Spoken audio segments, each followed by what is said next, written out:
I think someone's asking a question, Rashad. It's, I wasn't, but there we go. We've got them shaking hands again. They're posing for the cameras. James, to hold that thought, I'm going to get us back to Kimberly Halkett, who's also there for us in Anchorage. And, he know how to Kimberly, speak what's the English. expectation amongst the White House? They talking English. Putin know how to speak What we know English. is that the White House press corps is watching this very carefully, because you have to remember that particularly in Donald Trump's first term, there was a lot of concern about the U.S. president and his relationship with Vladimir Putin, that it was too cozy, that as James has referenced, the press conference in Helsinki, where the United States was watching carefully to see if the U.S. president would, in essence, stand up for the United States and say, don't meddle in the U.S. democratic process or in our elections. What a great day in America. It was less than what many people had hoped for in terms of a sort of a shrug and, hey, don't screw around with our elections. It wasn't sort of the tough talk that they were looking for. And so that is the fear now, is that there could be something similar again.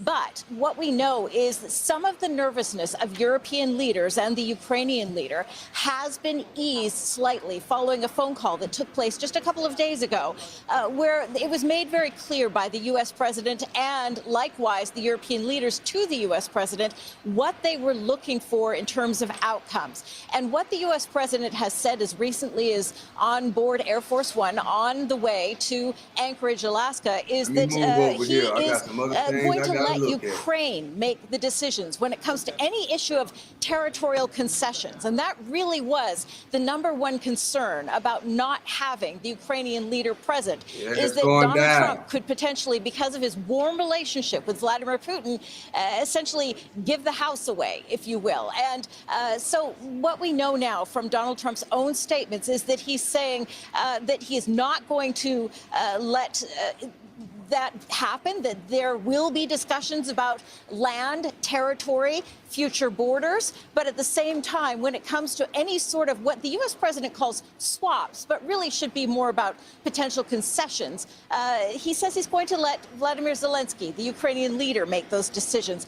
In fact, what he said is, I am not here to negotiate for Ukraine. So that is what is really being watched right now, is just how much of this is going to be Donald Trump standing up, not just for the United States, but for Ukraine, and whether he will be able to do so, or will he be manipulated by his friend Vladimir Putin, who we know has a very strong background in Soviet intelligence.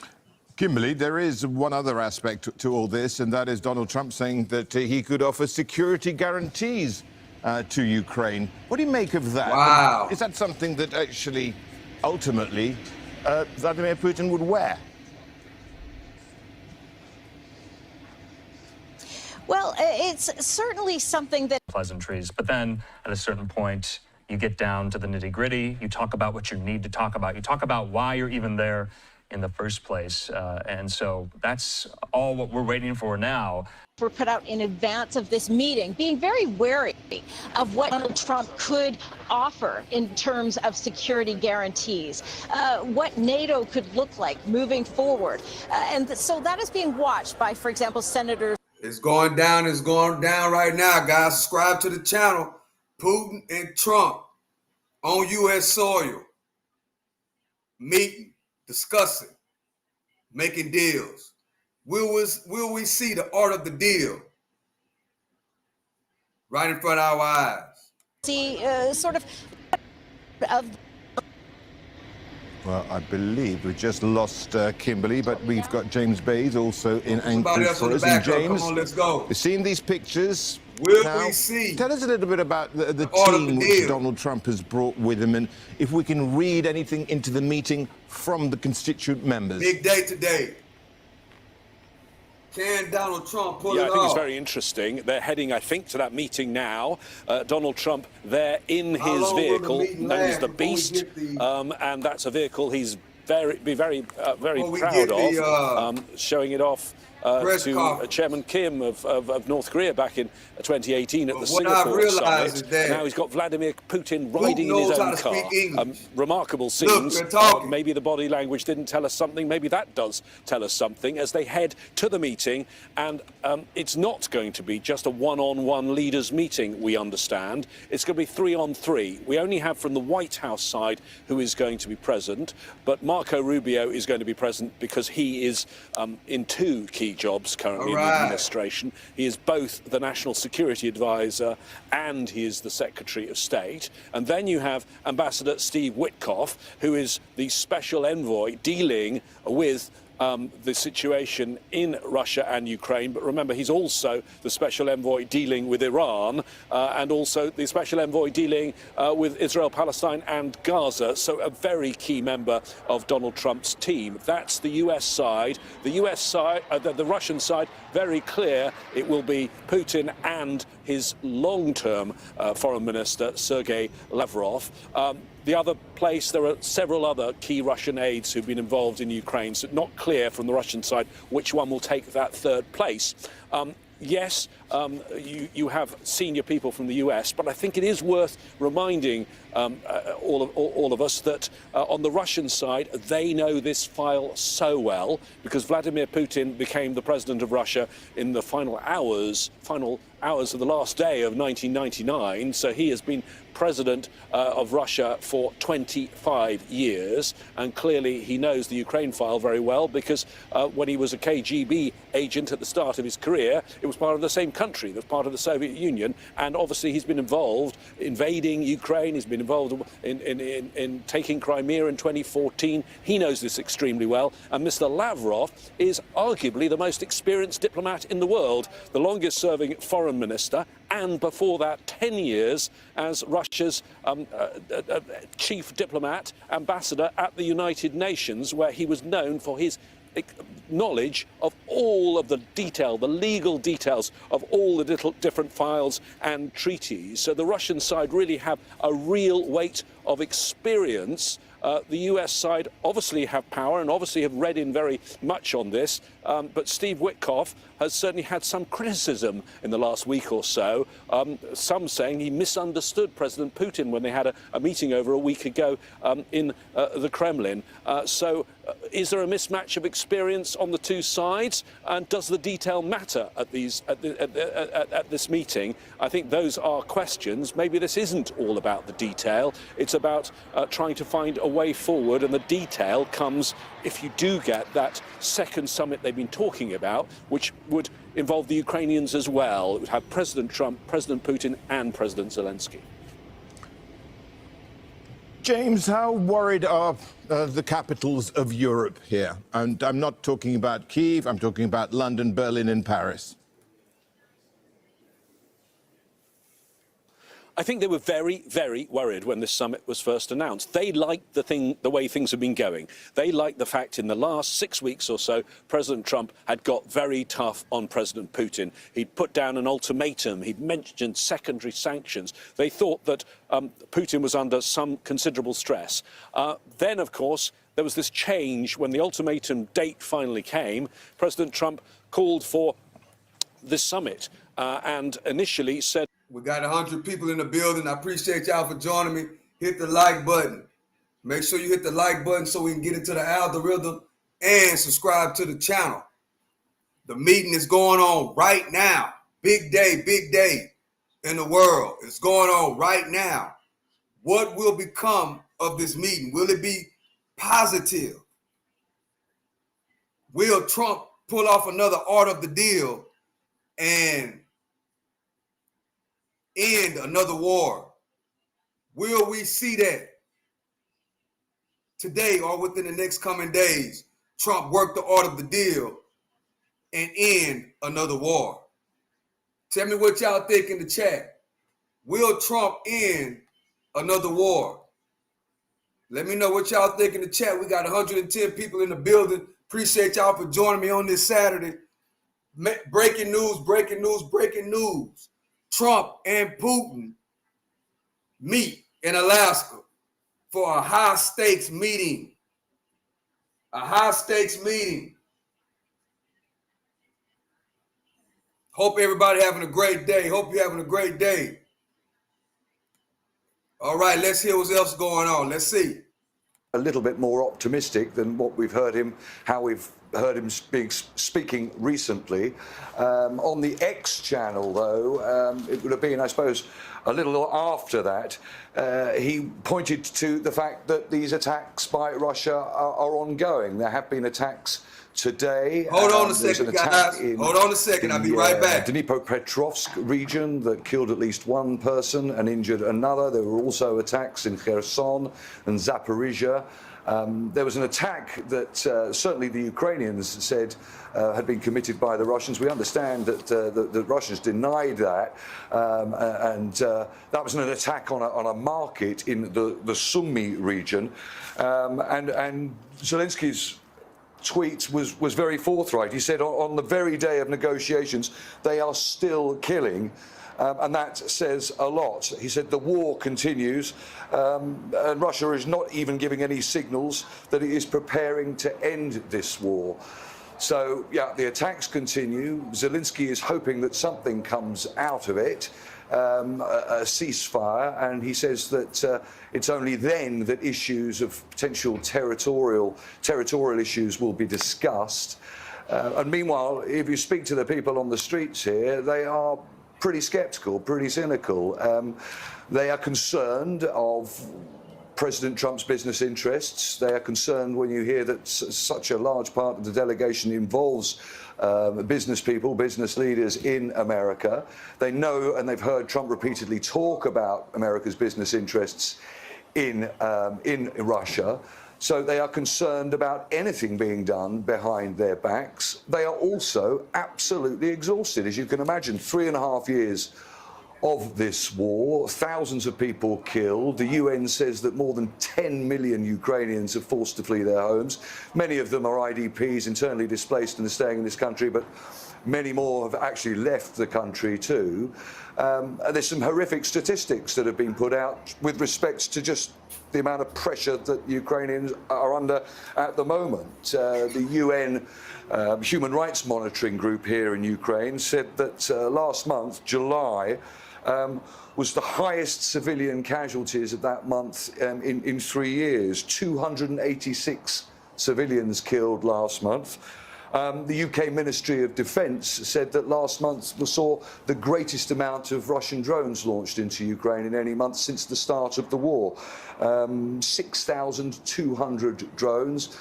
The months before, June, was up until July, the highest amount, 5,600 in June. So it shows you the amount of pressure that the Ukrainians are under, and probably, understandably highlights the fears that the people and the leadership of this country are feeling. Charles, thank you. Charles Strafford there for us in Kyiv. Let's now get over to London. Samuel Romani's is an associate fellow at the Royal United Services Institute and author of Putin's War on Ukraine. Thank you so much for joining us, Samuel. Does Vladimir Putin go into this meeting in a position of having some strength and more bargaining power than certainly Volodymyr Zelensky, who is, of course, absent, and therefore even that means that he is a lesser player? Oh, absolutely. I think that there is a lot of bargaining power that he manages to All right, I'm back, guys. Because the Russians are actually having a marginal offensive advantage right now.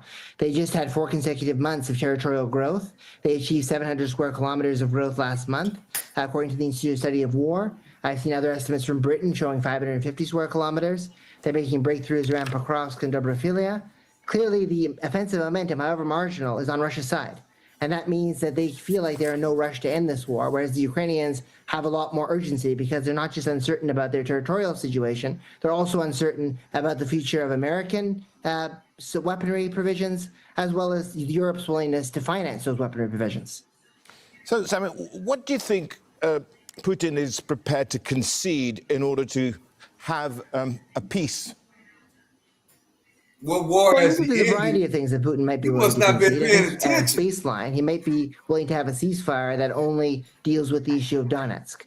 So basically, that would mean the Ukrainians having to withdraw from large cities like Sloviansk and Kramatorsk, which are highly populated and with Ukrainians still, and have to relocate those people, dismantle their civilian administration, dismantle their fortifications, and then Russia claims that they've achieved the so-called goal of the special military operation, which is to protect the people of Donbass.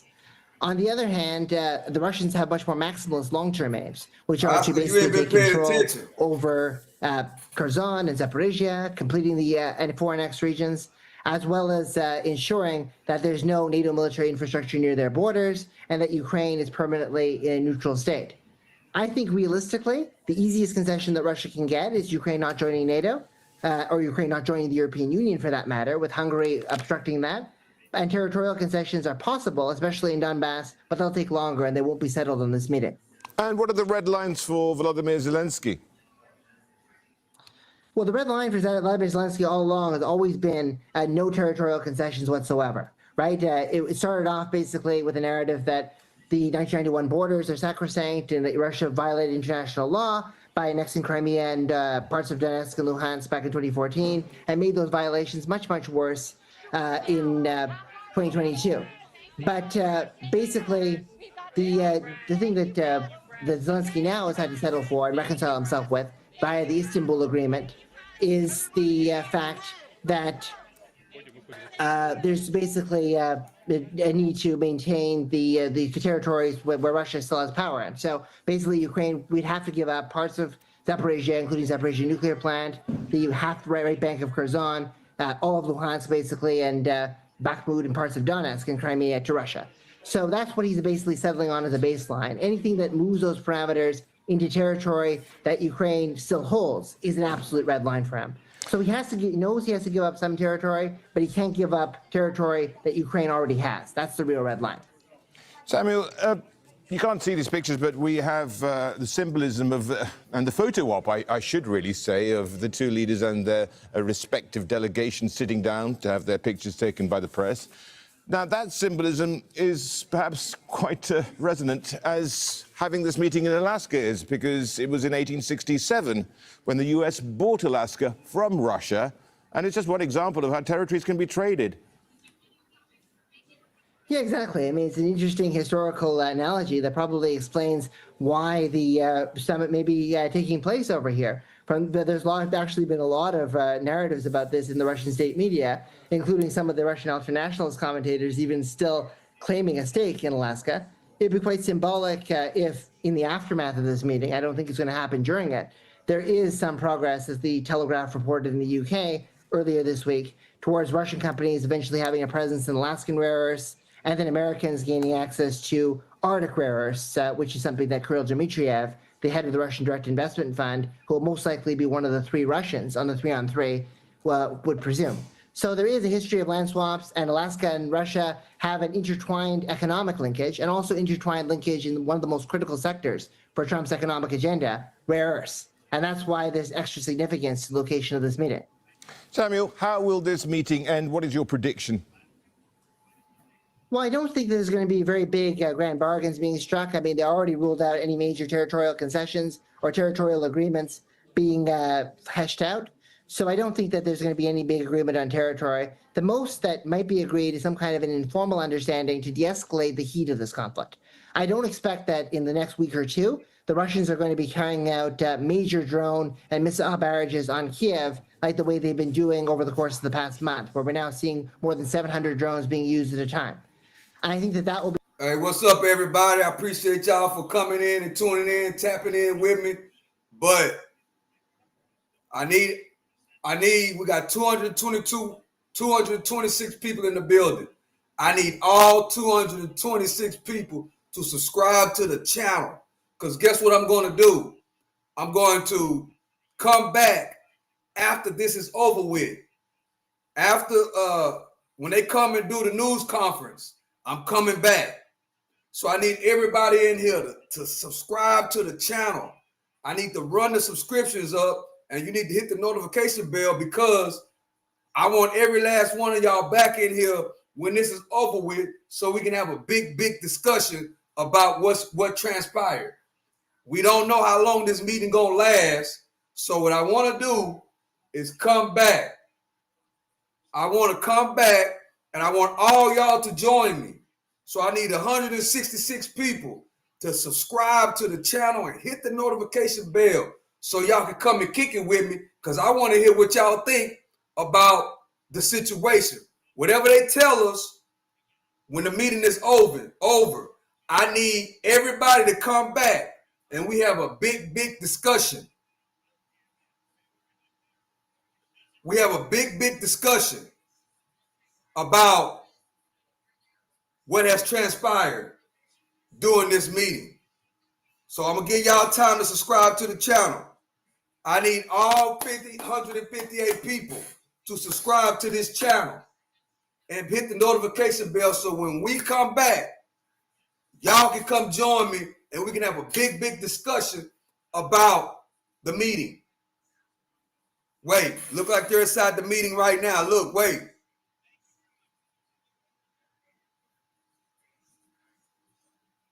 Let's see. And on top of that, how nervous are they? And secondly, does Donald Trump care?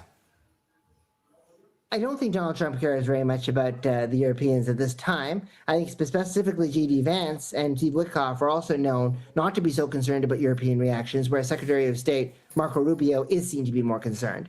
So with Rubio and Trump in the room and Witkoff in the room, that will be an interesting dynamic to see how they address that with Putin. But I think that, yes, I think that the Europeans have taken a significant step by agreeing to Trump's plan to purchase American weaponry for Ukraine. And that is something that will give them some goodwill with the Trump administration, because it means that the advanced long-range missiles and the JSSMs and the Patriot systems will be paid for by the Europeans. But I don't think that Trump really sees the Europeans as a major stakeholder here, even though this is a war that's happening on the European continent. It was pretty telling when Marco Rubio said back in March that this is a proxy war, right, between the United States and Russia. And there are many in the Trump administration, like Elbridge Colby, who's one of the senior officials in the Defense Department, who see this as a broader front in the broader struggle between the U.S. and China. And Europe really doesn't have any place in those narratives, and therefore Europe is marginalized right now and is only able to give recommendations from the sidelines, like no territorial concessions. Thank you so much for that. That is Samuel Ramani, then Associate Fellow at the Royal United Services Institute and author of Putin's War on Ukraine, joining us there from London. Let's get back to our diplomatic editor now. James Basie's also, of course, there in Anchorage with our other correspondent, Kimberly Halkett. James, I put this question actually earlier on to Kimberly, and that is that will Donald Trump be going into this meeting in a conciliatory or a combative mood? And the reason why I ask that question is because his verbiage and his tone towards Vladimir Putin has really changed from the start of this new term.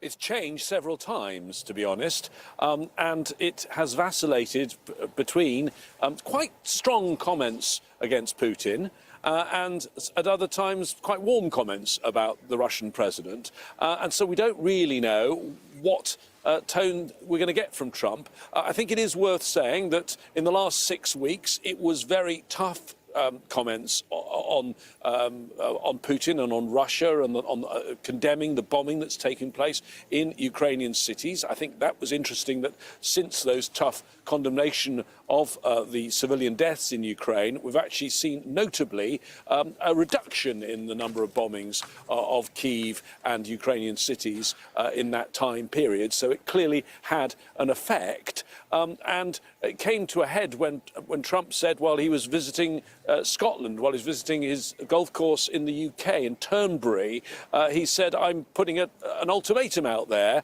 and President Putin has to start working towards peace, or I'm going to put very tough sanctions in place. And he even reduced his deadline to just over a week and said that if nothing happened, then those sanctions were going to be put in place. And then, of course, from that tough talk, news of this summit came through, I'm not going to put the sanctions in place. Instead, I'm going to meet President Putin and we'll discuss a deal. And that is when the European leaders got very, very disturbed that he was going to do a deal.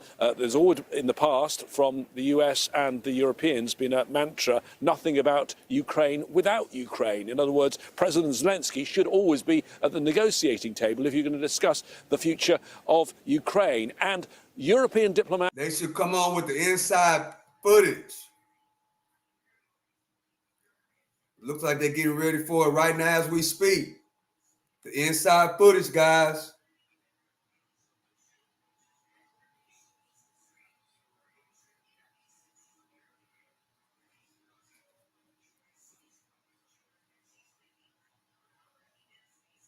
Man.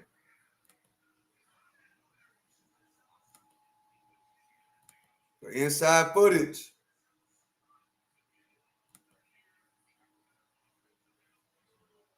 Let me cut it back on.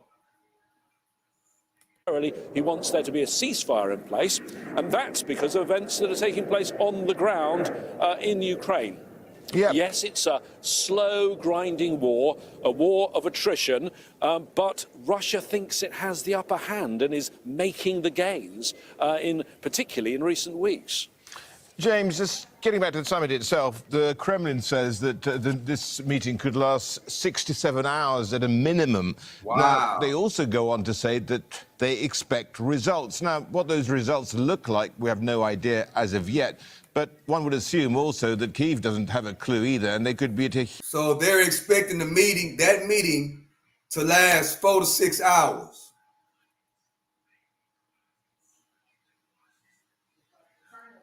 I think it's interesting, first, on the timeline, 6 to 7 hours, but these, we assume, are two leaders who have to get home tonight. I'm assuming that always there are contingencies made when you have top leaders travelling, because there could be suddenly, particularly here in Alaska, bad weather conditions, and they'd have to spend the night on this US base. But I don't think that is the plan, and I don't think it's the place that either leader would want to spend the night. So there clearly is probably a time limit for these discussions.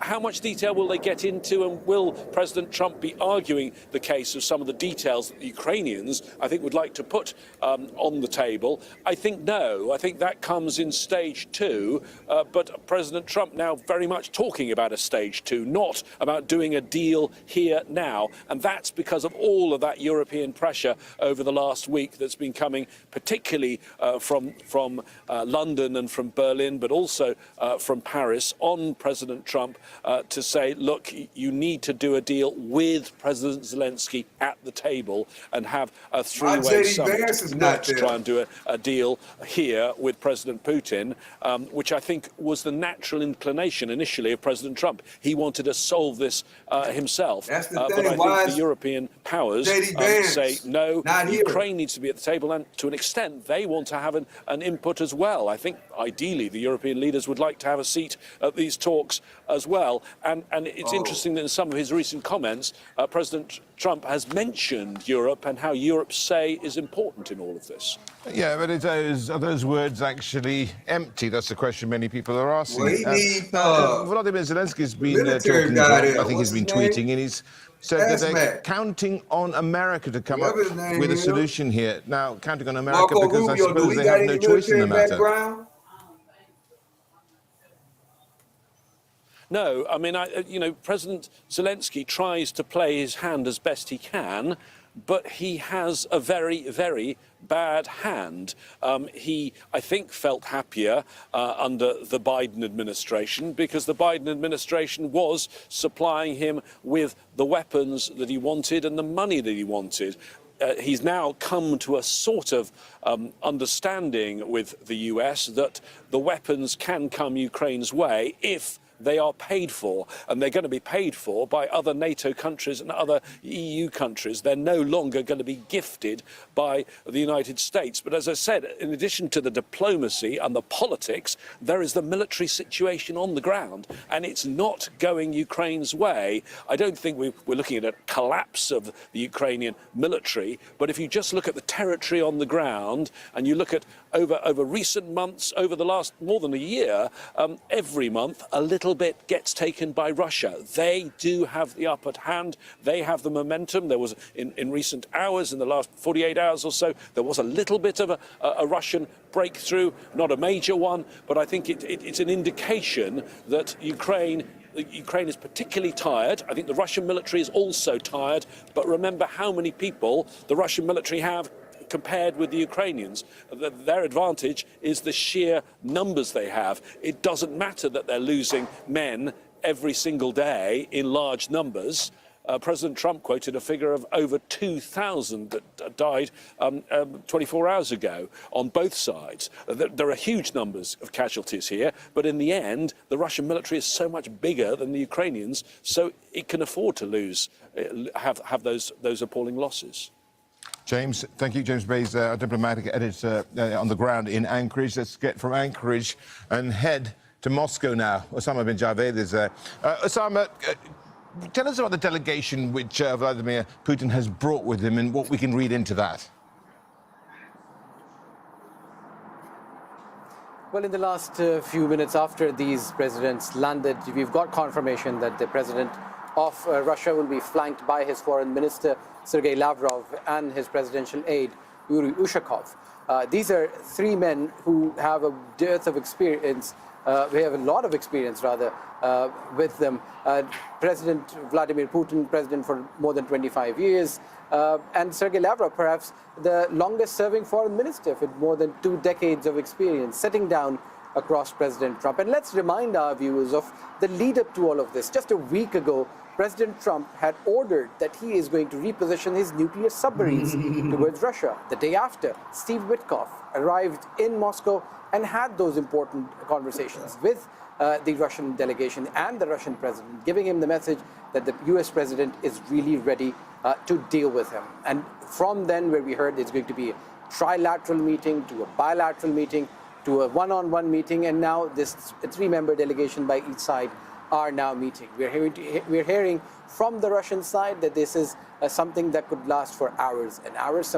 Some even say that it could be up to 6 to 7 hours. But let's see what is the mood. So far, what we've seen with the body language of the two men who know each other is that they greeted each other warmly. They've sat down with each other, and we're going to wait to see what actually comes out of it. From the Russian perspective, there's a lot that is at stake, and it is already being portrayed as a win for Vladimir Putin. He's been able to separate the US from the European partners and the Ukrainians, and having a one-on-one meeting. You've got the president of Russia flying to the United States after being after being secluded from international visits for a long while, especially towards Western capitals and cities. And then you've got these temporary relaxation of sanctions coming in by the US Department of Treasury, which allow for the facilitation of this visit. So this is all being seen here, that this has a multi-level, multifaceted messaging that is being conveyed. On the one hand, you've got the President of the United States saying that he wants a deal and he won't be happy if there is a deal. And this is right after he said that he's not going to be talking about the issue of borders and areas and ground control, because that is what is a red line for Vladimir Putin, who's made it very clear in the last few months that what he wants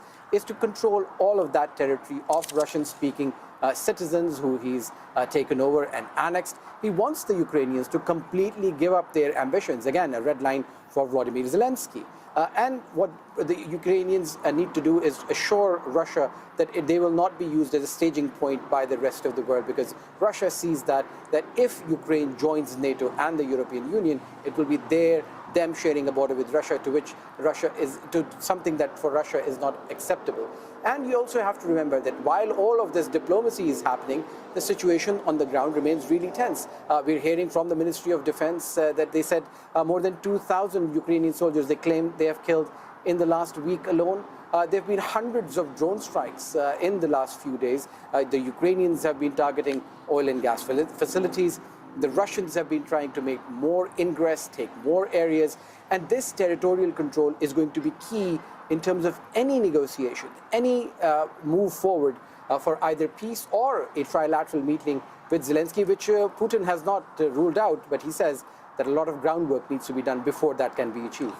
Simon, give us a sense of what the feeling is on the ground there in the Russian capital and how the people are viewing this. Well, we have seen we've been meeting a number of people. We've met academics, we've met former soldiers, and we've met people in the street. And the mood is that although people are skeptical of what can actually come out of it, there is jubilance that there might be something, especially from the military perspective, that people might be able to come back from the trenches. But by and large, people are hopeful that there could be a move towards peace, because there are a lot of restrictions on Russia. Even today, there are internet restrictions in Russia. The economy has faltered, although it's not fallen after all of those sanctions, but people have been feeling the pinch. They've not been able to travel as freely as they wanted to. There are international carriers who do not come to Russia anymore. EH. Yes, it is a difference. We emphasizing the big than just saying big. This is big news, meaning it's really, really big. That's the difference. Appreciate you for joining me, though. Hope you're having a great day. Ukrainians or the Americans.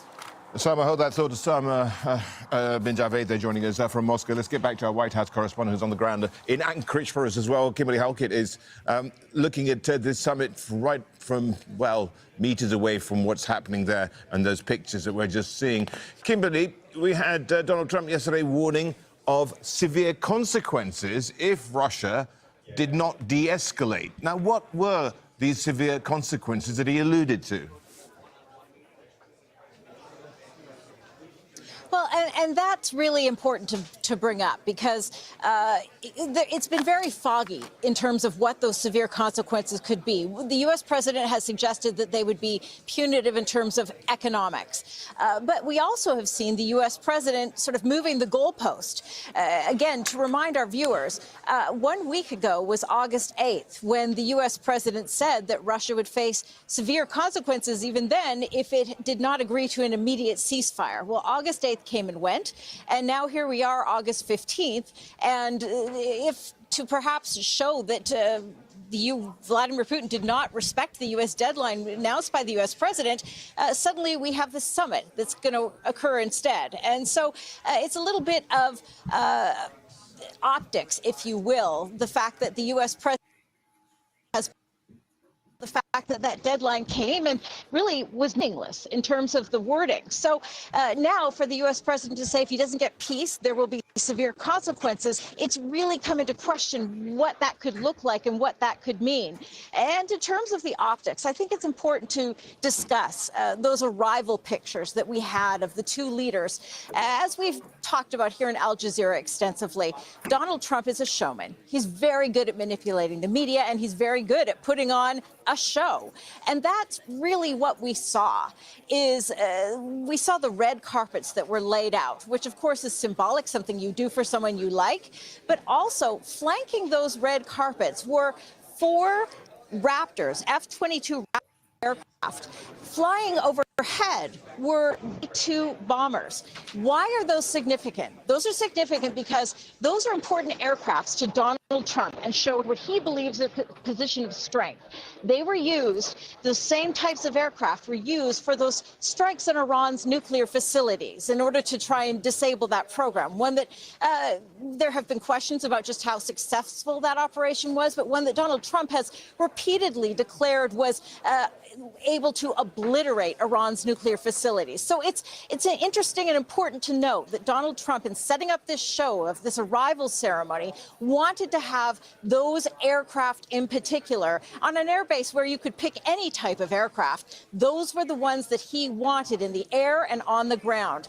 It's also important to note that when the U.S. president was standing on the red carpet waiting for the Russian president. He was clapping. And already we're starting to hear murmurings here in the press media center about what exactly that was. Was it applauding the Russian president, once again showing that this is more than just a warm relationship? This is a president who admires the Russian president. Else? Was it, come along now, chop, chop, let's go?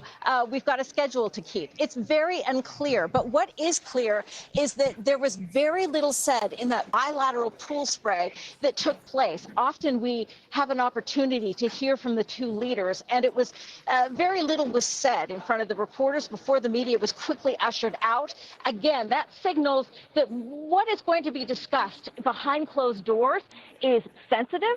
It is something that cannot be sort of vetted in public.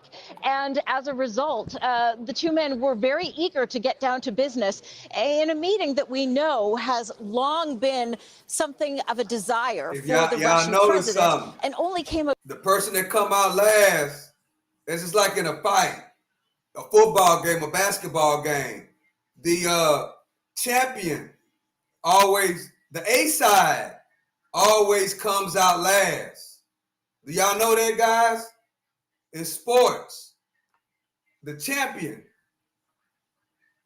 the A side, always comes out last. Consequences for Russia really leaves in question whether his words still hold the same weight and matter, or whether he'll follow through this time. As he said, there will be severe consequences for Russia. All very mercurial. Thank you for that. Kimberly Halkett there in Anchorage. Let's get back to our guest, Samuel Ramani. He's an Associate Fellow at the Royal United Services Institute and, of course, author of Putin's War on Ukraine, and he joins us live from London.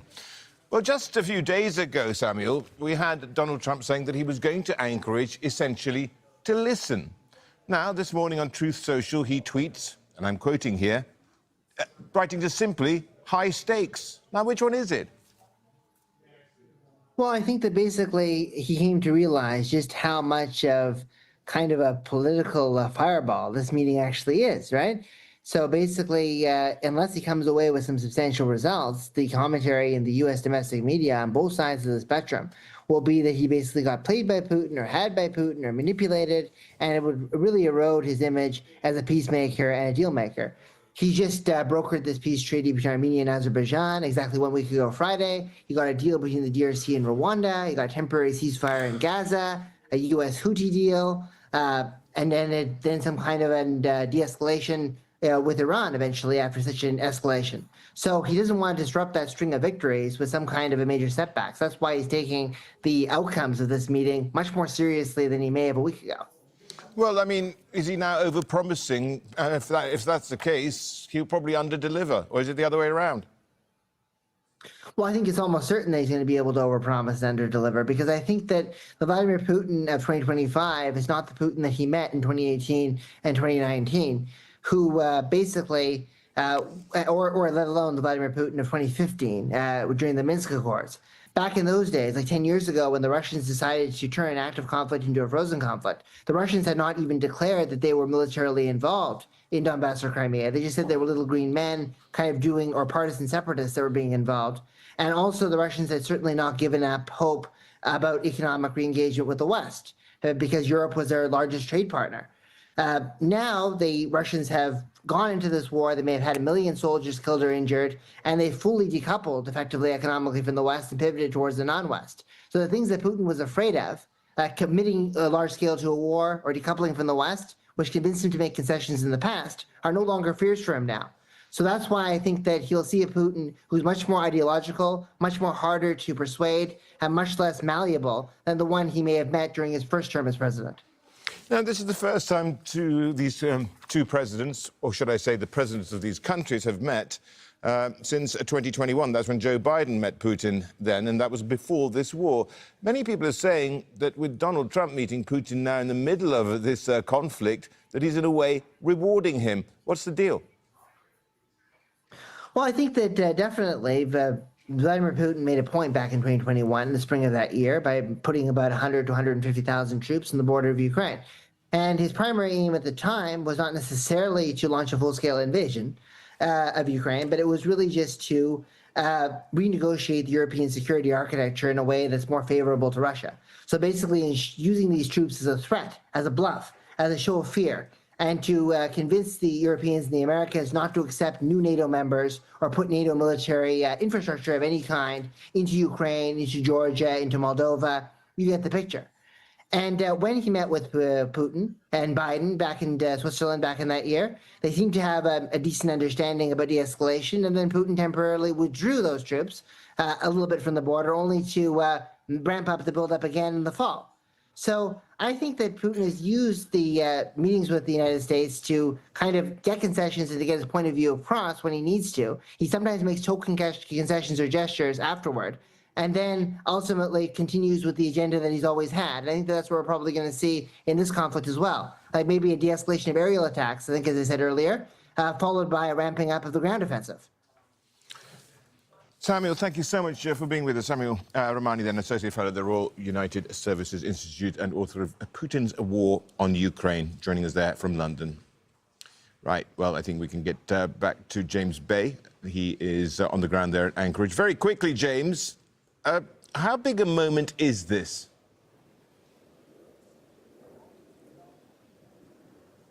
Well, I think it is big in terms of the world of diplomacy and big diplomatic events. This is the most important diplomatic event of President Trump's presidency of the last 6 months. There is nothing, I don't think, comparable during President Biden's presidency. There were big foreign affairs moments, some of them very negative. For example, the way the US left Afghanistan. In terms of Ukraine, it is the most important diplomatic moment since the war started.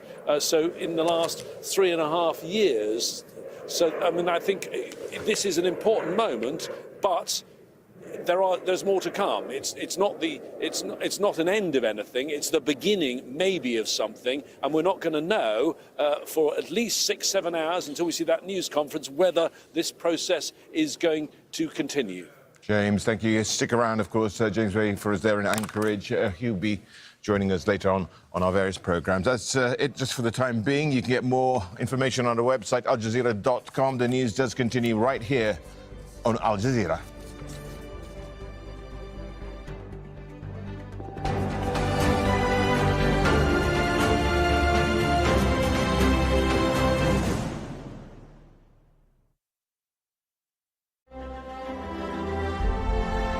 A showcase of the best documentary films from across the network on Al Jazeera. Welcome to the Intra-African Trade Fair 2025, the gateway to abundant opportunity, the platform for more, access to a continent with more makers and creators, more technology and manufacturing capabilities, more innovators and collaborators, more information and knowledge.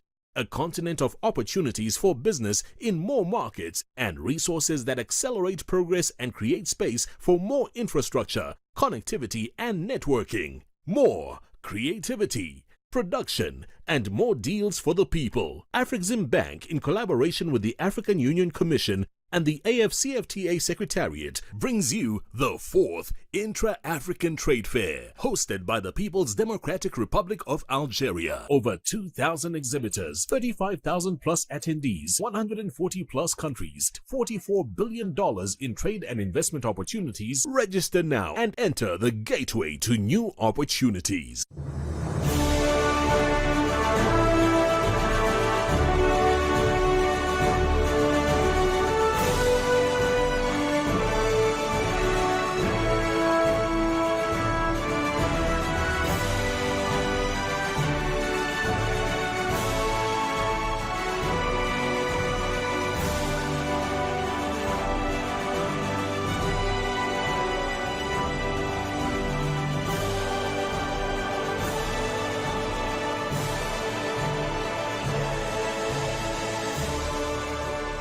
Sheikh Tamim bin Hamad Al Thani International Anti-Corruption Excellence Award. Nominate your hero now.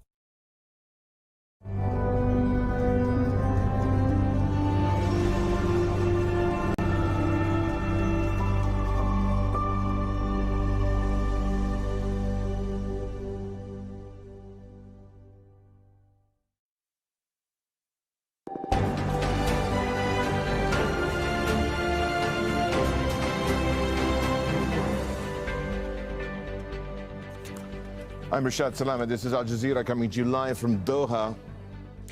The US and Russian leaders arrive in Anchorage. They're there for a high-stakes summit on ending the war in Ukraine. Israel steps up its ground and aerial assault on Gaza City and Khan Yunis as the humanitarian crisis there worsens.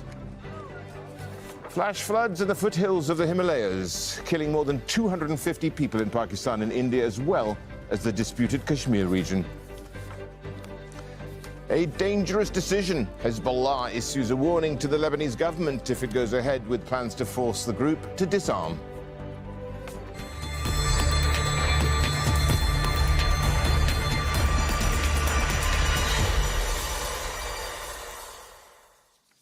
The Presidents of the United States and Russia have arrived in Alaska for a high-stakes meeting aimed at ending the war in Ukraine. Donald Trump has suggested there's a high chance of the meeting succeeding after he threatened Moscow with tougher sanctions. Meanwhile, Ukrainian President Volodymyr Zelensky has been excluded from the talks and has warned anything agreed in this absence will be meaningless. The Kremlin says that Russia expects the summit will bring results, and if it doesn't, a subsequent three-way meeting may not happen.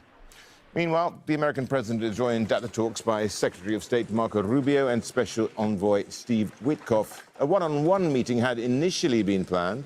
The Russian leader's delegation includes Foreign Minister Sergei Lavrov and Kremlin spokesman Dmitry Peskov. The summit comes as the war in Ukraine grinds on. NATO unity is being tested, and the pressure is growing for a breakthrough. Let's get to our diplomatic editor, James Bays, who joins us now from Anchorage, as does Kimberly Halkett, who's at the media centre in Joint Base Elmendorf, Richardson, where the presidents are holding these talks. Let's get over to Kimberly first.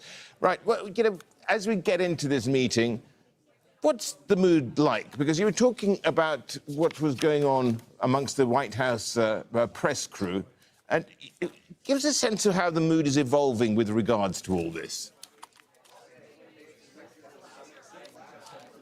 Yeah, there's a high sense of anticipation because the room that we're in, we're told, is where, and it's hard to see, I don't know what you're seeing behind me, but there are two podiums, one with Russian flags, one with American flags. And this is where we expect to see the two leaders later for their joint press conference. That is, the U.S. president says, if things go well. If they don't go well, and he says he could know very quickly, there is a high chance, a high probability that the Russian President Vladimir Putin will not attend what is a joint press conference to become a solo press conference of Donald Trump. In terms of how this could play out, there has been for America. And also about the summit today, what do you hope for? What do you hope they're going to achieve, Trump and Putin? If I was Premier Putin, I'd do a deal because Trump ain't kidding. It's going to get bad for him if he does not make a deal. What are you hoping is going to be the outcome for today? What do you want to do? Ceasefire in 30 days, negotiate a peace. I want peace, but I want it to be fair. And I think that Trump is the guy that can do that. Thank you so much. Could I have your names? All right, some President Trump supporters there. You heard a lot of them speaking in the background, USA, USA, chanting, and again, those supporters speaking to the media ahead of that joint news conference. All right, I do want to show you who feel that when the U.S. president and the Russian president met on that tarmac, reporters shouted a question to Vladimir Putin. How can the United States trust your word? It was something that was ignored, and then he immediately got into the cars to their meeting and was seen laughing at those questions. Well, indeed. The thing is, can he be trusted? Given what happened at the last encounter that Vladimir Putin had with an American president? Right, and it's important to note that this is the first time that Vladimir Putin has come face-to-face with an American leader of any kind since his invasion of Ukraine some 3 years ago or more. So it's all being watched very carefully, but it could be said about both men that their positions vacillate so widely, particularly when it comes to Ukraine, and with each other, sometimes praising one another, sometimes criticizing one another, that it's really hard to know when they're being honest and sincere and when they are really working to either manipulate one another or the media. Case in point, when you talk about the U.S. president and his comments about Vladimir Putin, he has praised him as being brilliant as far back as 2007. But only more recently has he gotten tougher, saying that there will be tough economic consequences if he does not agree to at least the first step towards peace at this meeting. As well, we know that the U.S. president has criticized him sharply for the heavy death toll that has taken place in Ukraine. So, again, it's going to be critical to see what comes out of this meeting, not just in terms of what's agreed upon, but how it is conveyed to in front of the cameras. That is really going to be watched closely here in Anchorage. Kimberly, stick around. We're going to get over to diplomatic editor James Bays, who's also there in Anchorage for us. James, what are you making of this? I mean, ultimately, you sit down with a man and you have warm words, and then you've got the sort of Damocles hanging over you. Would you really then have the balls, if you will, to then impose strict and severe sanctions, i.e. severe consequences? Well, he has said that he would do that, but he's also said all sorts of things over the last 6 months. There has been no consistent position from President Trump, and that, I think, is what has worried so much the Ukrainians and also their European allies. They remember particularly that meeting, we all remember that meeting that took place in the Oval Office in February when President Trump humiliated Vladimir Zelensky and also blamed him for starting the war. Now, of course, it was 3.5 years ago, Russia that invaded Ukraine, but that is not how President Trump sometimes has portrayed it. And that is why the European leaders have been involved in such intensive diplomacy since this summit was announced, to try and frame the negotiations in the way that they want, which is not to actually get negotiations here on carving up Ukraine, having some sort of summit that would decide the future of a European country that's not present here. Some have referred to going back to the dying days of World War II in Yalta, which actually is a place in Ukraine. There's some symbolism there where European borders were decided by the Allied leaders, including, of course, Stalin at that time. And they are concerned that Ukraine is being left out of this. Until the end of the Biden administration, there was a mantra from all of NATO, including the US: nothing about Ukraine without Ukraine. Ukraine should always have a seat at the table. It doesn't have a seat at the table at these talks. European leaders have pushed very hard for it to have a seat at the table, and that's why there is talk of this second summit to take place with President Zelensky and President Putin and President Trump. Of course, that is not particularly what President Putin wants.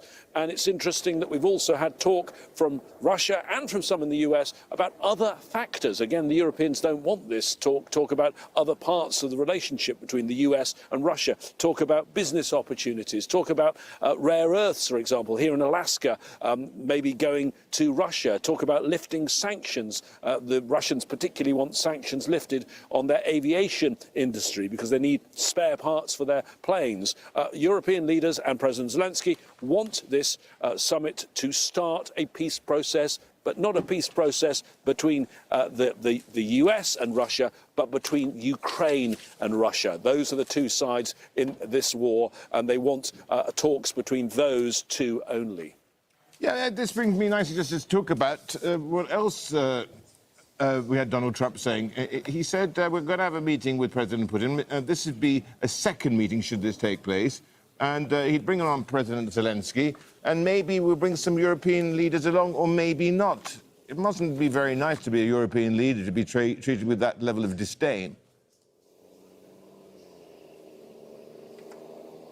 No, but I mean, I think Europe knows how it is treated by the Trump administration. It is trying to find a way to accommodate the Trump administration, but just look at the European deal that they did on tariffs. European leaders know that they don't hold many cards here, that Europe is the US is by far the biggest partner in the Western alliance and in NATO, and they've got to try and find a way to work with President Trump because he is only 6 months into his term, and he will be the US president for the next 3.5 years. And so I think they've got to find a way, an accommodation to work with President Trump, because of course if you go the other way and you stand up to President Trump and denounce President Trump, then he will stop working with you completely. And that's why I think they've been very consistent diplomacy on this issue for the last week ahead of this summit to try and change the parameters of the negotiations, but no denunciation, no tough talk against the US, because they know with President Trump he can be very combative. That is counterproductive. James, thanks. James Bay, diplomatic correspondent, editor, I should say, there in Anchorage. Right, in a moment we're going to be crossing over to Charles Stratford in Kyiv, but let's first of all get over to Moscow and join Osama bin Javed. Osama, give us a sense of what the feeling is on the ground. Recently there have been some claims of Russian troops really winning out on the battlefield. Now, does that change the situation, and does it strengthen and gird Vladimir Putin's hand? Well, the perspective from Moscow has remained that of consistency and strategic silence. Remember, in the last week, there is very little that you've heard from the Kremlin and the foreign ministry, whereas you had the foreign ministers of all of Europe and President Zelensky doing multiple rounds. What you did hear from Vladimir Putin was call this effort by the US president sincere. So at hand extending towards President Trump, where you see it has been responded to by President Trump probably applauding him as he walked towards him. This is the scene here is that we spoke to a member of the Duma who told us that they will not be talking to anyone about this progress until the president speaks first. And they are not sure what that is going to look like, because the Ukrainians need to leave all of their aspirations according to the Russians. They need to leave all of the territory that the Russians have overtaken, and they need to assure them that they will not be used as a staging point against Russia. That is what the demand has been, and it has remained so far until the beginning of this meeting. So it will be interesting to see how the United States president can persuade Vladimir Putin to actually change his mind. And that is the feeling here, that many people, according to people who've been speaking to people who are like pundits, who are experts, analysts, academics, they see this as a win. They see this, that their president has been winning, as what we've been seeing from the Russian MOD, are briefs after briefs of battlefield advantages that they've gained, areas they've consolidated. They say that they're only 30 kilometers from Kharkiv. So those are the kind of things that people here have been listening to. They feel they have the advantage on the battlefield. They see that their president has been able to cut off the US president from the rest of the pack of the West. And now they're hoping that there could be some sort of a breakthrough where these 3.5 years could be put behind, and these two countries could come to a peaceful negotiated settlement. Osama, President Trump has warned that if this meeting fails to de-escalate the situation on the ground there in Ukraine, he's threatened Vladimir Putin with severe consequences. Presumably that means even more stringent sanctions. Give us a sense of how the sanctions currently in place are playing out in Moscow, and does it feel like a sanctioned society? Well, if you're in Moscow, that is very far away from a battlefield, a war ground, a country at war, because you see people on the ground, people in the streets, they're international tourists who are coming here. So it feels very distant from the battlefield, although the Russians have been feeling the pinch of these sanctions when it comes to economy, public spending, jobs, etc. But the economy did not collapse as was predicted by many European leaders, because more than 300 billion euros have been frozen frozen in foreign funds. They're sanctions which cover every aspect of the Russian economy, its leadership, its essential people who are needed outside. But the country has been able to save them up. It's found new markets in Asia, in Africa, and in South America, where we see that in the last week, the president of Russia has been making all of those calls to all those leaders, taking them into confidence and telling them that whatever remains, their partnership is going to continue and flourish, even thanking the North Korean leader for helping him on the front lines as they took back the city of Kursk. So it is from the Russian perspective, a win-win for them. Whatever comes is going to be cherry on top, because they are going in with a very strict view of what their demands are. The US president has actually flip-flopped on many issues, and now it appears that the Russians are back in this one room with the US president, a president who they feel is different from his predecessor, and they're hoping that this is going to be the moment where they're going to be having a movement towards a breakthrough towards this long ongoing conflict, and also a breakthrough in bilateral relations between the United States and Russia. Osama, thank you. Osama bin Javed there for us in Moscow. We can go now from the Russian capital 500 miles southeast to the Ukrainian capital and Kyiv, where Charles Stratford is. Charles, give us a sense of the feeling that is really prevalent there on the ground, and how it feels that Vladimir Zelensky was not included in these talks.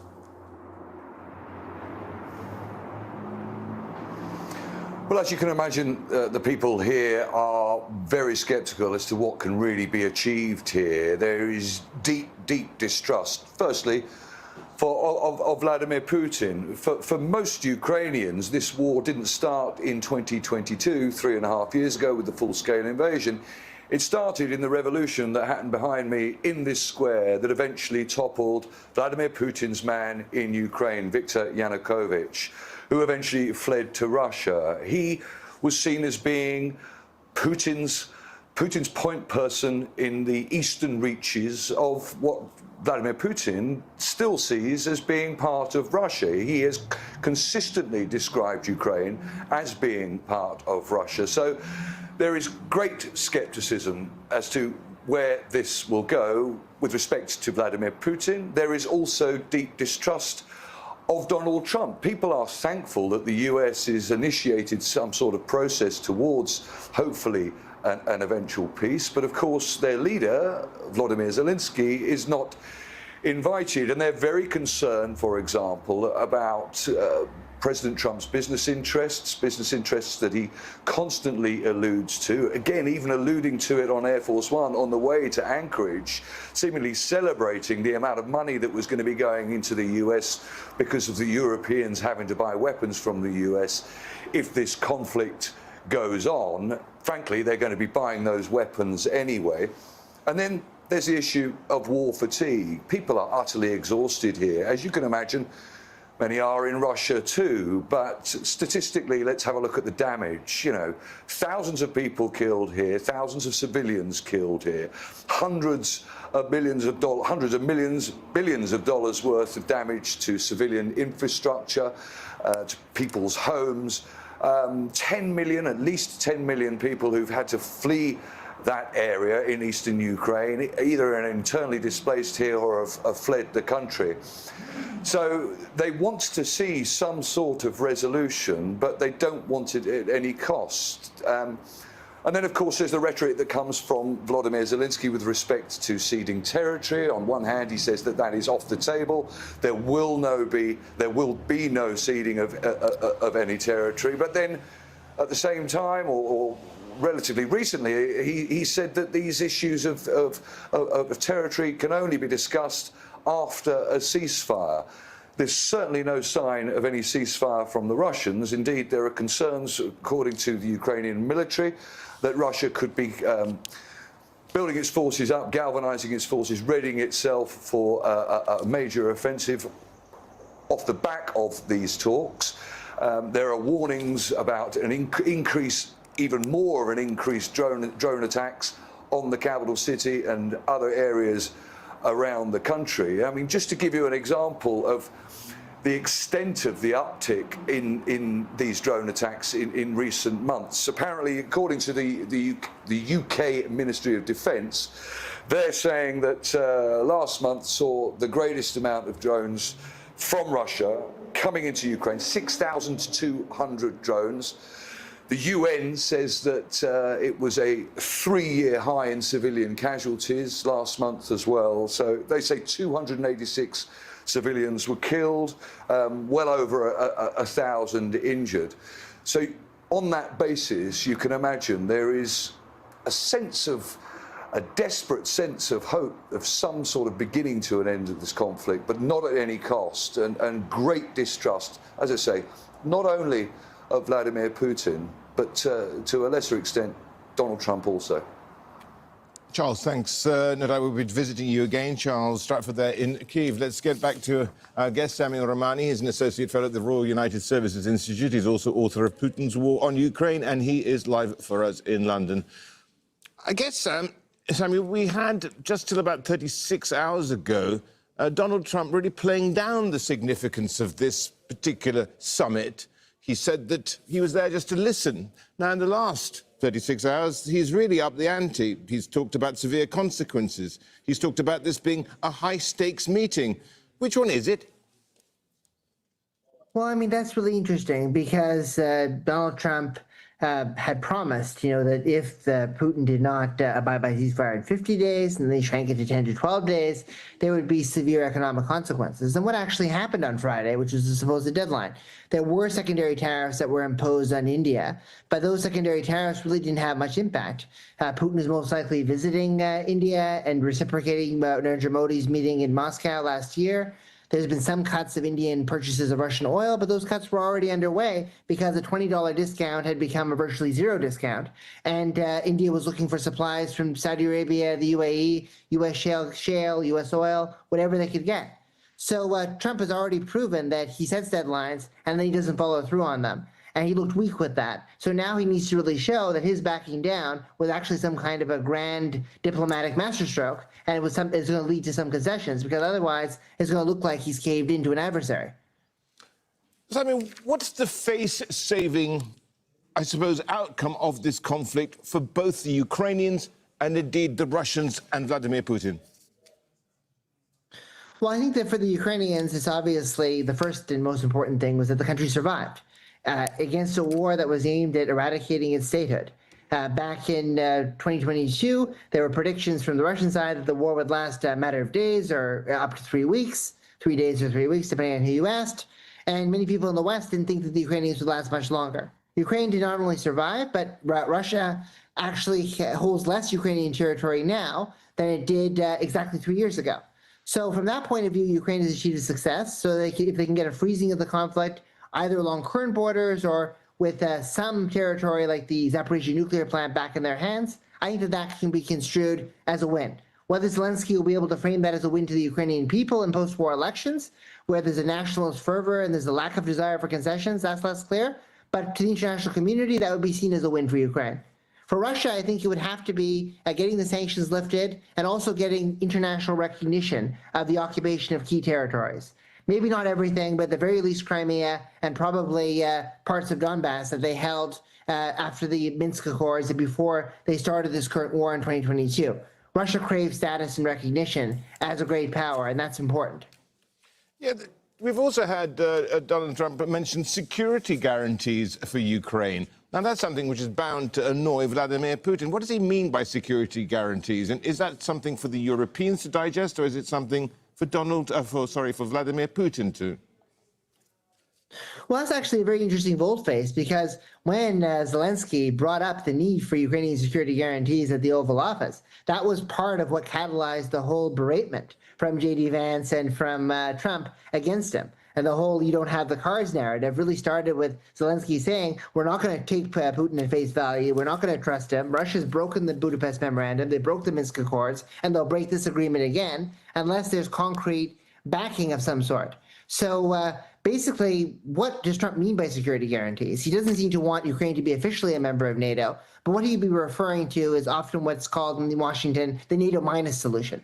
effectively providing heavy weaponry, infrastructure, advanced technology, and some troops and peacekeepers on the ground, giving Ukraine NATO-style defensive cover, but not the guarantee of a full-scale bloc intervention if Russia were to break the ceasefire. So Ukraine almost gets to the level of protection that the Baltic states and Poland have, but just under that because there isn't that ironclad guarantee of intervention, just lots of material support. So, thank you so much for that, Samir Rahmani there from the Royal United Institute in London. Thank you.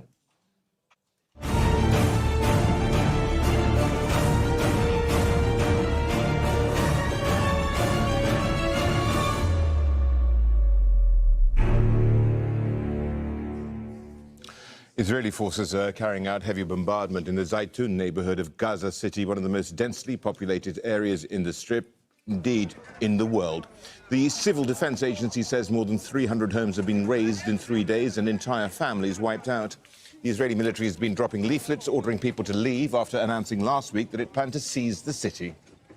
And yet again, starving Palestinians have been targeted while they were trying to get something to eat. At least one woman was killed and several other people wounded in a site run by the notorious Gaza Humanitarian Foundation. The group is backed by the United States and Israel, but the UN has described its food distribution sites as, quote, death traps.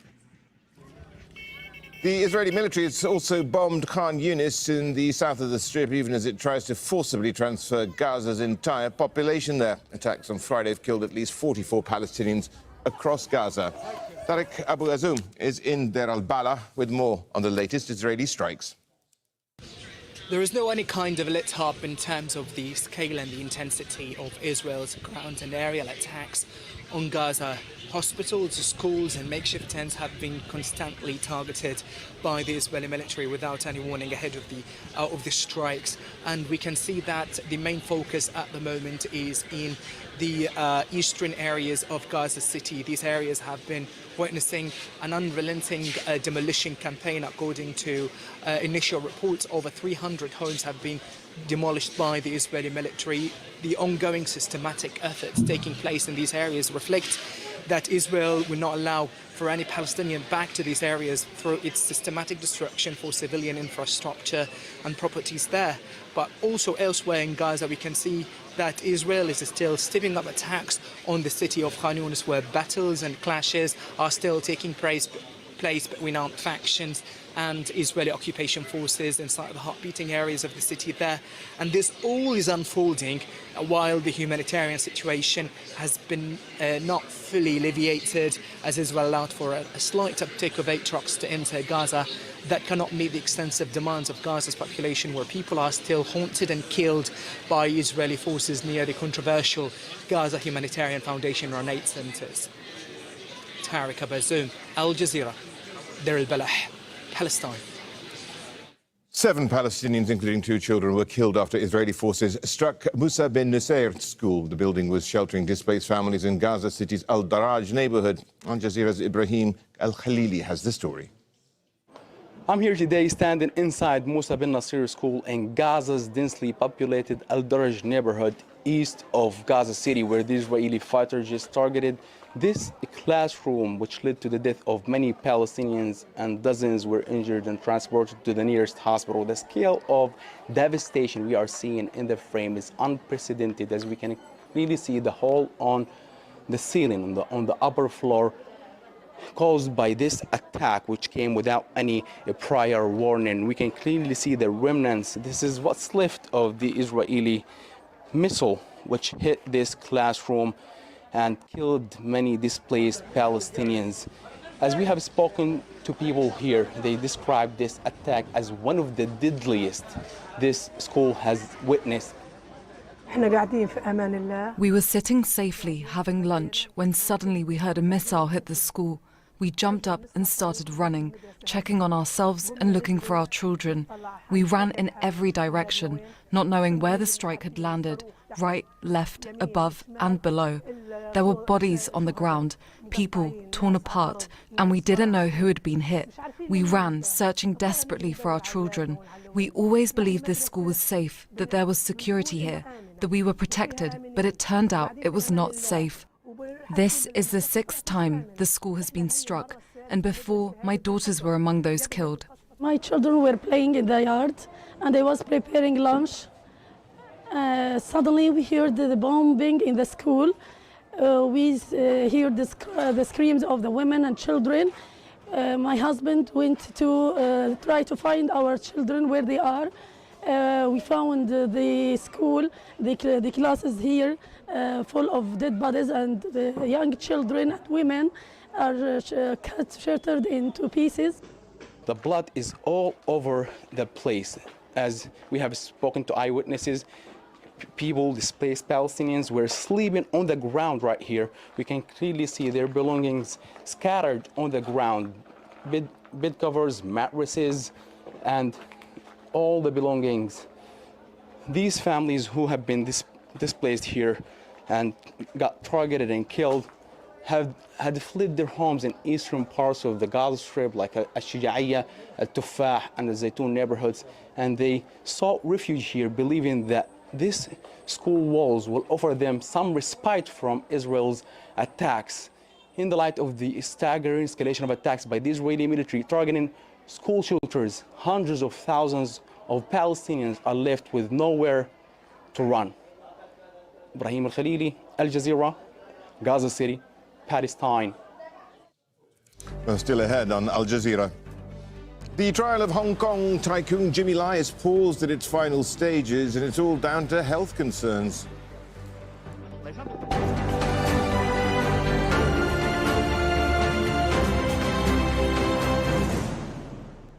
Authorities in India are bulldozing Muslim homes and businesses, calling them illegal encroachments. Critics say the demolitions are targeted. The government doesn't care.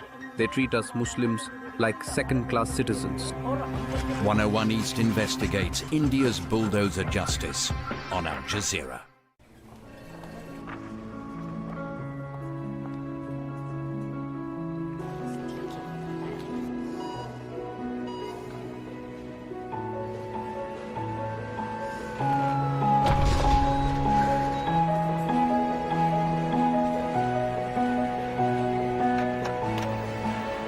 Al Jazeera, wherever you are.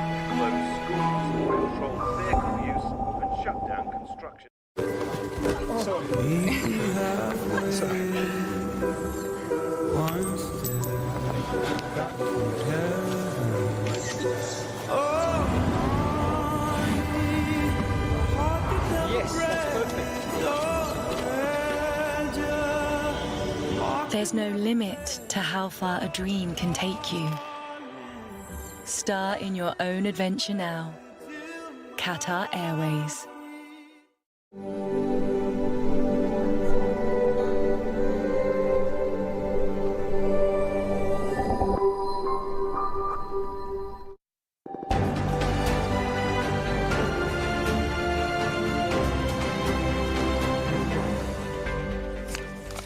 You're back with Al Jazeera. Let's get you up to speed with our top story this hour. It's the presidents of Russia and the United States meeting in Alaska for a high-stakes encounter aimed at ending the war in Ukraine. Meanwhile, Ukrainian President Volodymyr Zelensky has been excluded from those talks and has warned anything agreed in his absence will be meaningless. Well, we're all over this story, and let's get over to our diplomatic editor, James Bays in Anchorage, as well as our White House correspondent, Kimberly Hackett, who's also there at the media center in the Joint Base, Elmendorf, Richardson. Kimberly, let's kick things off with you. How is this evolving right now? Well, it is moving slowly, I can tell you that, and somewhat chaotically.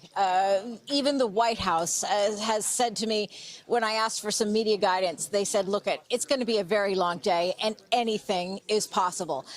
That's because the two men that are meeting behind closed doors, the focus of this meeting, the Russian and U.S. presidents, are wildly unpredictable. They have been combative to each other at times, and they've also, as we saw the tarmac when they arrived, very very warm to one another. And I think it's important to note, as we focus so heavily on the meeting and the contents, there's also a lot of talk that is taking place about the optics of this. Specifically, the fact that even though these men have been adversaries at times, when they were greeting one another, it is very significant that they both got into the same vehicle known as the Beast, or the presidential motorcade. And why is that significant? Well, it's because also waiting on the tarmac was a Russian luxury vehicle that Vladimir Putin had bought for his own transportation. But the fact that he got into the car with Donald Trump signaled, I trust you. And so this is the beginning of what one could anticipate the Russian president hopes will be a warm meeting. Now, why does he want this? Well, you have to remember that the Russian Federation right now has been very much affected by U.S. sanctions, European sanctions, and Vladimir Putin himself has been somewhat of a pariah on the global stage among global leaders. So for him to be here on U.S. soil and to be able to sit in the car, the presidential motorcade with Donald Trump, sort of brings back his relevance in the eyes of the Russian population, at least so we are told. And not only that, it also can get him something else, and that is in the meeting, even though the U.S. president has insisted there will be no discussion about business until there is a resolution on a ceasefire for Ukraine. He says he wants to stop the killing. We know that the Russian president has a very strong desire to try and discuss business, and that is why he is surrounded by business aides in order to try and achieve some of those goals. And as the U.S. president has said, to get a piece of what the U.S. believes is a very hot economy. James May is our diplomatic editor. He's also, of course, there on the ground. James, what does success look like here? It depends whether you are Donald Trump or Vladimir Putin, because they have very different ideas, I think, of what they want out of this. From the US side, Trump has had very different positions on Ukraine and the war in Ukraine and how tough he wants to be on President Putin. It seems right now he's settled on the fact that a second summit with President Zelensky of Ukraine is what he wants, and he also wants a ceasefire. Now, look at President Putin. I don't think he wants a ceasefire because he believes at the moment on the battlefield things are going his way. Yes, he's getting huge losses of his soldiers, but slowly he is taking territory. He has time. He believes he has the momentum, and I don't think he's changed his position in recent years since the early days of the Ukraine war. Yes, he knows, I think, that he's not going to take all of Ukraine and control Kyiv, as I think he hoped in the very first hours of the war, but he wants to take control of all of eastern Ukraine, the 4 provinces of eastern Ukraine. He wants to control Crimea. He wants parts of eastern Ukraine that he hasn't managed to get militarily. He wants to try and get them in these negotiations. So very, very different positions from these two leaders. And I think that is going to be the problem. But can they find a way to keep this process going and for the US to try and get a ceasefire?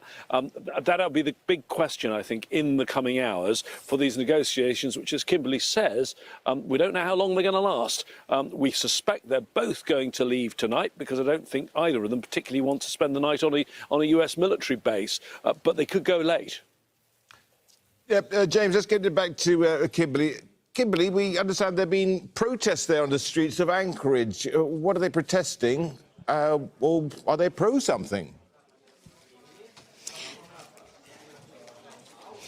No, they're protesting. A couple of things. I had the opportunity to pass a number of the protests the day before this meeting, and those protests have continued outside of the airbase where this meeting is taking place. What they're protesting is the fact that the Ukrainian leader, Vladimir Zelensky, is not present, and they are concerned that Donald Trump, I've seen signs that call him a tyrant, a fascist, that he is simply going to give away too much. And really, it's important to note that the reason for some of their concerns has a lot to do with the very warm greeting that the Russian president just got and that we just witnessed on the tarmac here at the base, and contrast that to the Oval Office meeting between the Ukrainian leader and the U.S. president and the U.S. vice president, where they berated him for not being more grateful for the help that the United States has given to Ukraine throughout the years. So this is something that is being protested. The other thing you have to remember is the concerns about many historically. This was at one time, Alaska was once a part of Russia back until 1867, the same year that Canada was founded. Just to the north of Canada, Alaska was sold to the United States, and for very little amounts of money. So they're concerned, and they say, look, do not sell us out. It's a bit figurative, but they're referencing that history. There's still a very strong Russian population here, Russian-speaking towns, even very small towns, and many of them remember the history and do not want to see it go back. So obviously that's not going to be the case in terms of this land being returned to Russia, but it is, again, sort of a metaphor for Donald Trump selling out, if you will.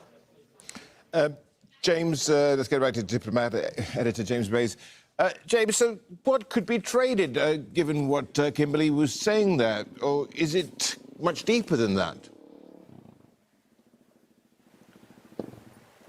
Well, I mean, all this talk about trading land, I think you've got to be careful about, because land swaps is a phrase that Donald Trump used. And I think some of the NATO and EU leaders who were listening to that were somewhat appalled, because there is no suggestion that any part of Russia is going to be traded for any part of Ukraine. Yes, there was a period last year, about this time last year, when Ukraine did take a bit of Russian territory in the Kursk region, but Ukraine then lost that territory back to the Russians. What we're talking about is all Ukrainian territory, some of it captured by Russia, and would they give some back? Would they take a bit more of Ukrainian land? We're not talking about swapping Russian and Ukrainian land. We're talking simply about Ukrainian territory and which parts Russia might be able to keep.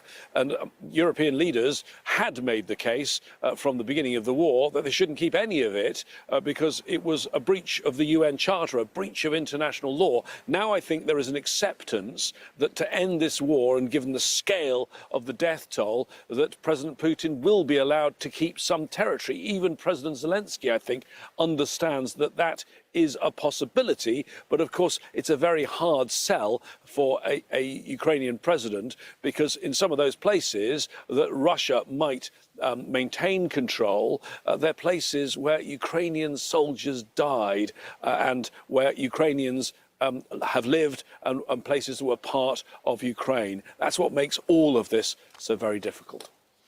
James Bays there, and of course Kimberly Halkett there joining us from Anchorage, and they're going to be with us for most of the evening or most of the day, wherever you are in the world. Let's get over now to Delaware. Joining us live from Lewis in that state is Melinda Herring. She's the Deputy Director of the Atlantic Council's Eurasia Centre. Thanks so much for joining us. You say that if Donald Trump doesn't like what he hears, he'll just walk off. Now, what would that leave? Where would that leave us? Good evening. It's great to be with you. So Donald Trump has said that if he doesn't like the tone of the negotiations, he's willing to leave. Meanwhile, the Russian side is saying that these talks will go for 6 to 7 hours. So I would expect the Russians are probably more right than Donald Trump. Donald Trump changes his mind constantly. But if these negotiations don't amount to anything, the fighting will continue. Indeed, we see the Russians hitting Ukraine this evening. So I don't think much is going to change today. Well, that doesn't exactly send the right message out. It's hardly an olive branch, is it? No, but look, the Russians haven't offered anything. They haven't changed their behavior. There's no evidence that Vladimir Putin has woken up and decided that he's ready to sue for peace. He thinks he's winning, and slowly but surely, he thinks that time is on his side and that he can carry on without many repercussions. So he thinks he's holding all the cards, one would assume. So how does one remove them from him? You do that through diplomatic pressure and economic pressure. And President Trump has the ability to turn up the pressure. He's threatened Putin numerous times. We've seen his language change in the last month or so. He's gotten increasingly fed up with Vladimir Putin as he sees that his discussions don't yield anything. And there's another important factor. Public opinion is changing. So if you look at the Chicago Council, just did some polling, and 51% of Americans support giving assistance to Ukraine. And I'm sorry, it's 62% and 51% of Republicans. And it was about 30% 6 months ago. So we see even the Republican figures jumping massively in this last 6 months. And that's a result of the pummeling that Moscow has done. Moscow has hit all of Ukraine and civilian sites, hospitals, kindergartens, schools, relentlessly for the last 4 months. And you're seeing a shift in American public opinion as a result. It's interesting and quite instructive what you said about them being able to use the economic levers to perhaps make Vladimir Putin lose some of those cards that we were using that analogy, of course, earlier with. Is that why he's taken so many business leaders with him, in your view? I think it's interesting when you look at the list of people that are with President Trump. So you have the Commerce Secretary, the Treasury Secretary, and you have a pretty short bench of foreign policy expertise. Amy McKinnon with Financial Times wrote a very good piece. He doesn't have any real Russia experts with him or any real Ukraine experts. So he's going up there and he's trying to come up with a deal. So I think he's going to make all kinds of offers in exchange for a ceasefire. If Trump can get a ceasefire, he's going to generate massive headlines and massive sentiment. We saw even Hillary Clinton, his arch foe, say, "I will nominate him for a Nobel Prize if he can bring peace to Russia and Ukraine." So what I'm watching for today is, will there actually be a ceasefire? And I think the answer, unfortunately, is going to be no. Well, if there is a ceasefire announced, I mean, what would be the terms of one? And the thing is, Volodymyr Zelensky's really in limbo here. And would he accept a fait accompli? So Volodymyr Zelensky, the president of Ukraine, will not sign on to this. That is very clear. There can be no land trades without Ukraine. Ukraine, and what we see happening today is shocking. The policy of the U.S. government for many, many years, for decades, has been no discussions about Ukraine without Ukraine. And we see another Yalta-like scenario happening where Moscow and Washington are having talks at the big boy table, and they're excluding the Europeans and Kiev itself. So it honestly doesn't really matter what Moscow and Washington decide, because the Ukrainians would have to agree to give up their land, and their constitution prohibits them giving up land without a referendum. So I think what's likely to happen is a long conversation today. Trump may offer Putin some kind of financial incentives. He may threaten him. He may say, "I'm going to put that 25% additional tariff on the Indians that I promised last week. I'm going to put some pressure, some tariffs on the Chinese." He has a lot of leverage. He has a lot of sanctions leverage. His team has not been enforcing the sanctions that are in place. He has huge leverage that his administration hasn't used. So that's one area where he could. He could also say, Vladimir Putin, I'm going to turn Ukraine into a porcupine. I am going to give them so many arms if you don't concede. So let's see what he offers. But Trump is very, very reactive, and he bounces around all over the place. I mean, it was only 5 months ago we saw him berating Volodymyr Zelensky. A month ago we saw him calling Putin out. Which Trump are we going to get today? I don't know. Well, that's a big question, isn't it? And before we leave things, Melinda, it's a good question I've been asking all our guests, and that is, what does a successful summit look like? So a successful summit for Ukraine would be a real and lasting ceasefire. That's what the Ukrainians are saying. Zelensky said, "I am waiting. The only thing I want to hear is ceasefire." I think that for Trump, he wants a Nobel Peace Prize. He wants to be seen in the driver's seat. He wants to be able to get glory for bringing peace to Ukraine. And for Putin, there's never been a better day. He's trying to hoodwink Trump. He wants to be treated as a normal leader. He's a war criminal, and his plane landed on U.S. soil, and nothing happened to him. So, he's looking good. He just rode in in the White House car, the Beast. So he has he's never had really a better day, and he has very little to lose here. So he's looking for a deal, and he's an extremely good negotiator, and he knows all the details, and Trump doesn't. So this is one of the things that I'm concerned about today. And one of the devil is really in the details. Will Trump agree to something that Ukraine and the Europeans will not? And that's one of the big open questions as well. Melinda, thank you so much for joining us. Melinda Herring there from Lewis in Delaware. She's Deputy Director of the Atlantic Council's Eurasia Center. Thank you. Okay.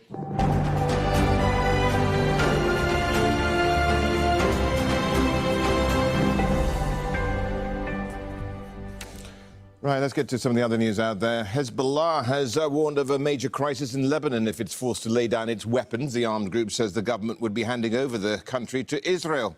The Lebanese government has ordered the army to ensure all weapons are under state control by year's end. It is one of the conditions of a U.S. deal agreed earlier this month. It also stipulates an Israeli withdrawal from southern Lebanon. The government has taken a very dangerous decision. With it, it violated the covenant of coexistence, and it is exposing the country to a major crisis. Zaina Khodar has more on Hezbollah's reaction out of Beirut. These were some of the strongest statements yet by Hezbollah's Secretary General Naim Assem concerning the Lebanese government's decision to disarm the group. In his words, there will be no life in Lebanon if the state confronts Hezbollah. It is being seen as a threat. Most of the speech was directed at the Lebanese government, messages to the government saying that it's a dangerous decision, they're exposing the country to a major crisis, and that the Lebanese government will be held responsible if there is internal strife. The decision to disarm Hezbollah is unprecedented. It's the only group that maintained its weapons after the civil war ended in 1990. But many will say that the government would have been unable to even take this step, this decision, if Hezbollah was not weakened by the war with Israel last year. The timing of this speech, just days after a senior Iranian official, Ali Larijani, was in Beirut in a show of support to Hezbollah, in a message that Hezbollah is not alone. Naim Assem's speech only days before the arrival of the U.S. envoy, Tom Barrack, to Beirut. He's going to be here for the fourth time in recent weeks to push ahead with the disarmament plan. And the timing of this speech just 2 weeks before the Lebanese army is supposed to present a 4-month disarmament plan to the political leadership in the country. So dangerous times in Lebanon. Hezbollah saying that, yes, they've reiterated time and time again they're not going to surrender their weapons. But this time they are saying that they are willing to fight any battle, no matter what the cost, and it will not lay down its arms. Zaina Khodar, Al Jazeera, Beirut. Now, going to South Asia, heavy rain has triggered flash floods and landslides in Pakistan and disputed Kashmir. At least 256 people have been confirmed dead in Pakistan and another 60 in Indian-administered Kashmir. Search and rescue operations are underway across the region. Hamda Sahud reports. Heavy rains drench this mountainside in the Himalayas. The floodwaters and landslides consume the villages beneath them. This is Kishwar, a pit stop on a pilgrimage route to a Hindu temple, now in muddied ruins. It's the second week of floods in Indian-administered Kashmir. Dozens of people have been killed and hundreds remain missing. I started running. When I looked back, I couldn't see anyone. I have no idea where all the people vanished to. In neighboring Pakistan, search and rescue teams are trying to reach people trapped in the debris of their homes. Monsoon rains have engulfed the northern part of the country, along with Pakistan-administered Kashmir. In the Bajar district, authorities carried out a major rescue operation, one of many similar ones across this region. People in the subcontinent are used to the storms typical of the monsoon season, but disasters of this scale have become more frequent. Scientists warn climate change, coupled with unchecked development and deforestation, is worsening extreme weather events. The combination of melting snows, ice, water, and lots of debris, this is what becomes a killer. Villages across the region are bracing for more floods and landslides, while trying to recover from the losses they've already suffered. Hamda Salhout, Al Jazeera. Civil defense workers in Syria are battling to control massive fires raging in the countryside of Latakia and Hama. Heavy winds and high temperatures are spreading the fires across mountainous regions. Emergency crews have been using helicopters to put out blazes in the Mirdash and Shahat and Hama countryside. The United Nations has meanwhile failed to secure a deal on the world's first legally binding treaty to curb plastic pollution. Delegates meeting in Geneva were unable to resolve differences on how to cut production. Victoria Gatenby reports. Across the world's oceans, plastic waste is piling up. An estimated 11 million tonnes flow into the sea every year, breaking down into microplastics found in drinking water, Arctic ice, and even in human blood. For nearly 2 weeks, negotiators in Geneva worked on a treaty to tackle the crisis, from production to disposal. But disagreements on limiting the output of non-recycled plastics resulted in a deadlock. It's very clear that we did not arrive where we wanted to arrive, but I also believe that everybody came here with the intention to get the deal done. The draft text fell far short of the ambitions of the European Union and small island nations. They'd pushed hard for strict production caps. It is tragic and it is deeply disappointing to see some countries that are trying to block an agreement, a treaty that will give us the instruments needed to tackle plastic pollution.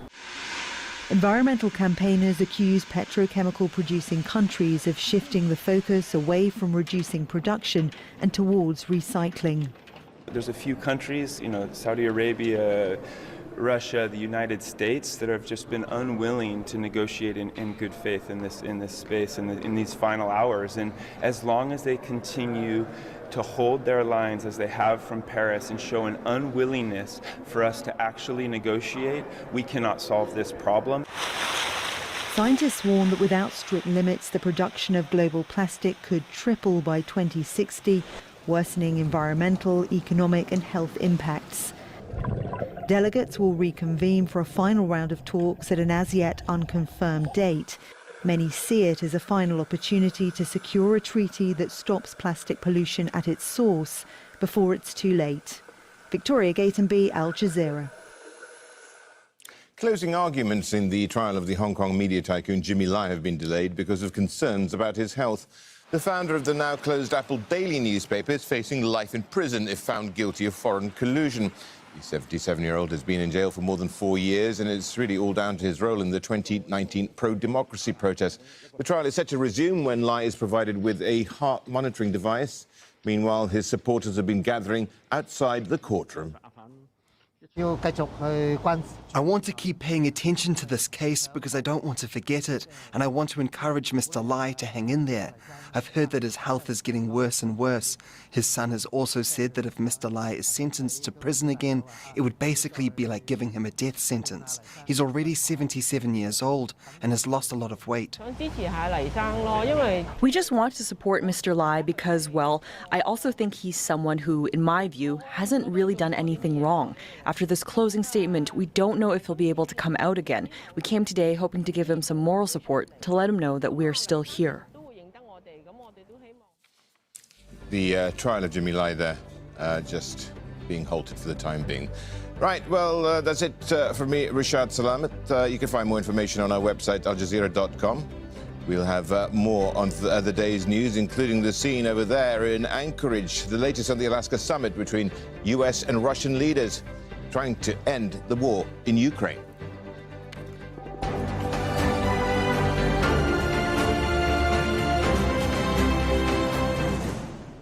Melodies that struck a chord with a nation fighting to be free. He composed over 200 songs that inspired and uplifted the spirit of the Indonesian people. How Ismail Marzuki's music became the soundtrack of the struggle against Dutch colonial rule.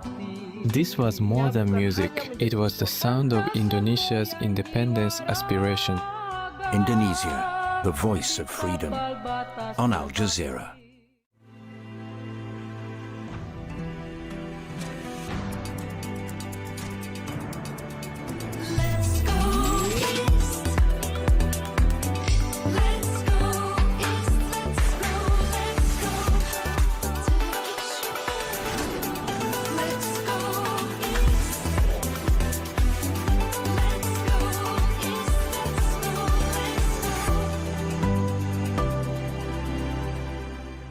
hearing the facts. He has no choice at all but to go risking his life to feed his children.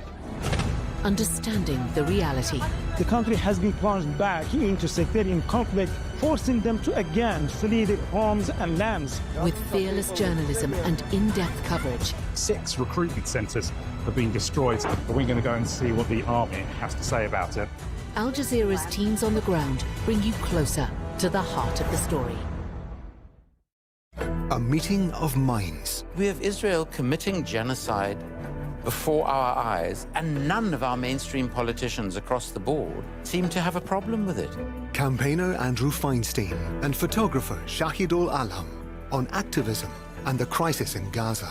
Each one of us is a witness, and the onus is upon us as witnesses to be able to validate what we're seeing around us. Studio B Unscripted, Part 2 on Al Jazeera.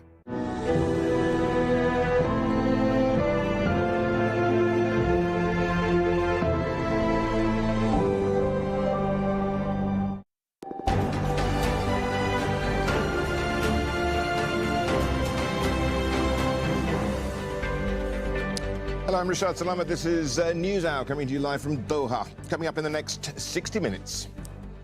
A warm welcome as Donald Trump meets Vladimir Putin in Alaska ahead of their meeting to discuss the future of Ukraine. I'm Kimberly Helkett at Joint Base Elmendorf-Richardson. The two leaders are currently talking over lunch, and later we expect to hear from them in a joint news conference.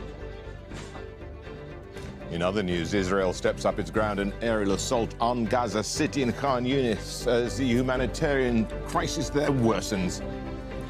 The foothills of the Himalayas have seen more than 250 people killed as Pakistan and India and the disputed Kashmir region are doused with rain. And the African Water Summit is concluding in Cape Town, a place where water is plentiful for some, but scarce for others.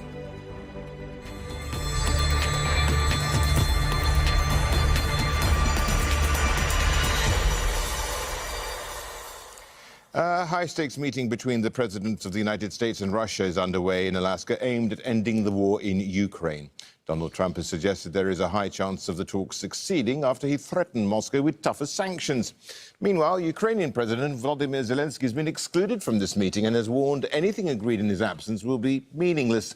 The Kremlin says that Russia expects the summit will bring results, and if it doesn't, a subsequent three-way meeting may not happen.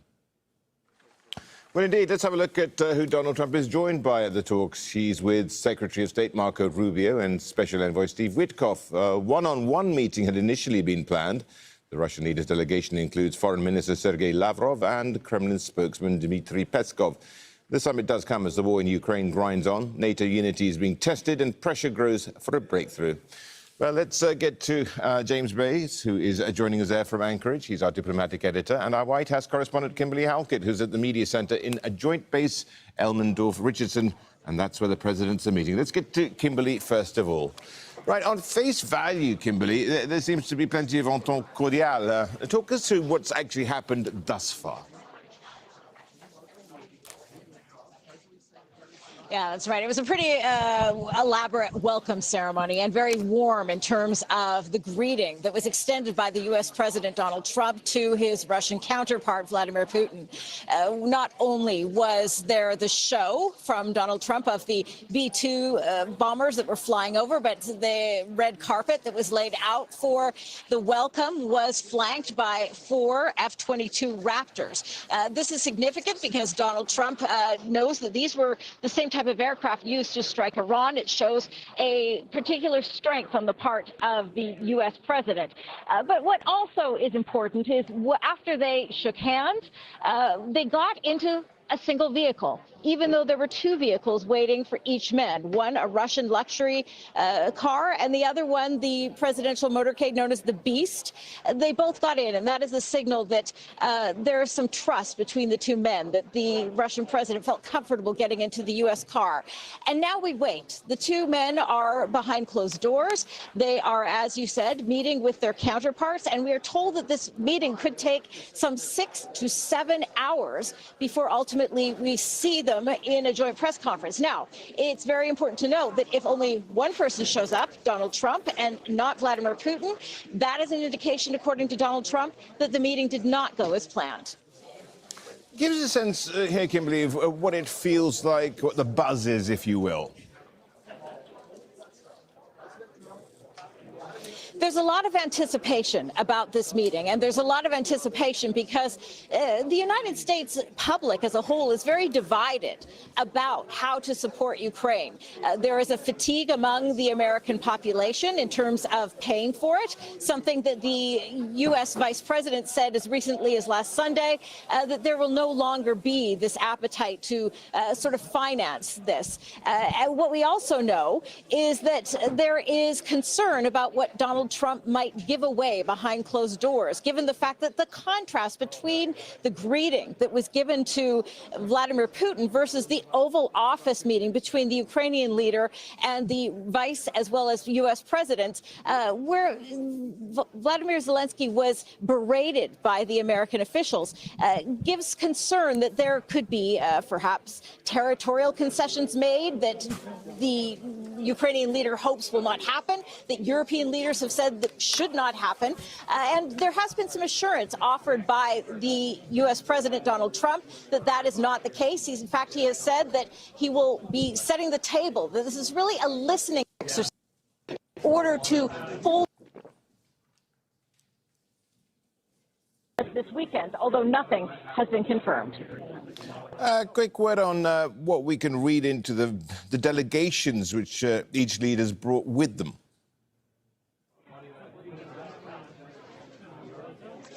What we know in terms of the delegations is that there is a heavy financial component to these meetings. Now, the U.S. president has said very clearly that they're not going to be doing any business until the issue of the Ukraine war is settled. But we know on the part of the Russian leader that that is primary in his mind, perhaps more important to him than even trying to settle and bring about peace, which is the primary goal of the U.S. president. Now, the reason for this is twofold. First, the fact that there have been very tough sanctions by the Europeans as well as the United States, and that has affected the Russian economy. There is also the reason that we know that Vladimir Putin has been somewhat of a pariah on the global stage. So for him, this is very much about validation, the fact that he is back, if you will. He is being greeted in such a warm manner in front of the cameras around the world and the international journalists. But also, this is about trying to seek out those economic opportunities. The U.S. president saying that the U.S. economy is hot and that there is a desire for Russia to have a piece of it. But again, the U.S. president saying none of that will happen. And in fact, there will be tough economic consequences if a ceasefire is not obtained first. Thanks, Kimberly Halkett there in Anchorage. We will probably be heading straight back to her at some stage during our programming. We can stay in Anchorage, though, and join our diplomatic editor, James Bays, is on the ground, too. It's a real high-stakes meeting. Question that we've been asking, though, James, is how do we measure success? Well, it depends who you are talking to, and different people want different things out of this meeting. Even Donald Trump, I think, his position is not at all clear because he's moved from very tough talk against Vladimir Putin to praising Vladimir Putin over the last 6 months, which is the second term so far of his presidency. He seems to have settled after a lot of lobbying from the Europeans on saying that what he wants out of this meeting, number one thing, is a ceasefire on the ground. Now, President Putin, does he want a ceasefire? Not really, and certainly he doesn't want to move as fast as President Trump would like to move. And that's because on the ground, slowly, very, very slowly, Russia has been taking territory. It's had an appalling loss in terms of manpower, in terms of its soldiers that have been killed or injured. Some estimates put that over 1 million in the last 3.5 years. But if you look at the maps, slowly, every month, there's kilometres here and there, and they're all going Russia's way. It is taking more ground. He thinks he has time, and he thinks that he has momentum. And his basic position has not changed. And that position is that he wants to eventually have total control of Crimea. He's already got that, but he wants it recognised, and he wants control of all the 4 provinces of eastern Ukraine, even the bits that he hasn't managed to conquer in the last 3.5 years. That's totally unacceptable to, of course, the other party that doesn't even get a seat at the table at this summit, and that's President Zelensky and the Ukrainian government. Donald Trump would like there to be a second summit under, again, I think, quite a lot of pressure from Europe and from the Ukrainians. But will Vladimir Putin accept that? Big questions. Yeah, absolutely. And that's, what we're waiting for. Trump having spoken about a future meeting there involving Zelensky. And, based on what you've seen so far there, is this more likely to occur than it was before these two got together? But I'm sure it's far too early to really tell yet. It really, we don't know anything at all. And given the format of this, there are 3 senior figures on each side who are around the table. You have the National Security Advisor and the Secretary of State. That's the same person at the moment, Marco Rubio. You have Ambassador Steve Witkoff, who is the special envoy, and you have President Trump on one side. You have President Putin, and you have Sergei Lavrov, his very long-term foreign minister, longest-serving foreign minister in the world, and former Russian ambassador to the UN. And you also have a man called Yuri Ushakov, who is the former Russian ambassador to the US. Both Lavrov and Ushakov are diplomats that are so veteran that they were diplomats not just for Russia, but for the Soviet Union. There's no one else there. They're in a closed room, so we're not really getting any details. All I think we can see so far is the body language from the opening encounter and the fact, and it's key, that President Putin got into President Trump's car, and without an interpreter, they were smiling, they were chatting in the back. That's the key thing, the key takeaway at this stage. But obviously, once the meetings break, we'll start to get all the details of where this is going, because this is the most important moment in diplomacy on the war in Ukraine since that war started 3.5 years ago. James, I mean, Vladimir Putin is seen as a fairly measured man, and given his background, he is calculating. On the other hand, you've got Donald Trump, who vacillates on an hourly basis and is enigmatic, let's say, perhaps even mercurial. What would it be like in that room? Well, I think it is very, very interesting because the personalities are different, but they seem to have a rapport, certainly in the past. We think they've met 6 or 7 times in the past. So I think at least there'll be a cordial start to the meeting. Secretary of State Marco Rubio in the past has been seen as somewhat of a Russian hawk, so maybe he will play the tough guy in the meeting. But as I said, on the experience on the Russian bench with these three figures who have such extensive experience. Remember, President Putin has been in charge of Russia, not all the time as president. He did one little bit where he was a backseat driver. He was still running Russia, but with the job of prime minister, because at the time there were term limits which have since been removed for the Russian president. But remember, he took office on the last day of 1999. He's been in charge of Russia for all of that time. There is a great deal of experience and master of detail on the Russian side. Remember, President Trump, not really a details man. Yep, that's certainly perhaps one to ponder over. James, thanks very much. Diplomatic editor James Bays there in Anchorage. Let's head over now to Moscow. Osama bin Javed is there, and he joins us now. What are we looking for here, Osama? What are Moscow's expectations from these talks?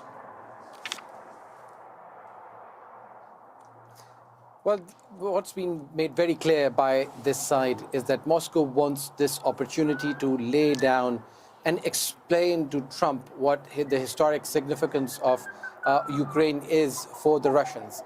It wants to tell them that Moscow does not want to budge on all of the areas that it has taken, and the Russian-speaking areas that it has annexed should be recognized as such.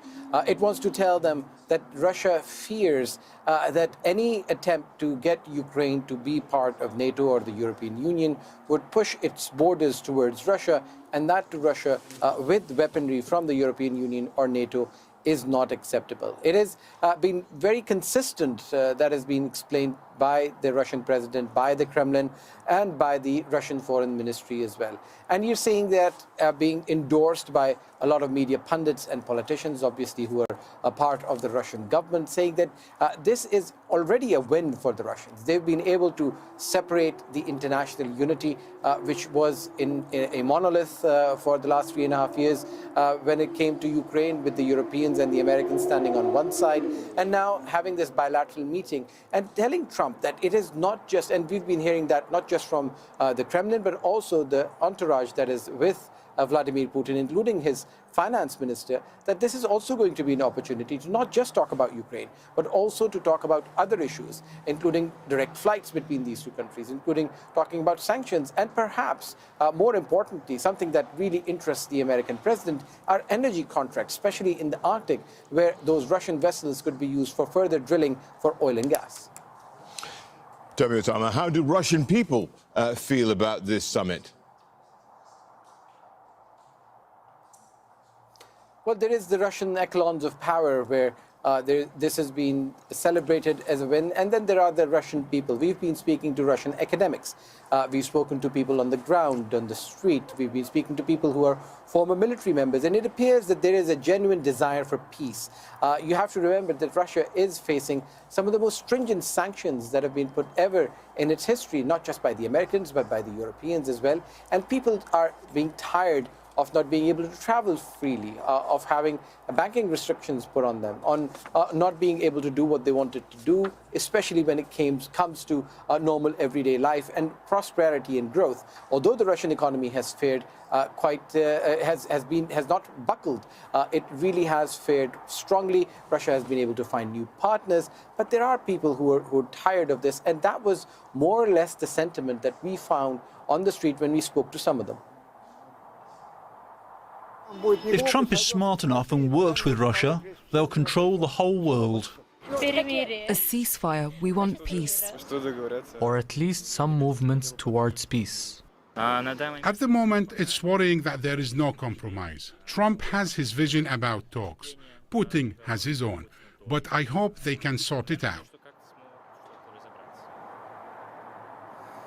And that gives you an idea of what the mood and sentiment is like here on the streets of Moscow, that there is hope, there is expectation, but obviously what people want to see is that all of the, especially the military personnel we've been speaking to, who say that there's a lot of sacrifices that people have made, and there shouldn't be any compromises made about their territory, especially that Russia has taken, and its stranglehold on all of those areas that it has been put in, not just in the last 3.5 years, and you're also seeing that push happening in the last few days and weeks as well. Osama, thank you very much indeed. Osama bin Javed there, joining us from Moscow. We can stay in Moscow and join Alexander Bratersky. He's an independent journalist and specialist in Russian foreign policy, and he's in the Russian capital. Thank you so much for joining us, Alexander. Now, we don't know a lot of how this meeting is going, of course, naturally, but give us a sense of what you read into the greeting that the two gave each other upon landing in Anchorage. Well, actually, yes, of course, those are just, words of greetings and actually good hugs and so on. And yes, President Putin and President Trump are actually nice to see each other. But of course, there's going to be a tough talk behind closed doors, I assume, because let's see, we can see that President Putin is actually, yes, he's winning in Ukraine. The Russian army is much more stronger than the Ukrainian army, and that's an objective reason. But at the same time, Mr. Putin and Mr. Trump would not meet if there would not be some concessions that Russia is maybe willing to make for the President Trump and his position over Ukraine. Because you see, if this meeting is very important for both sides, but presidents would never meet if there's something being discussed, and that we can actually might see something coming out of this meeting. Well, absolutely. And what interests, really, given that Vladimir Putin sees himself as perhaps winning on the ground for the time being militarily, what incentive is there for him to actually de-escalate and call a ceasefire? Well, remember, President Clinton has said to President George Bush, who was George Bush Sr., a war president, when he was winning the war in Kuwait. Of course, I'm not comparing those two wars, but in the same time, President Clinton, who was running against him, said it's economy stupid. Yeah. President Putin is not much into focusing on economy, but his finance minister, Siluanov, and other people, and even Defense Minister Belousov, who used to be the economic minister and who was in charge of economy. And so they all know what's actually happening in the economy, and the economy is not strong. So now, yes, we can sustain this war, people could say, people who are in charge for the economic base, but they could say, let's say in a year, what's going to be in a year, we don't know. So this is actually gives Mr. Putin sort of a room for maneuver in sort of like trying to, well, get away from this conflict with his whatever he already achieved.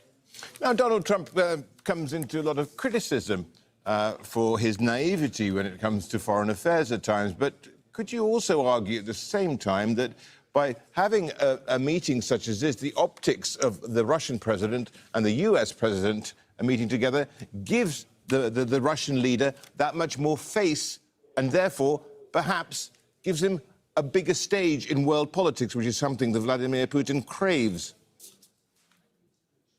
Yes, absolutely. Yes, it was for President Putin, as it was for any Russian leaders or Soviet leaders like President Gorbachev when he was meeting President Reagan in Geneva and Reykjavik. Of course, at that time, there was a different world. There was a different political figure. But at the same time, we should look at the political environment both in the U.S. and Moscow. Mr. Trump is a very authoritarian figure, but he's surrounded much more or less democratic environment in people who are in charge of the American policy. They're more or less people who have different opinions and they can express them. Trump has a strong team like Mr. Rubio, for example, and other people who are responsible for the financial things, right? President Putin also does have, very smart intellectual people, including Mr. Lavrov, including Mr. Ushakov, who's a seasoned diplomat. I know him well. I work as a correspondent when he was an ambassador in the United States. But at the same time, it's very difficult to argue against Mr. Putin because Mr. Putin is actually living within the authoritarian figure of a Russian government. You don't have an independent parliament or the media who can actually say and express things. The media only praise this president and says everything he does. I'm not talking about opposition media, but let's say the mainstream media only says, President Putin, everything you do is good. But at the same time, you have 60% of Russians asked by the Russian field, opinion poll, about 60% want peace now. 39% actually sort of, against and continue for the war effort. So we can actually see that there is something coming out. So people actually trying to sort of like they feel they already have a different attitude over this conflict, which is going on for about 3 years. For example, today I just been in the city of Ryazan. It's a very beautiful city outside Moscow, about 2 hours drive. It's a beautiful city. People walking on the street. People are nice. Everybody looking good. But at the same time, near Ryazan today, there was a munition factory was attacked. The war is felt by people who are living even in the big cities or smaller cities, and you can see that. That actually gives people sort of hopes for the conflict to be sort of at least frozen. Very quickly, Alexander, the question I was talking to you about here can be reversed. And given the measured approach that Vladimir Putin takes, could Donald Trump be walking into a trap? Quickly. Yes, he can. But in the same time, we can all see this in about, let's say, a month. If things are moving in a direction for peace, means Trump and his advisors kind of understand the situation. So they will not give everything what Putin wants, and there will be a sort of a middle ground reached in those negotiations. We'll see actions also by President Zelensky of Ukraine. He's also an important player, even he's not present here. Thank you so much for joining us there. That is Alexander Bratevsky, an independent journalist and specialist in Russian foreign policy, joining us there from Moscow. Now we can head from Moscow to Kyiv because Charles Stratford is there and he's joining us there from the Ukrainian capital. Now, Volodymyr Zelensky did post ahead of this meeting. Charles, what did he actually have to say about these events in Anchorage?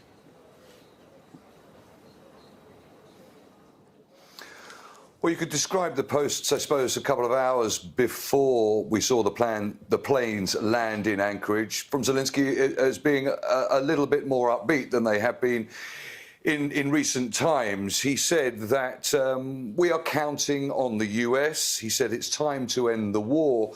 And he said the Alaska meeting opens the path for a just peace, a substantive three-way discussion between the three leaders. That, of course, is something that Zelensky has been calling for a very long time, and it is something that has not been granted to him by Vladimir Putin, who has always said that what he described as the groundwork for any face-to-face discussion had to be put in place first. Zelensky also commented on the ongoing strikes that have happened in the last 24 hours or so by Russian drones. At least one person was killed in a strike on Dnipropetrovsk, another person injured. There were also strikes on Kherson and Zaporizhia. There was an explosion that the Ukrainians said was a Russian strike on a market in the town of Sumy, which we understand the Ukrainians denied having had anything to do with. And Zelensky said in a Telegram post, he said, on the very day of the negotiations, they are still killing, and that says a lot. He says the war continues, and there's no signs, not even any signals about Moscow preparing to end the war. So, as I say, that was possibly 2 or 3 hours ago. Those comments have dried up, but one can imagine, yes, the Ukrainian leader will be watching every second that he can, getting as much information as he can out of this meeting, waiting for statements to be made at the end of it, and feeling, I suppose it's safe to say, left out of it, and hoping that at the very least there is a ceasefire and a three-way meeting between himself, Trump and Putin on the offering. Charles, the Ukrainian public, they seem more than distrustful of these events. They are very distrustful of these events, and I think it's important to put things in context here. For many Ukrainians, this war didn't start 3.5 years ago. It started 11 years ago in a revolution that happened, the epicenter of it behind me in the square there, where we saw Viktor Yanukovych, who was President Putin's man, effectively, in Ukraine, being overthrown. It was after he was overthrown that we saw the so-called Green Men arriving in Crimea, the takeover of Crimea, and the beginning of the funding and the support and the weaponry for a separatist movement that started in the Donbass. So the Ukrainians look at this meeting with great distrust for Vladimir Putin. They blame him for the failure of the Minsk agreements, the 2014-2015 Minsk agreements that came to nothing. And they see this as Putin basically bluffing and trying to stall any kind of secondary sanctions, additional sanctions on Russia. They are also deeply distrustful, many that we spoke to, of President Trump himself. They're well aware of Trump's business interests for America, whether it be minerals deals, whether it be oil and gas, whether indeed it be the selling of US weapons to Europeans. Whether there is a ceasefire or not, those weapons sales will still go forward. So it means a lot of money for America. So they're skeptical about Trump's real motivations. There's all this talk about Trump wanting the Nobel Prize and his insistence that if anybody is going to start putting an end or start a process to ending this conflict, it will be him. And then, of course, there's the war fatigue. People here are utterly exhausted. 3.5 years since the full-scale invasion, thousands killed, their homes destroyed, millions of people forced to flee their homes and remain in this country or have left and gone abroad. They want an end to this war, but they are, as I say, deeply, deeply distrustful. And I think it's worth mentioning as well that for many here, Putin's description of Ukraine over the years is something that they are really concerned, if not angry about. I just take us back to that 5,000-word essay that he published in July 2021, before the war, where he described Ukraine as being an artificial entity. It was his take on history. He said that Ukraine as a country was an entity that really didn't exist, that was put together by Lenin and the Bolsheviks. And it was that kind of language that we heard again in June this year at the St. Petersburg Economic Forum, where he may well have been glad standing. It got a laugh from the audience, a nervous laugh, one can imagine, where Putin described Ukraine as, in his words, all of Ukraine is ours.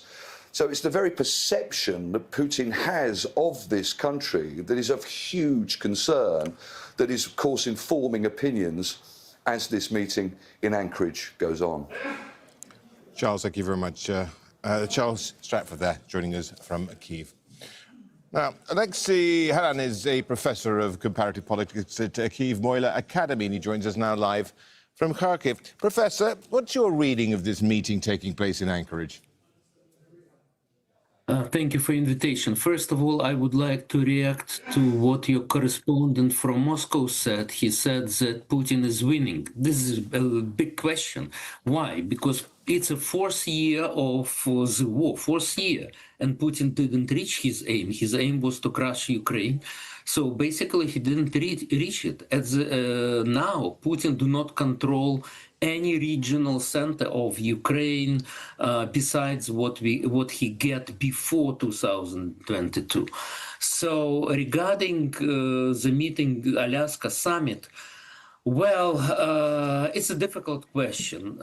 Previous experts said that Ukrainians are worried. Yes, we are worried. Why? Because so far Putin didn't make any concession to Trump, and Trump didn't push him to any concession. Basically, Russia remains in the same position as it was, despite the fact that, again, the situation for Russia is not very good. Yes, it's very difficult for us as well. So it's a war of attrition. So we were waiting for strong sanctions against Russia from Trump administration because Trump promised to do that. But so far, he didn't do that. So now we have this meeting. We saw the red carpet, so we saw this nice atmosphere, and this is, legitimization of war criminal. Putin is a war criminal. So he was isolated, but the very meeting at such level and such reception, again, legitimizes Putin. So I would say the atmosphere is disturbing for us. We'll see what will happen. During the closed doors, Trump may pressure Putin to agree finally to the ceasefire. But there's a big question, because before Trump said several times that he set several deadlines, and he said that if Russia do not stop shooting, killing of the Ukrainians, if there is no ceasefire, then Trump will impose new sanctions. It was said several times, there were several deadlines, but nothing happened. Professor, that's why it's a big question what will come out of this meeting. Professor, what do you want to see come out of this meeting as a Ukrainian? Well, as a Ukrainian, I think it's important to have real ceasefire, and after that we can talk, we can have negotiations and to see how we will move forward. Because now when Russia continues bombardment of the whole Ukraine, and look, by the way, today regional center Sumy was mentioned. Today I was in Sumy, and it's 30 kilometers from the Russian border, and yes, the central market was hit by Russia. The central market, imagine, military object. So we can't conduct negotiations in this situation when Russia continues, to kill Ukrainians. And by the way, several days ago in state-controlled Russian information agencies, there was an article that all the Ukrainians should be exterminated. Can you believe that? There was a title of this article. All the Ukrainians should be exterminated. So that's why we hope for pressure on Putin to move to real negotiations, because so far it was just the imitation, nothing like that. And definitely we would like to restore the territorial integrity of our country. Yes, Professor. We think that it's possible if there is enough pressure on Putin and Russia's economy. Professor, we started the interview by you talking about the fact that Russia is not gaining ground or winning, as it were, some people have put it. So can you give us a sense of, you're there, Kharkiv, not very far away from the front lines, what it's like, and indeed what you perceive as being the sort of battle lines now? Look, so we need to understand that both Sumy and Kharkiv is the second largest city in Ukraine, and it's also 40 kilometers from Russian border. So it's actually, Russians didn't manage, to seize. For 4 years, they didn't manage to seize neither Kharkiv nor Sumy. So indeed, it actually shows that we are still, we are strong enough. But all the people who are living there, they under the threat of bombardments, by Russian drones, Russian missiles, and they cannot escape it. So it's very, very difficult, to live in these cities. And that's why, yes, if we are talking about ceasefire, let's have ceasefire. Actually, Trump suggested ceasefire at the beginning of his presidency, and Ukrainians supported that. But so far, there's no ceasefire at all. We are in favor of that. Professor, thank you so much for joining us there. That is Professor Oleksiy Haran, Professor of Comparative Politics at Kyiv Mohyla Academy. You're watching Al Jazeera. A reminder of our top stories. The presidents of Russia and the United States are in Alaska for a high-stakes meeting aimed at ending the war in Ukraine. Ukrainian President Volodymyr Zelensky has been excluded from the talks and has warned anything agreed in his absence will be meaningless. Donald Trump is joined at the talks by Secretary of State Marco Rubio and Special Envoy Steve Witkoff. A one-on-one meeting had initially been planned. The Russian leader's delegation includes Foreign Minister Sergei Lavrov and Putin's advisor on foreign relations, Yuri Yushakov. Well, as all of this is going on in Anchorage, who better to talk to than our diplomatic editor, James Bays. James, the stakes are high here. How high are they? And again, got to ask you this question, do we know anything more? And how do we measure success?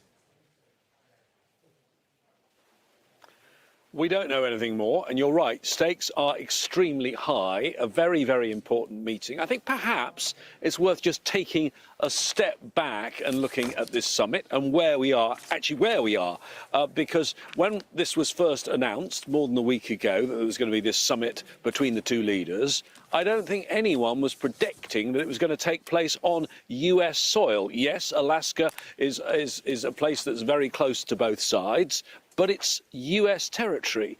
And then when they said Alaska, I don't think anyone predicted that it would be on a US military base. There were all sorts of suggestions where it could be in Alaska. And the reason for that is the Russians are very, very proud and have insisted in the past on neutrality whenever they have diplomacy. I can remember just a few years ago that there were talks on Syria with the old Syrian Assad regime, and Russia objected to them being in Geneva because they said Geneva wasn't a neutral location. I think that tells you something. I think it tells you how much Vladimir Putin wanted these talks and how much he wanted to be recognized as one of the top leaders in the world, sitting down with the most powerful man in the world, and how much I think he perhaps thinks that by doing that, he can get Donald Trump on his side. He remembers his previous meetings. He remembers that they've had very warm, cordial relations. And I think he thinks that this can be a diplomatic triumph if he was to meet face to face, and shows that he really wanted this meeting to take place. And certainly from the very little that we've seen so far, which is the greeting, coming down the steps of the aircraft, the shaking hands, and then Vladimir Putin getting in Donald Trump's car, which I don't, again, no one I think would have predicted that would necessarily happen, and they were laughing, and no interpreter as they travel that short distance in the car. Those pictures certainly show us something that will, I think, please the Russian side. But of course, that's only the little bit that we saw, and there are very detailed talks going on, and we're told the total length of those talks could be more than 7 hours. James, he didn't have a lot of alternatives, did he? He only had one car to get into. But anyway, now, there's the talk of there being a second meeting. Do we know anything about that? No. Please, James. Just to be clear, there was President Putin's limo there on the tarmac. It was ready and waiting. My apologies, James. You know, Trump may have guided him, but there was he absolutely had a choice of whether to get into that vehicle. Right. Thank you for correcting me. But it's about face, isn't it, as well? And maybe that's one of the reasons why Zelensky may have been excluded. Now, what do we know about a future meeting that could involve the Ukrainian president? Well, we know that certainly the Russian side would not want to go to that fast. And actually, I don't think the Ukrainian side would necessarily want that to happen within days, as Trump at one point suggested. And that's because I think everyone wants to work out exactly what has happened at this meeting, exactly what the offer is, and work out the next part of this diplomatic chess game that is taking place. And it's a chess game with more than 2 players. It's a chess game with not just the 3 players that you know about, the Russians, the US and the Ukrainians. The Europeans want a seat at this table as well. So I think they'll be trying to, all of them, apart perhaps from President Trump, who really wants peace and wants ceasefire and wants to be the man who can bring peace quickly. I think all the others would like to go at a slightly slower pace than things have been moving recently. But President Trump, of course, is the man who says he wants to win the Nobel Peace Prize, and at one point, several times during the campaign and even when he first became president, said that he could solve this conflict just like that in 24 hours. James, thank you very much indeed. James Bays, diplomatic editor in Anchorage.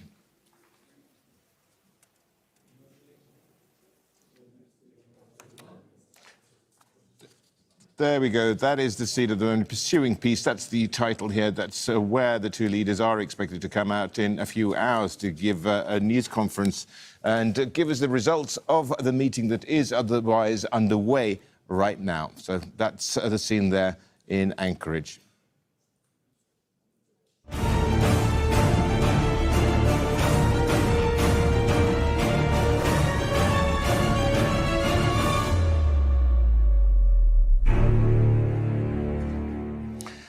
Israeli forces are carrying out heavy bombardment in the Zaytun neighborhood of Gaza City, one of the most densely populated areas on the Strip. The Civil Defense Agency there saying more than 300 homes have been razed in 3 days and entire families wiped out. The Israeli military has been dropping leaflets ordering people to leave after announcing last week that it planned to seize the city. And yet again, starving Palestinians have been targeted while they were trying to get something to eat. At least one woman was killed and several other people wounded at a site run by the notorious Gaza Humanitarian Foundation. The group is backed by the US and Israel, but the UN has described its food distribution sites as death traps.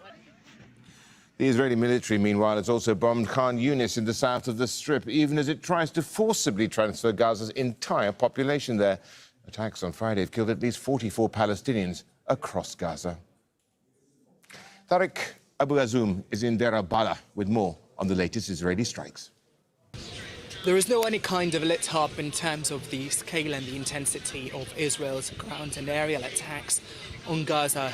Hospitals, schools and makeshift tents have been constantly targeted by the Israeli military without any warning ahead of the strikes. And we can see that the main focus at the moment is in the eastern areas of Gaza City. These areas have been witnessing an unrelenting demolition campaign. According to initial reports, over 300 homes have been demolished by the Israeli military.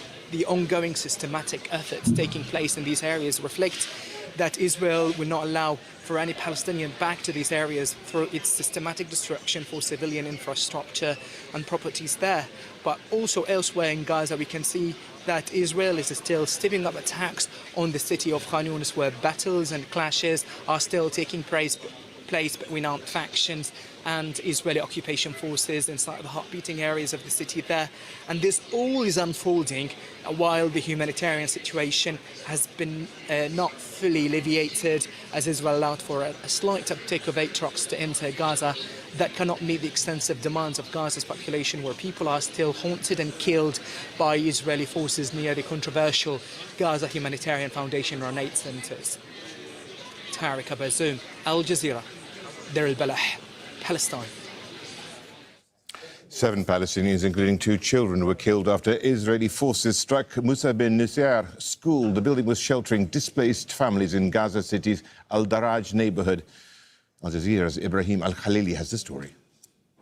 I'm here today standing inside Musa bin Nasir School in Gaza's densely populated Al-Daraj neighborhood east of Gaza City, where the Israeli fighters just targeted this classroom, which led to the death of many Palestinians, and dozens were injured and transported to the nearest hospital. The scale of devastation we are seeing in the frame is unprecedented, as we can really see the hole on the ceiling on the upper floor caused by this attack, which came without any prior warning. We can clearly see the remnants. This is what's left of the Israeli missile which hit this classroom and killed many displaced Palestinians.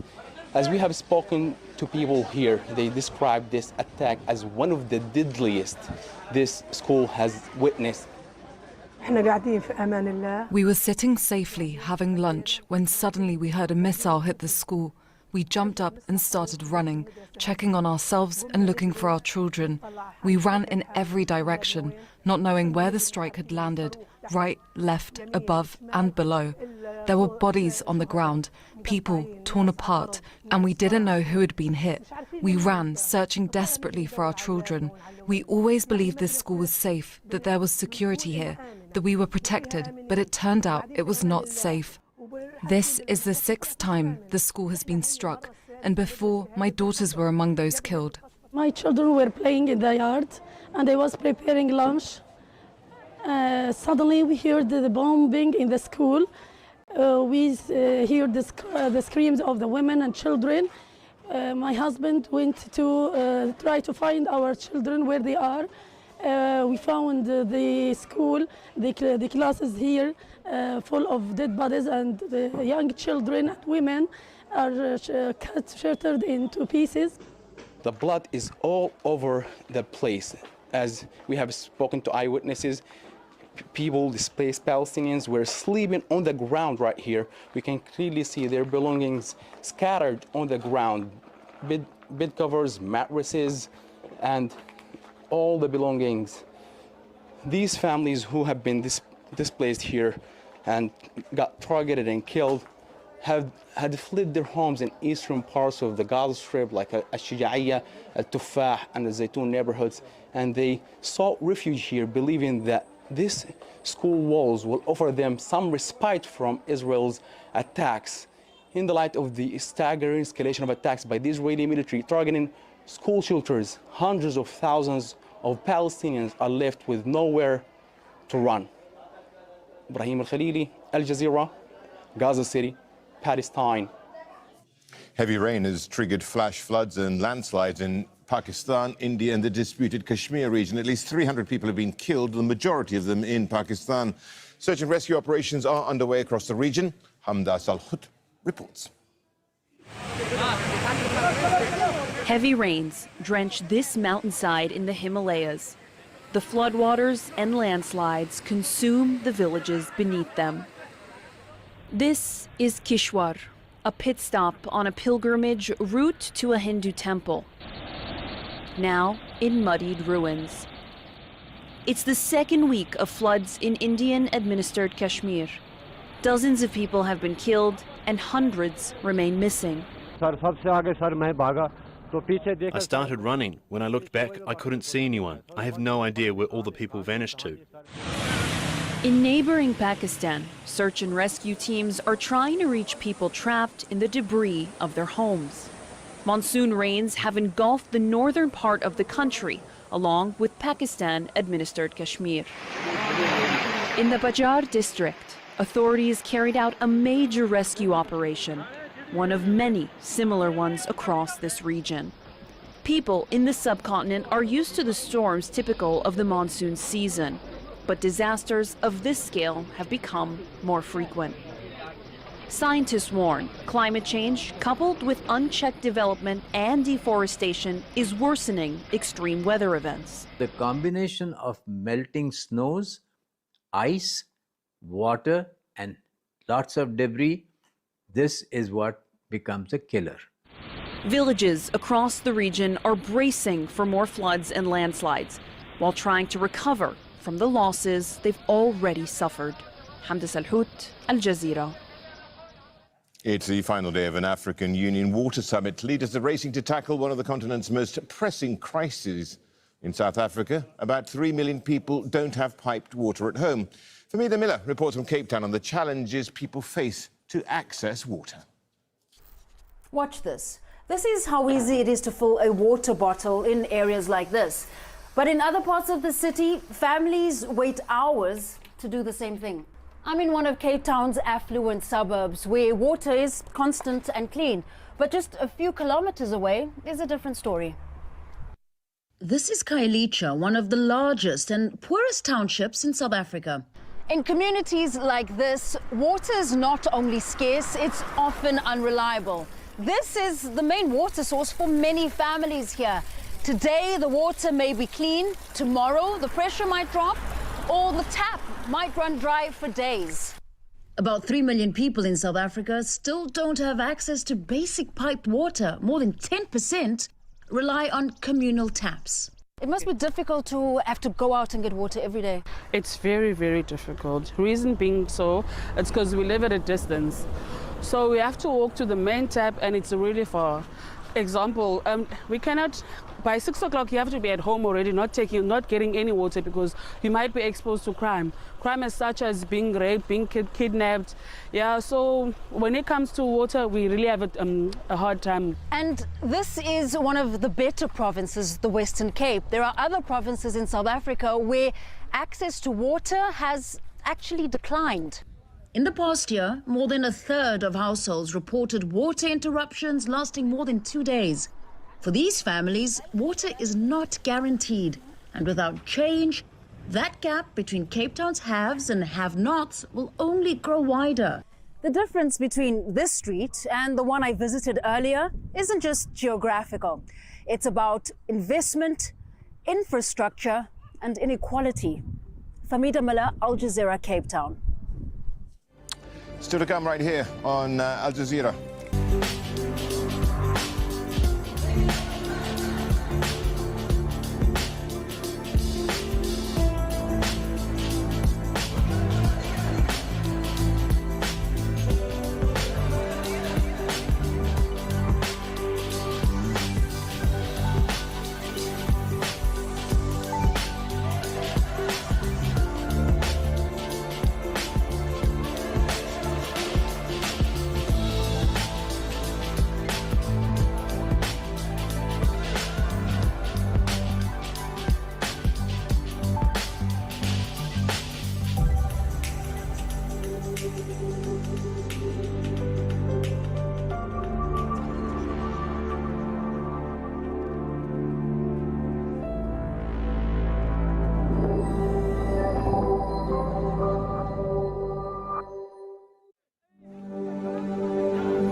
Time for some sport now, and reigning champions Liverpool have won the opening Premier League match of the season, and they did so in dramatic fashion.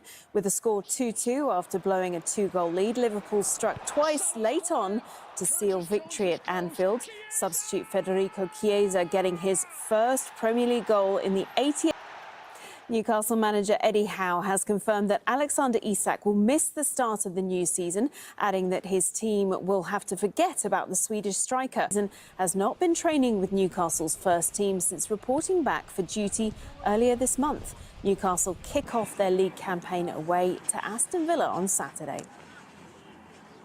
Eddie, do the players this weekend almost have to forget about Alex?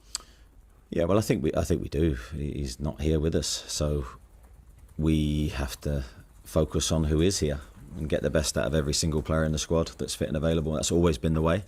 I think the players will be aware that he's not here, but I don't think the focus will be on that. The focus will be on making sure that they play to the best of their ability.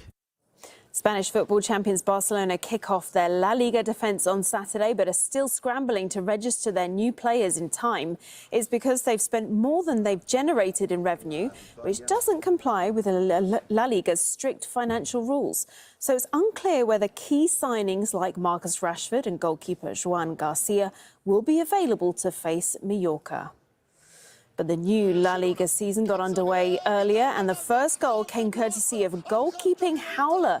Girona keeper Paulo Gazzaniga failed to properly clear the ball, allowing Rayo Vallecano's Jorge de Frutos an easy finish. Gazzaniga was later sent off, reducing Girona to 10 men, and Rayo Vallecano won 3-1. Carlos Alcaraz has battled through to the semi-finals of the Cincinnati Open. He survived a tough test from Andrei Rublev. After taking the opening set 6-3, the Spaniard lost the second to Rublev before clinching the decider 7-5. Alcaraz will face Alexander Zverev or Ben Shelton in the final four. Mondo Duplantis says he's hopeful fans in Tokyo can push him to yet another pole vault record at next month's World Athletics Championships. The Swede has raised the bar 3 times already this year, but insists he's not focused on the stats. David Stokes reports. Mondo Duplantis is arguably athletics' biggest star right now. Earlier this week, he cleared 6 metres 29 in Budapest to break the pole vault world record for the 13th time since 2020. Still only 25 years old, he's confident he can go higher. The natural next step would be 630, and I think that would be a huge barrier to cross for me and for the sport in general. I'm not an OCD person. I don't really care about numbers in that way. I'm not like super organized, super clean, tidy person or anything like that. Like I'm not a big numbers guy like at all, so I don't even really care. Next month, Duplantis will be out to defend his world title in Tokyo, the city where he won the first of his 2 Olympic gold medals. Back then, he just missed out on a world record, with no fans in the stadium because of COVID-19 restrictions. I like to think that was probably the only thing that didn't give me that extra tiny little push in Tokyo in 2021, the Olympics, because I was very close to that 619. I'm very excited to be back, and I think it's going to be such an amazing stadium when it's more full and has the energy of the crowd. I think it's going to be super sick, honestly. I think it's going to be crazy. I think the atmosphere is going to be insane, and then it's just up to me to enjoy it and channel it, what everybody's giving me, and try to put on a good show. To put it in context, Duplantis' 6 metres 29 record is roughly like clearing a 2-storey house. He admits to sometimes visualising random ways he could use his talent outside of athletics. If I was to break out of a prison or something like that, God forbid, I don't think I should be in that situation ever, though, but I'd probably have the best chance out of anybody if I had just a nice stick to jump over the fence. So I guess in some ways that I don't probably need to use, though. There's probably some real life ways that I could use my skill set. Duplantis has not lost any World Athletics event for 2 years. Victory in Japan next month will see him become only the second man after Sergei Bubka to win 3 successive world pole vault titles. David Stokes, Al Jazeera. All right, that is all your sport for now. It is back to Rish. Thanks a lot for that, Joe. Right, that's it for me for this news hour. I'll be back in a couple of minutes with more of the day's top stories.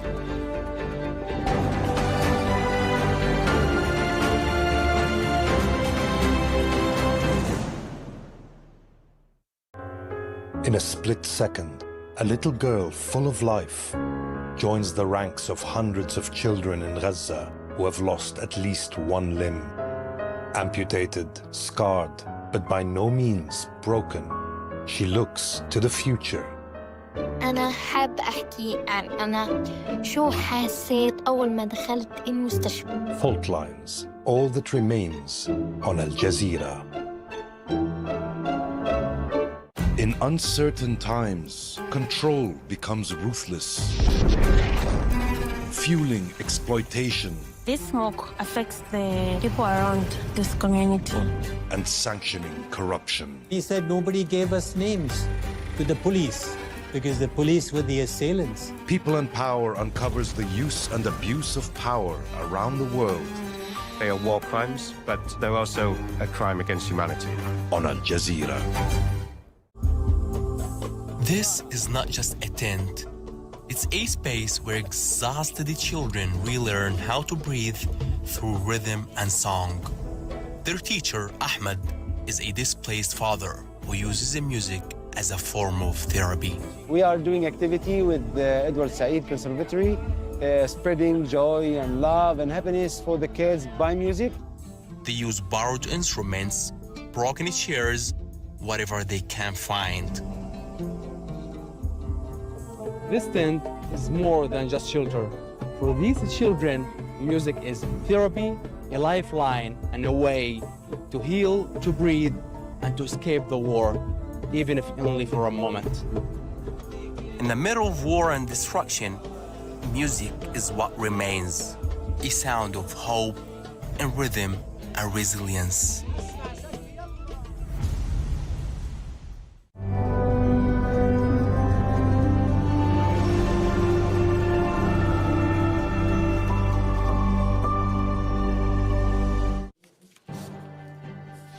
A push for peace. Vladimir Putin and Donald Trump begin talks on a possible deal to end the years-long war between Russia and Ukraine.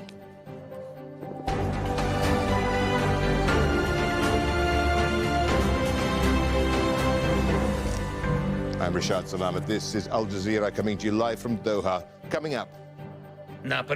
Everyone wants an honest end to the war. Excluded from talks, for now at least, Ukrainian President Volodymyr Zelensky says he's counting on the US to use all its strength at the negotiating table. Emergency teams search for bodies in Gaza as a wave of Israeli strikes reduce more residential buildings to rubble. And dozens of soldiers are arrested in Mali after its military government says it's foiled an attempted coup.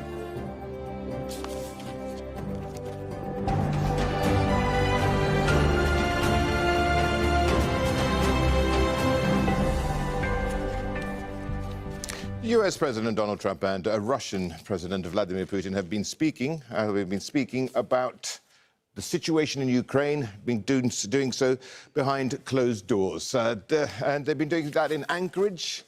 And of course, they're discussing the future of the war in Ukraine. Trump has said that he has high hopes of reaching a deal with his Russian counterpart to end the conflict. That's despite the absence of Ukrainian President Volodymyr Zelensky, who's rejected giving parts of his country occupied by Russian forces up. Putin says trilateral talks, including Zelensky, are unlikely if Friday's negotiations in Anchorage fail. Trump has threatened further sanctions on Moscow. Right, well, we've got 4 correspondents standing by. Charles Stratford in Kyiv, Osama bin Javed in Moscow, our diplomatic editor James Bays in Anchorage, and our White House correspondent Kimberly Halkett, who's at the media centre at the Joint Base Elmendorf-Richardson.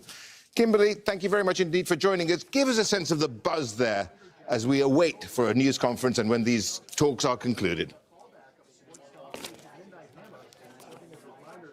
Yeah, wait is the key word right now. There's not much of a buzz. There's more of a lull in the excitement that occurred earlier because we're now into the 2-hour mark for the meeting between the Russian and United States presidents. Now, this is supposedly a good sign because the U.S. president said he would know within the first 2 to 5 minutes whether or not the Russian president was really serious about trying to end the war in Ukraine. So the fact that this meeting has gone on is being viewed by the White House as very positive. Now, it is a meeting that is rather intimate at the moment. Initially, we thought it would be 1-on-1. It has now expanded to be a 3-on-3, according to the White House. The U.S. president accompanied by his Secretary of State National Security Advisor and also the Special Envoy Steve Witkoff, who, of course, laid the groundwork for this very historic landmark meeting.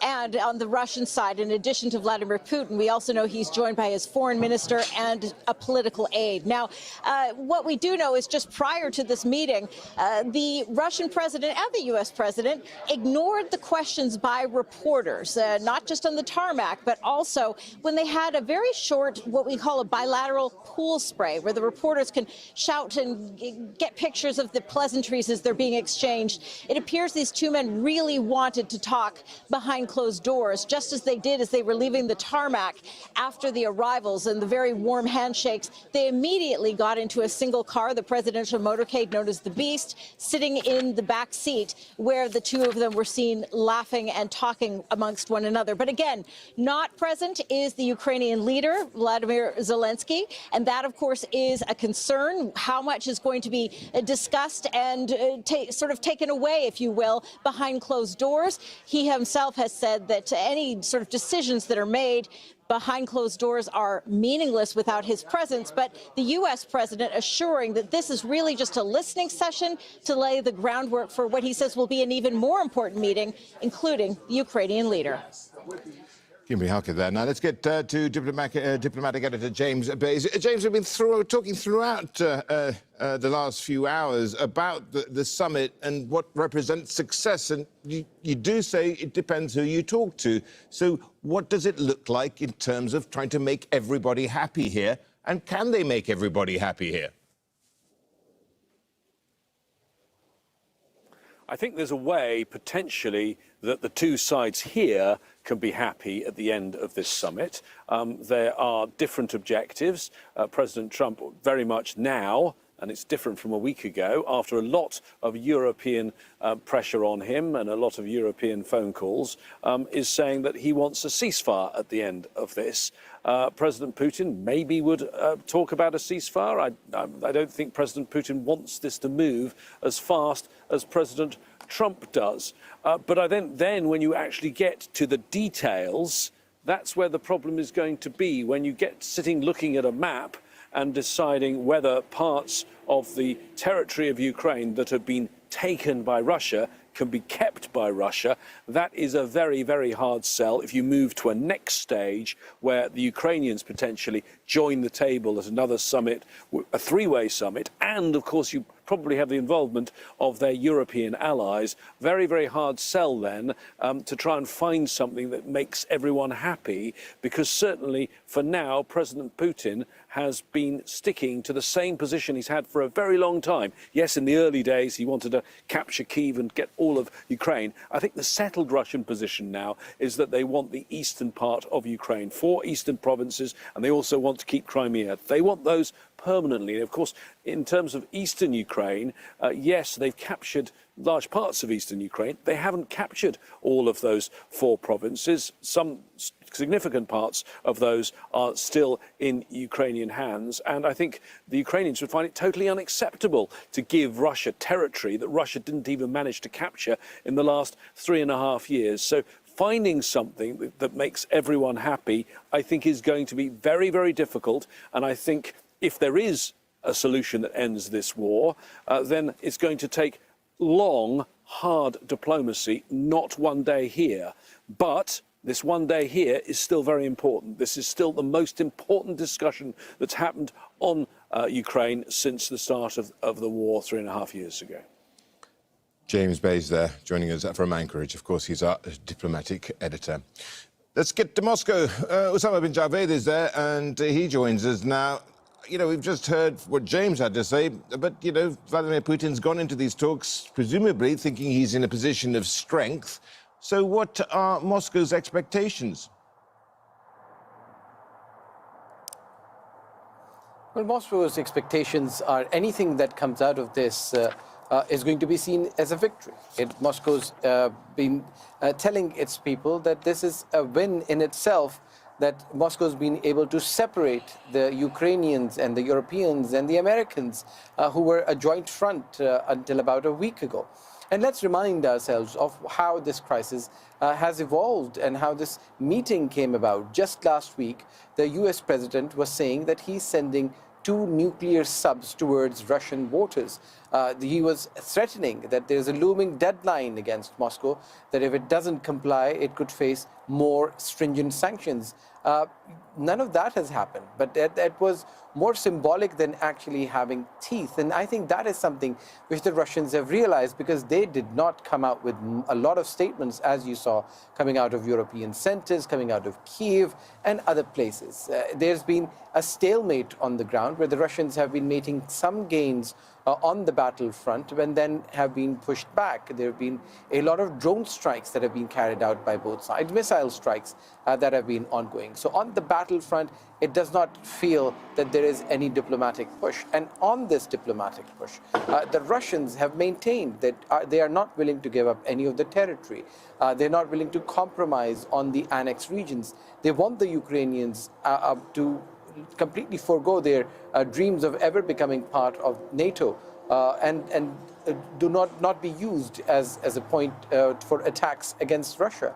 So from the Russian perspective, it appears that having achieved a temporary suspension in some of the sanctions that have been put against Russia, to talk about bilateral issues such as trade and Arctic drilling and resumption of flights are all going to be seen as wins. The Russians have also been managing expectations, saying they do not want to tell people that there is going to be any documents that are going to be signed.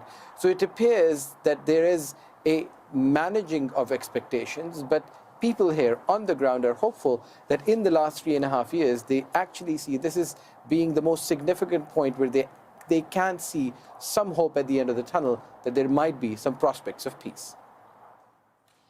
Thank you, Osama. Right. At the same time, we got Ukrainian President Volodymyr Zelensky accusing Moscow of not wanting to end the war.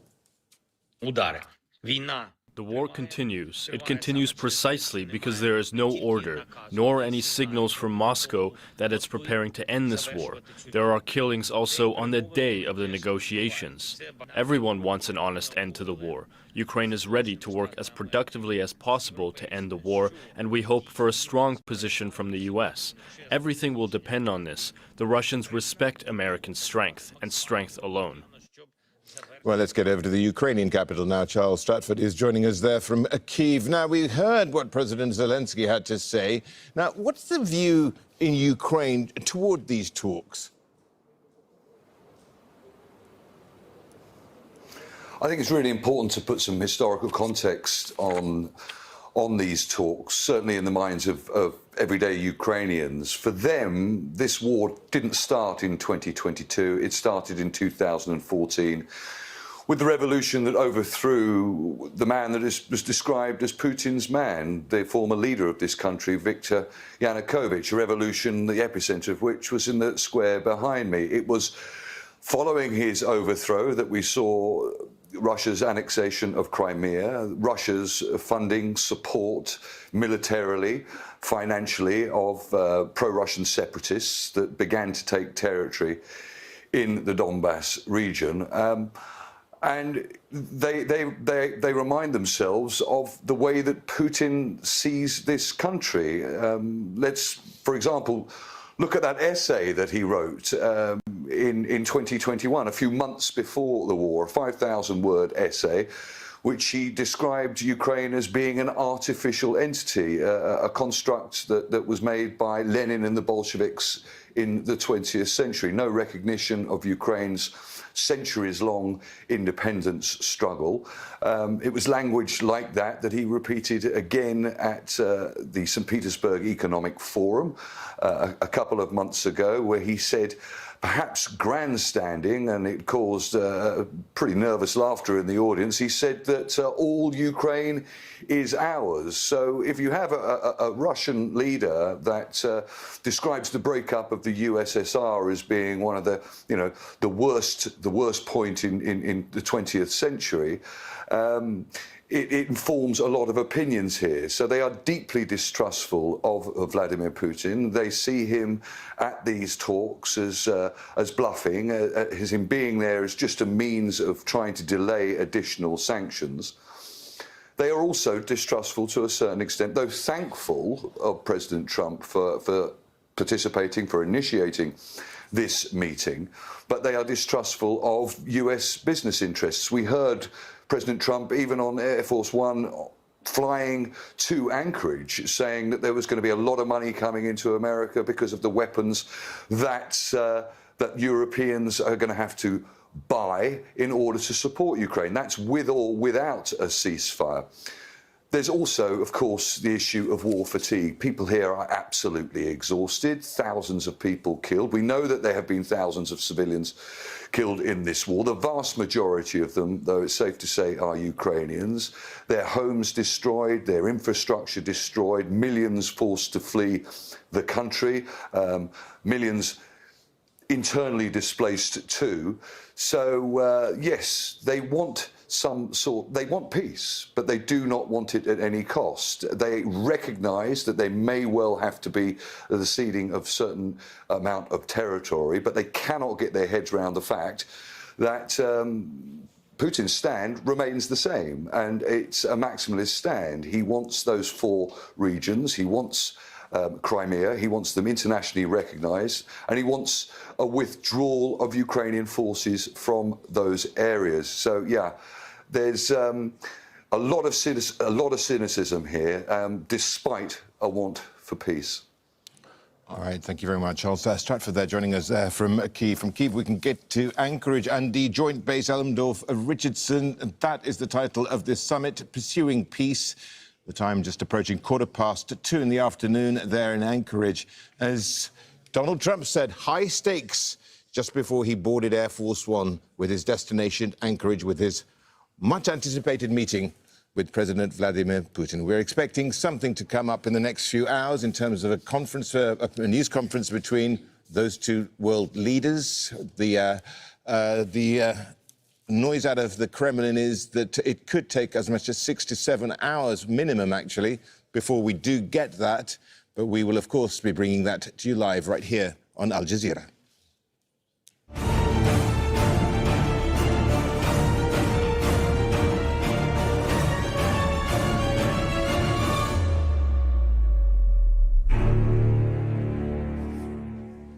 Emergency responders are searching for bodies in Gaza after Israeli attacks reduced residential buildings to rubble. Israeli forces have carried out relentless strikes in the Zaytun neighborhood of Gaza City, one of the most densely populated areas in the Strip.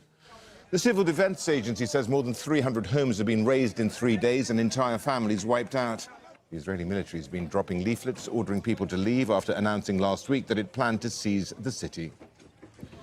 The Israeli military has also bombed Khan Yunis in the south of the Strip. Now, that comes even as they try and forcibly transfer Gaza's entire population there. Attacks on Friday killed at least 44 Palestinians across Gaza. And starving Palestinians have again been targeted while they were trying to access food. At least one woman was killed and several other people wounded at a site run by the notorious Gaza Humanitarian Foundation. The group is backed by the United States and Israel, but the UN has described its food distribution sites as, quote, death traps. Tariq Abu Azoum is in Deir al-Balah with more on the latest Israeli strikes. There is no any kind of let-up in terms of the scale and the intensity of Israel's ground and aerial attacks on Gaza.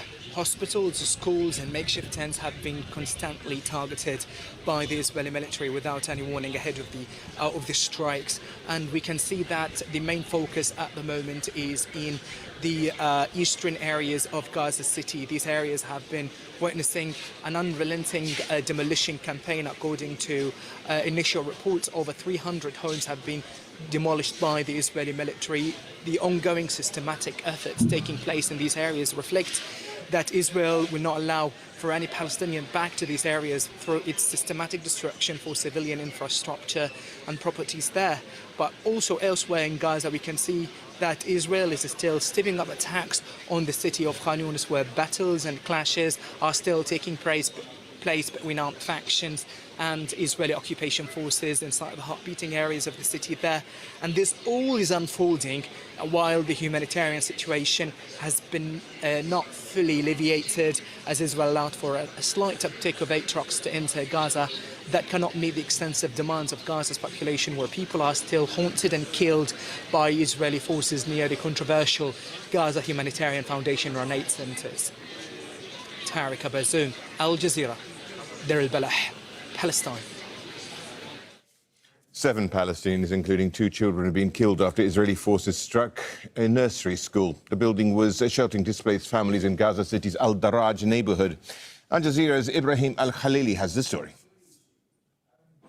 I'm here today standing inside Musa bin Nasir School in Gaza's densely populated Al-Daraj neighborhood east of Gaza City, where the Israeli fighter just targeted this classroom, which led to the death of many Palestinians, and dozens were injured and transported to the nearest hospital. The scale of devastation we are seeing in the frame is unprecedented, as we can clearly see the hole on the ceiling on the upper floor caused by this attack, which came without any prior warning. We can clearly see the remnants. This is what's left of the Israeli missile which hit this classroom and killed many displaced Palestinians.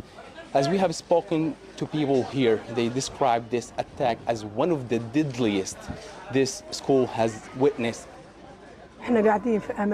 We were sitting safely having lunch when suddenly we heard a missile hit the school. We jumped up and started running, checking on ourselves and looking for our children. We ran in every direction, not knowing where the strike had landed, right, left, above and below. There were bodies on the ground, people torn apart, and we didn't know who had been hit. We ran, searching desperately for our children. We always believed this school was safe, that there was security here, that we were protected, but it turned out it was not safe. This is the 6th time the school has been struck, and before, my daughters were among those killed. My children were playing in the yard, and I was preparing lunch. Suddenly we heard the bombing in the school. We heard the screams of the women and children. My husband went to try to find our children where they are. We found the school, the classes here full of dead bodies, and the young children and women are shattered into pieces. The blood is all over the place. As we have spoken to eyewitnesses, people, displaced Palestinians, were sleeping on the ground right here. We can clearly see their belongings scattered on the ground. Bed covers, mattresses, and all the belongings. These families who have been displaced here and got targeted and killed had fled their homes in eastern parts of the Gaza Strip, like Al-Shija'iyya, Al-Tufah, and the Zaytun neighborhoods, and they sought refuge here, believing that these school walls will offer them some respite from Israel's attacks. In the light of the staggering escalation of attacks by the Israeli military targeting school shelters, hundreds of thousands of Palestinians are left with nowhere to run. Ibrahim Al-Khalili, Al Jazeera, Gaza City, Palestine. Well, there we go. We can take you there to Anchorage. Just some news coming through at the moment about these talks and the summit between Vladimir Putin and Donald Trump here as well. They've been holding these talks. The Kremlin had warned everybody that we were looking at perhaps a news conference to come in between 6 and 7 hours. But it does appear that these talks have ended, according to the French news agency Agence France-Presse. I believe that we've also got at the moment other news agencies saying the same thing. Apparently, this is a high-stakes summit. This is the way Donald Trump has described it. And it's, of course, designed to de-escalate the war in Ukraine and perhaps lay the groundwork for a ceasefire there as well. It is a conference which has stretched into its 3rd hour, and the two world leaders are really trying to seek a way to bring to an end the deadliest conflict that we've seen in Europe in close to 80 years. That is what we are looking here as well. So that's what we have. Let's get over live now and join Donald Jensen. Donald Jensen is a former U.S. diplomat in Moscow and the former senior advisor for Russia and Europe at the U.S. Institute of Peace. Thank you so much for joining us. Well, this could have ended. We're not quite sure yet, but give us a sense of, if it has ended so quickly, we were expecting it to be 6 or 7 hours. What do you make of that? Well, expectations are expectations. President Trump said he would leave early if there was no understanding or agreement. I think 3 hours is a pretty strong indication that some talks are meaningful. Perhaps some progress has been made, and I think you are right to focus on the possibility of a ceasefire. Now, that could be in a number of ways, partial affecting a Black Sea only, troops on the ground, and that seems to be where these talks may be going. The problem is, in exchange for what? And I think the president has been right in the last few days to emphasize the Russians have to commit to something more beyond just a ceasefire, which they can violate at any moment and have often in the past. And that would include a promise to meet President Zelensky for President Putin very soon. That's probably the way that the U.S. position is going at the discussions at the table. I would note in particular that for Secretary Rubio's presence is in some ways reassuring to those of us who I think find a great deal of problem with the Russian military activity in Ukraine. Secretary Rubio is seen as a sober, careful Secretary of State, good diplomat, and I think he is there in a way to provide some substantive backup to President Trump's already extensive experience in the talks with President Putin. So I'm hopeful that some progress has been made, but I think we have to be very careful not to overestimate the significance of one meeting. Presidential summits usually come at the end of a peace process, and if they can agree on a ceasefire as a first step, that's probably a good thing. The devil is always, especially with the Russians.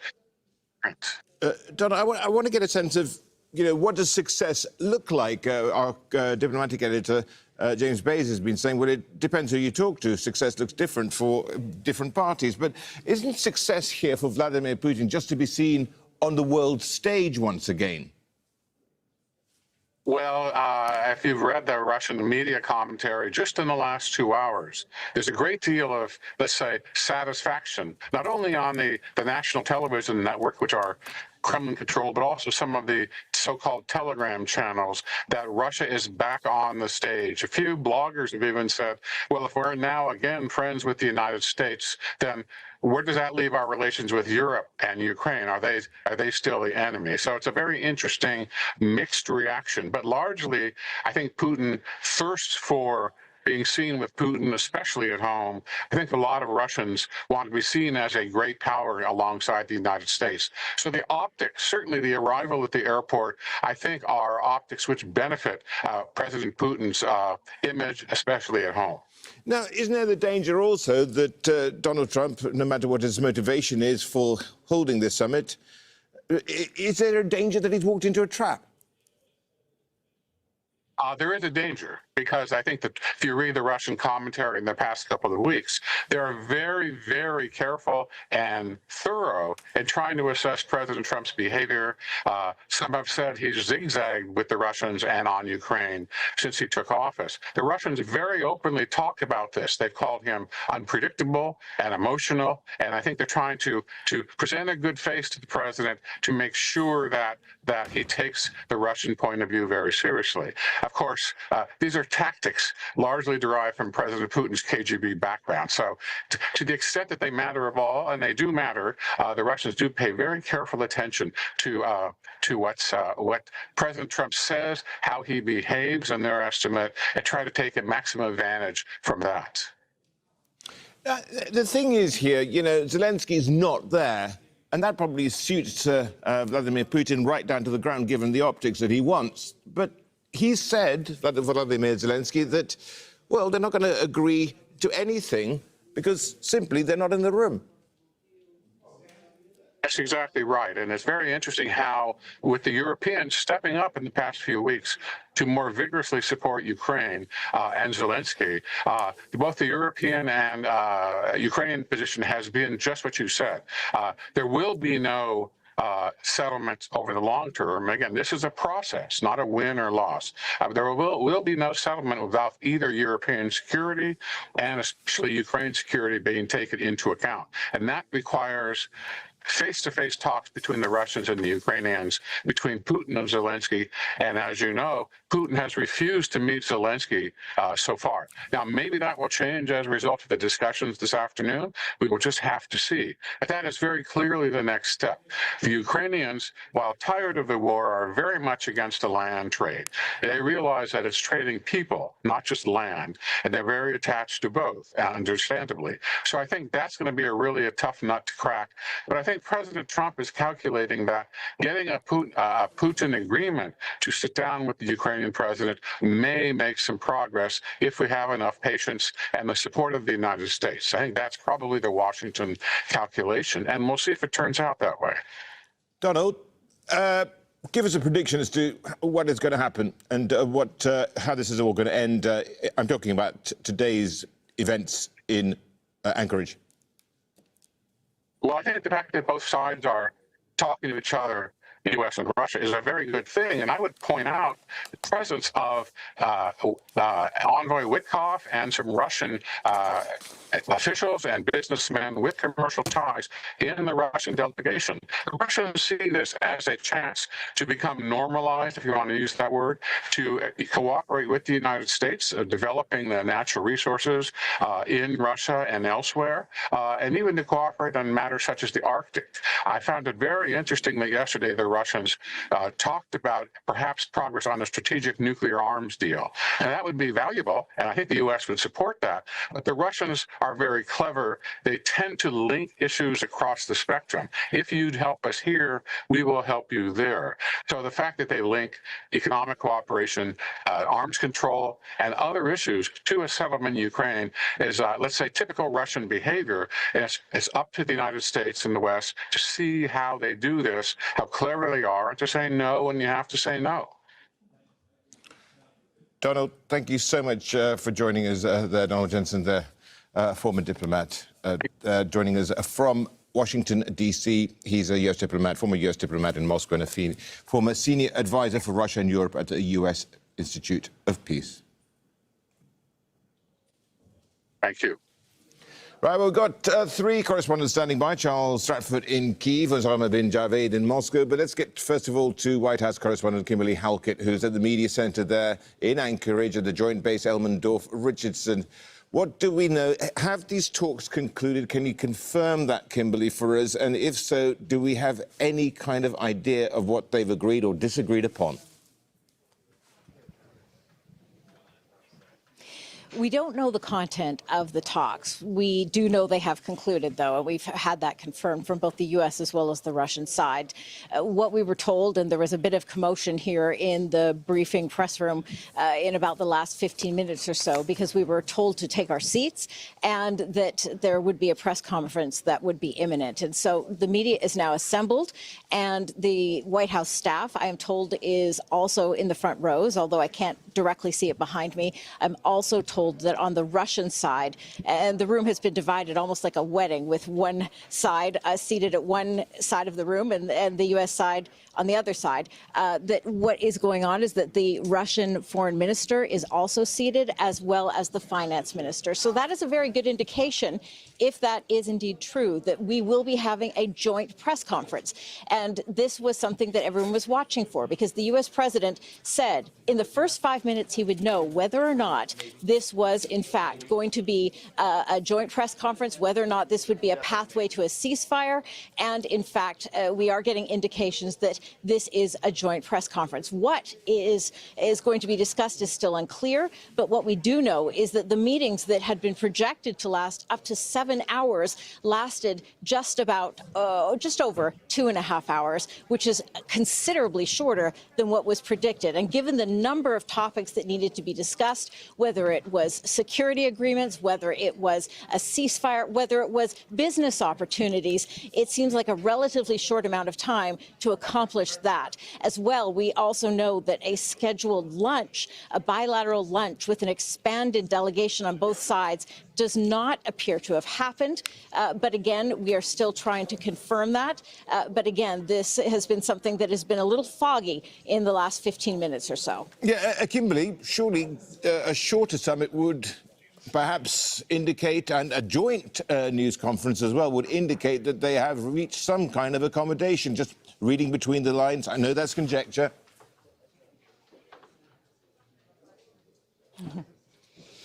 Well, yes and no. Donald Trump always likes to project success, even in the face of failure. That is certainly the case with this summit. The fact that it's taking place, and he announced it when he failed to secure a ceasefire by his arbitrary deadline of August 8th. So the fact that this is a considerably shorter period of discussion, and the fact that they're coming out for a joint press conference, if that is indeed the case, does not necessarily mean that Donald Trump has achieved the wins that he hoped to. He said success would be measured by whether or not there would be a ceasefire, that was his primary goal, to stop the killing. And we'll have to see if that was obtained. We know that was the goal of the Ukrainian leader as well as the European allies, but as well there were concerns about what happened beyond that. The U.S. president offering the assurances that he would not be discussing any sort of borders or land concessions without the presence of the Ukrainian leader, saying he is not here to negotiate for Ukraine. Well, it gives a sense of the buzz in that media centre you are in at the moment. There's a lot of excitement, if you could, maybe that's not the best choice of words, but anticipation is certainly, and also puzzlement. What is happening?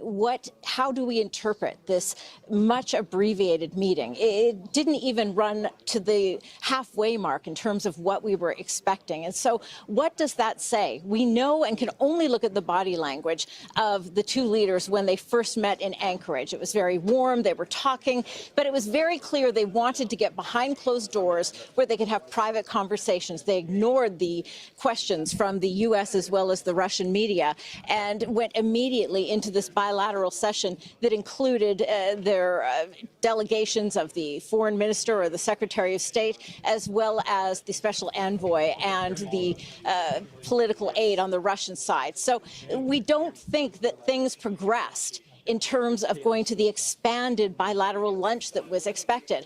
And it's one would assume that isn't a good sign. But we'll have to determine that once we see the two leaders at the podiums that are behind me. We've got them flanked by both Russian and American flags. And we are told that there will be questions from both the Russian as well as the U.S. media. But again, it's really a bit of detective work that's taking place among the reporters right now. And that's the buzz that we're feeling. What exactly is going on? Because the White House has provided very few details other than there will be a press conference and that the talks between the Russian and U.S. presidents have wrapped up. Kimberly, what about the arrival? I mean, a lot has been talked of here. It seemed rather warm, didn't it? I mean, he got into Donald Trump's car, the Beast, and they talked very amiably. Tell us a little bit about that. How was that interpreted? Yeah, well, it was interpreted as a signal of trust on the part of the Russian president. The fact that he had his, pardon me, his own vehicle standing by, which is often what leaders do for their own security. But the fact that he chose not to take his Russian luxury vehicle, but instead to get into the Beast, the presidential motorcade, showed that he was trusting of Donald Trump. Donald Trump has certainly indicated that he admires the Russian president, but he's also said that he has been frustrated with him, that he is responsible for killing, and that the killing has been, and the loss of life has been far too high. And that is what Donald Trump has said is his primary goal coming out of this Friday summit, and that is to stop the killing. Now, in terms of all the other optics, it was a little bit strange that the U.S. president applauded as the Russian president showed up, but many are contrasting this because the meeting between the U.S. president in the Oval Office and the Ukrainian leader was so dramatically different, where they eventually berated the Ukrainian leader for not being more grateful for the United States support of their country. And so this has led to many in the United States, particularly on Capitol Hill, some of the Democrats who have said they're fearful that Donald Trump is, to use the words of Hillary Clinton at one point, the puppet of Vladimir Putin. But the White House insists that is not the case. Just because the U.S. president has a good relationship does not indicate that he is willing to, in any way, make any concessions. What he said is that they would not be discussing any sort of business, the economics that he knew that the Russian president was looking to discuss, wanting to get a piece of the U.S.'s hot economy, as the president said, until they were able to discuss a ceasefire. That being the primary goal of the U.S. president, the secondary goal of laying the groundwork, or setting the table, if you will, for what he says will be an even more important meeting. And that is a trilateral meeting that will include the Ukrainian leader. Right, Kimberly, thank you very much indeed. Just have no doubt have more from Kimberly Halkett there, our White House correspondent. Let's get over to James Bays now, who is also in Anchorage, and he is our diplomatic editor. James, just getting a line coming through from Interfax, and is quoting sources within the delegation saying that this meeting went remarkably well. What does that mean in your view? Well, that's coming from the Russian side. So if that is true, and Interfax is one of the main Russian news agencies, that means that the Russian side are very happy with the way that this went. And clearly, from what Kimberly's telling us, that there are going to be both sides in the room. It seems like both presidents are going to address the press, and the fact that the Russian foreign minister is going to be sitting in the room. The way protocol works in these things, that means that they almost certainly want to speak together because they are happy about what has happened in this summit meeting. It actually does make me speculate, and this is only speculation, that given that the Russian foreign minister arrived early here and was actually here hours before the rest of the Russian delegation and the US delegation, perhaps to an extent, there was some of this that had been pre-arranged. Sometimes diplomatic encounters, in fact, more often than not, diplomatic encounters tend to be pre-cooked by officials, and then the final bit is done by the principals as they're known. Now, that doesn't normally work with President Donald Trump, because he likes to be the negotiator. He likes to be the one that drives things. But perhaps the contours of what they have agreed today, if they have reached agreement, or some of them may have been reached before they all arrived in the room. I stress that is speculation, and we're really not, we are in the realms of speculation right now, because we really don't know what happened in that room where there were these 6 key figures, the key figures from the Russian and the US side, who were in the room. Of course, among the 3 on either side, the 3 aside, the presidents of the 2 countries. Yeah, Kirill Dmitriev is the man that Interfax is quoting here, saying that this meeting went remarkably well. Now, the thing is, with the warm greeting that we had at the start, James, that would be almost indicative that a lot of legwork had, of course, gone into this before they even arrived in Anchorage. Yes, and I'm sure it had. I'm sure there was a great deal of discussions went on. We assumed that most of those discussions were about the format and the location, coming to a US military base, coming to the United States. Those were things that the Russians would have thought about very, very carefully, something they probably wouldn't normally agree to. But on the other hand, President Putin had been treated by the US and the rest of the West as a pariah for so long. Worth telling you about Kirill Dmitriev. He is the CEO of Russia Direct Investment Fund, but one of the key advisors of President Putin. Our understanding is he was not one of the 3 Russians that were around the table, but because they had the foreign minister Sergei Lavrov, and they had President Putin, and they also had a man called Yuri Ushakov, who is a former Russian and Soviet diplomat, former Russian ambassador to the United Nations. But if you were that 3rd seat, if it hadn't gone to him, I think Kirill Dmitriev would have been the other option for the Russians, because they, I think, are the 2 most trusted people on the Ukraine file. As I say, his technical job is about business investment. Perhaps, and we don't know, perhaps some of that has been involved here. Perhaps some financial aspects to this, to try and entice what we know is a very transactional US president. But we'll learn more, of course, when we hear, we think, certainly from President Trump, but maybe from President Putin, as seems likely, very, very shortly. Yep, James, indeed, we are waiting for them to come to their respective lecterns, and we are waiting there in Anchorage, where the time is just 20 minutes to the top of the hour, 20 minutes to 3 in the afternoon. Osama bin Javed is in Moscow and he's with us now. These Interfax lines is coming through here, Osama, as well, saying that, this is from Kirill Dmitriev, that this meeting has gone remarkably well. Well, certainly it's much shorter than anticipated. They were saying it was going to take 6 or 7 hours, but it's concluded in less than 3. Absolutely. In less than 3 hours is, well, at least less than half of the time that we were expecting that these two leaders, initially on a one-on-one meeting, but it was changed. The format was a 3-on-3 format. And now we're getting lines from the people who are actually not in the meeting. We're getting lines from the Russian defense minister calling it, there was positive energy in the meeting. Kirill Dmitriev talking about how the meeting went really, really well. The U.S. ambassador, the Russian ambassador rather to the U.S., calling it a meeting that was positive, and there was communications with the U.S. About direct flights as well. So we're getting these lines as they're coming through, and the Russia-U.S. diplomatic negotiations are also something that was discussed. So you have to realize that President Putin went in with 2 heavyweights, 72-year-old Vladimir Putin, 75, 76-year-old Lavrov, and then Ushakov, which is the oldest of the 3, about 78 years old. So he went with those 2 people who are very close to him, who've kind of in the last 2 decades been instrumental in the foreign policy sphere of Russia, and spoke about all of these things, not just the Ukrainian file, but everything else that was on the table as well. So we're hearing from the defense minister, we're hearing from the other aide who leads the investment fund for the Russians. Kirill Dmitriev is somebody who was also seen, and that is quite interesting because the Russian delegation was remarked upon by the US president, who called it a positive sign, but there will be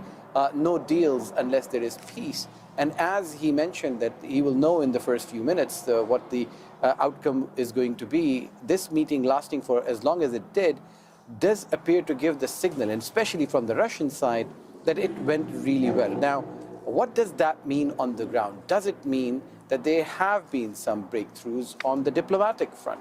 Are these 2 countries who've been at loggerheads in the last 3.5 years, where with sanctions and rounds of sanctions on Russia, are going to be able to move past that? Is there been any sort of agreement on Ukraine and the land that we're seeing? And there's been a lot of speculation on what that could look like. Some even speculated in the Russian media that there could be a freeze, some sort of a Cyprus or a Kashmir-like solution, where these front lines would be frozen for a number of years. So it will be, we'll have to wait and see until this news conference begins on actually what is it that was discussed, how much of it they would like to give out to the media, because you have to understand there is a lot of things that, especially on the Russian side, are kept very close to their chest. Remember that even this meeting was announced by the United States first, rather than the Russians. Osama, thank you very much indeed. Osama bin Javed there joining us from Moscow. Well, there appears to be some movement there in Anchorage at the moment at this Air Force base. There's a lot of people taking selfies and pictures around there, but our White House correspondent, more importantly, is on the scene for us. Kimberly Halkett joins us there. Kimberly, what do we know? Have we seen any new developments? Yeah, we're getting reports from some of the individuals that are seated in the room. The White House saying very little to reporters, but that's not the case with regard to the Russian press. In fact, the Russian press has been getting interviews with their defense as well as finance ministers that are sitting here in the room. And what we are being told is that there are a number of things that have been discussed. The reason we are delayed in seeing this joint press conference is reportedly because U.S. President Donald Trump is speaking with European leaders. Now, that's something he said he would do as he was leaving Anchorage, but it appears that he is having, if reports are accurate, conversations that are taking place right now. And we expect that if that is the case, when those calls wrap up, then there will be the joint press conference. Now, further, what we're learning from the Russian media is the fact that there were a number of things that were decided, but that these were very slow incremental steps moving forward. In other words, progress so far has been slow. We are still not hearing any indications about a ceasefire. What instead we are hearing is about the sort of restoration of some ties between the United States and Russia, namely that the two things that the Russians were looking for to come out of this meeting was the return of confiscated property that has been seized by U.S. officials as a result of U.S. sanctions. That is in the form of, in one case, the San Francisco consulate. We also know that the other big goal of the Russian delegation was trying to restore flights between the United States and Russia, that this is a key economic driver. It allows for business people to meet and to talk one-on-one, and that was another thing that was critically important. Now, what we're being told is that Moscow has prepared documents for the restoration of direct air service with the United States, and they are being discussed. We also are learning that there has been the hope that the Russia-U.S. summit will accelerate the normalization of disputes, including the return of confiscated property again that was seized as a result of those very harsh sanctions placed on Russia by the United States. And we are also hearing from the Russian side that without the return of the confiscated Russian property in the U.S., other issues are difficult to resolve. So this is something that is being projected from the Russian side. We should also note much is being made about the length of this meeting, that it went just over 2.5 hours, that it was not the 6 or 7 that was projected. And many reading this as a sign that things were not successful. What we are hearing instead is that there is this feeling things went very well, but that there was a need to take a pause and that the process and the progress is incremental. So that is what is being indicated thus far from here in the room. We'll have to, of course, wait to hear from both the U.S. President Donald Trump and Russian President Vladimir Putin in order to get many of these statements that are leaking out now to be backed up. Now, the thing here is, Kimberly, that we have this Interfax report, and they're quoting Kirill Dmitriev, of course, the special advisor to Vladimir Putin, saying that the meeting's gone extremely well. But surely it was a big win for Vladimir Putin in the first place here, for a man who's wanted by the International Criminal Court and facing international isolation. He's got these attempts to isolate his country really unraveling as Donald Trump invites him over to his home country. And this is what has been the concern of many of Donald Trump's critics, is that the goals of the United States, which were vastly different from the Russian side, would take a sort of second place to what was trying to be accomplished. And so this is, at least from initial reports, and again, we are only getting reports from the Russian, not the United States side, but we know that there was this desire to really try and restore on the world stage the Russian president's stature and standing, if you will, and that certainly was done with the warm embrace and the optics of that arrival here at the base here in Anchorage, Alaska. Now, in terms of what has been accomplished, again, the U.S. president said that this was very much about listening. This was very much about trying to stop the killing, but that means involving Vladimir Zelensky, the Ukrainian leader. And so what we know is that he did believe that there would be success if there could be a meeting following this one. In other words, a subsequent meeting. So if that is what we are told has occurred, there will be a measure of success, even if there is not the immediate ceasefire that many in Europe, as well as the United States, had been hoping for. And again, the EU caller is taking place right now. Kimberly, hold that thought. Kimberly Halkett there, live for us in Anchorage. Let's get to Moscow, and Osama bin Javed is on the scene. Osama, we did have these reports coming through from Interfax about this meeting being a remarkable success, according to Kirill Dmitriev. What more do we know? Well, it appears that what the Russians wanted, some of it has been achieved, according to these reports. Although we have to say that these are initial reports, from the people who are actually not in the room, reports from people who are part of the entourage, the official delegation, these heavyweights that the Russian president carried with him. We're also getting reports that this lunch, which was scheduled, might not take place. So it is all coming quickly after these two presidents met for just under 3 hours. You have to remember that in the last 48 hours, you've heard from the Deputy Foreign Minister of Russia talk about the possible resumption of flights. These are documents now, we understand, that have been handed over to the United States, which will be part of the discussion going forward.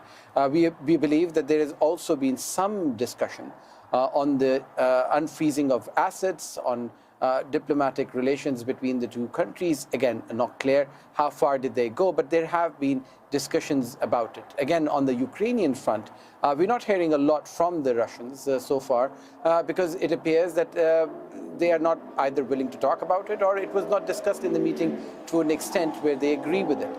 So the spin that we're seeing now on this meeting, from right after the meeting ended and these two sides are consolidating notes, is that of jubilation, joy, contentment, that they appear to be getting somewhere where they wanted to go in that direction. And you have to remember that this was initially, from the very get-go, seen as a win for Vladimir Putin, for him to be able to sit down with the US president, to actually have that optic of that warm embrace after all that had been said against him. He was called the pariah. He was facing, and he still is facing, International Criminal Court charges, and he has not been able to travel to many of the Western nations. But according to these reports that we're getting, there's been some document exchanges on the front of the flight exchanges. We also believe that there's been some talk about resolving the conflict in Ukraine. And we're getting more lines that there have been Russian president and the Ukrainian President Volodymyr Zelensky's possible meeting has also been discussed. Again, these are all initial reactions coming from people who are not in the meeting. I've got to interrupt you. We have some movement there in Anchorage. This joint news conference is just getting underway. We've got Vladimir Putin and Donald Trump both at their respective lecterns after this meeting, which lasted a lot shorter than anticipated. Here we go. For the proposal to travel out here to Alaska. It only makes sense that we've met here, because our countries, though separated by the oceans, are close neighbors. So when we've met, when I came out of the plane and I've said, "Good afternoon, dear neighbor. Very good to see you. In good health and to see you alive." I think that is very neighborly. And I think that's some kind words that we can say to each other. We're separated by the Strait of Bering, though there are 2 islands only between the Russian island and the US island. They're only 4 kilometers apart. We're close neighbors, and it's a fact. It's also important that Alaska has to do with our common heritage, common history between Russia and the US, and many positive events have to do with that territory.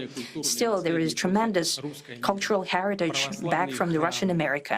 For example, Orthodox churches and a lot of more than 700 geographical names of Russian origin. During the Second World War, it was here in Alaska that was the origin of the legendary air bridge for the supply of military aircraft and other equipment under the Lend-Lease program. It was a dangerous and treacherous route over the vast emptiness of ice. However, the pilots of both countries did everything to bring closer the victory. They risked their lives and they gave it all for the common victory. I was just in the city of Magadan in Russia, and there is a memorial there dedicated to the Russian and the US pilots. And there are 2 flags, the US flag and the Russian flag. And I know that here as well, there is such a memorial.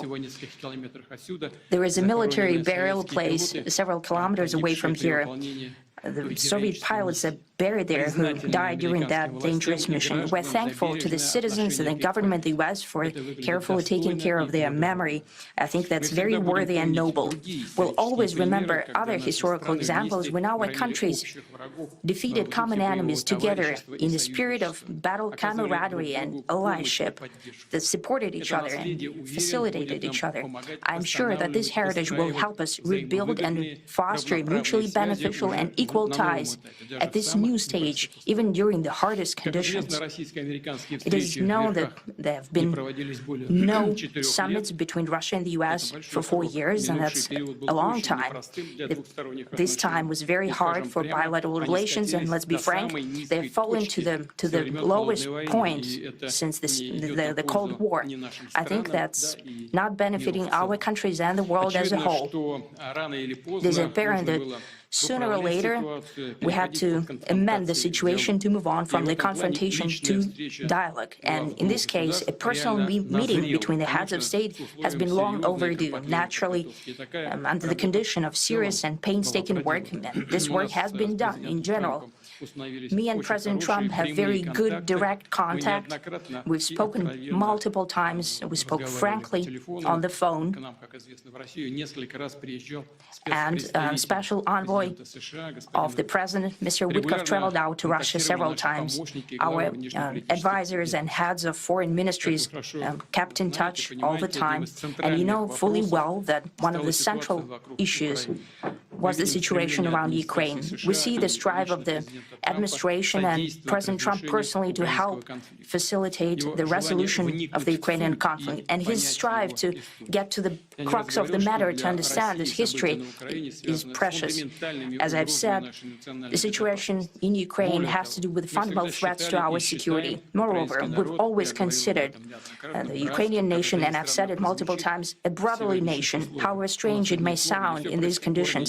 We have the same roots, and everything that's happening is a tragedy for us and terrible wound. Therefore, the country is sincerely interested in putting an end to it. At the same time, we're convinced that in order to make the settlement lasting and long-term, we need to eliminate all the primary roots, the primary causes of that conflict, and we've said it multiple times, to consider all legitimate concerns of Russia and to reinstate a just balance of security in Europe and in the world on the whole. And I agree with President Trump, as he has said today, that naturally the security of Ukraine should be ensured as well. Naturally, we are prepared to work on that. I would like to hope that the agreement that we've reached together will help us bring closer that goal and will pave the path towards peace in Ukraine. We expect that Kiev and European capitals will perceive that constructively and that they won't throw a wrench in the works. They will not make any attempts to use some backroom dealings to conduct provocations to torpedo the nascent progress. Incidentally, when the new administration came to power, bilateral trade started to grow. It's still very symbolic. Still, we have a growth of 20%. As I've said, we have a lot of dimensions for joint work. It is clear that the U.S. and Russian investment and business cooperation has tremendous potential. Russia and the U.S. can offer each other so much in trade, digital, high-tech, and in space exploration. We see that Arctic cooperation is also very possible, and our international context, for example, between the Far East of Russia and the West Coast of the U.S. Overall, it's very important for our countries to turn the page, to go back to cooperation. It is symbolic that not far away from here, at the border between Russia and the U.S., there is a so-called international date line. I think you can step over, literally, from yesterday into tomorrow. And I hope that we'll succeed in that, in political sphere. I would like to thank President Trump for our joint work, for the well-wishing and trustworthy tone of our conversation. It's important that both sides are result-oriented, and we see that the President of the U.S. has a very clear idea of what he would like to achieve. He sincerely cares about prosperity of his nation. Still, he understands that Russia has its own national interests. I expect that today's agreements will be the starting point, not only for the solution of the Ukrainian issue, but also will help us bring back business-like and pragmatic relations between Russia and the U.S. And in the end, I would like to add one more thing. I'd like to remind you that in 2022, during the last contact with the previous administration, I tried to convince my previous American colleague that the situation should not be brought to the point of no return when it would come to hostilities. And I said it quite directly back then that it's a big mistake.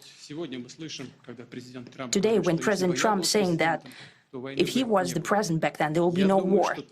And I'm quite sure that it would indeed be so. I can confirm that. I think that overall, me and President Trump have built a very good business-like and trustworthy contact. And I have every reason to believe that moving down this path, we can come, and the sooner the better, to the end of the conflict in Ukraine. Thank you. Thank you. Well, thank you very much, Mr. President. That was very profound. And I will say that I believe we had a very productive meeting. There were many, many points that we agreed on. Most of them, I would say, a couple of big ones that we haven't quite gotten there, but we've made some headway. So there's no deal until there's a deal. I will call up NATO in a little while. I will call up the various people that I think are appropriate, and I'll, of course, call up President Zelensky and tell him about today's meeting. It's ultimately up to them. They're going to have to agree with what Marco and Steve and some of the great people from the Trump administration who've come here, Scott and John Ratcliffe. Thank you very much. But we have some of our really great leaders. They've been doing a phenomenal job.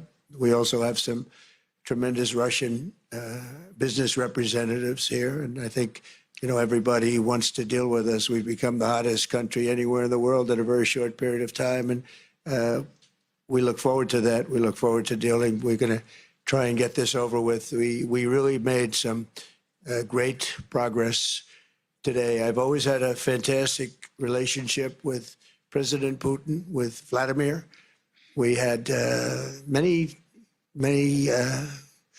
tough meetings, good meetings. We were interfered with by the Russia hoax. It made it a little bit tougher to deal with, but he understood it.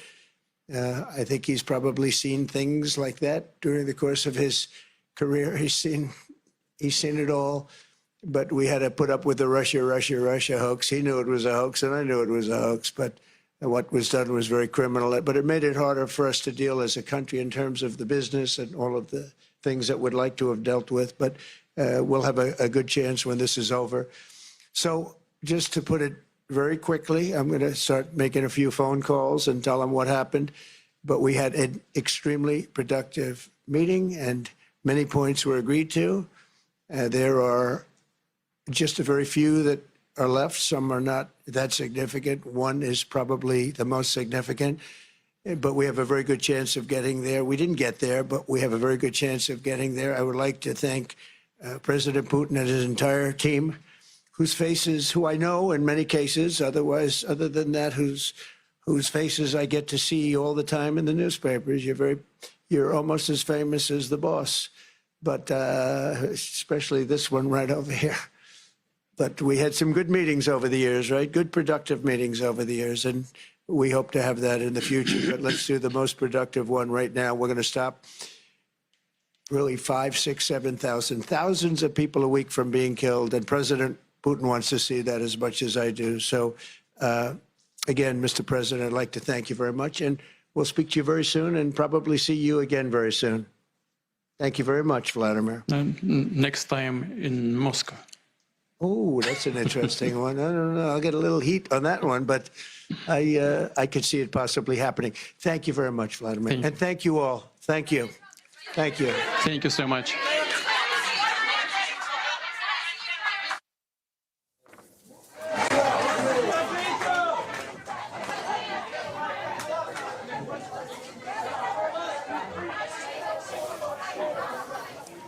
So we just saw the end of that joint press conference between U.S. President Donald Trump and Russian President Vladimir Putin at Joint Base Elmendorf-Richardson in Anchorage, Alaska. Of course, you see there behind the lecterns, it says "Pursuing Peace."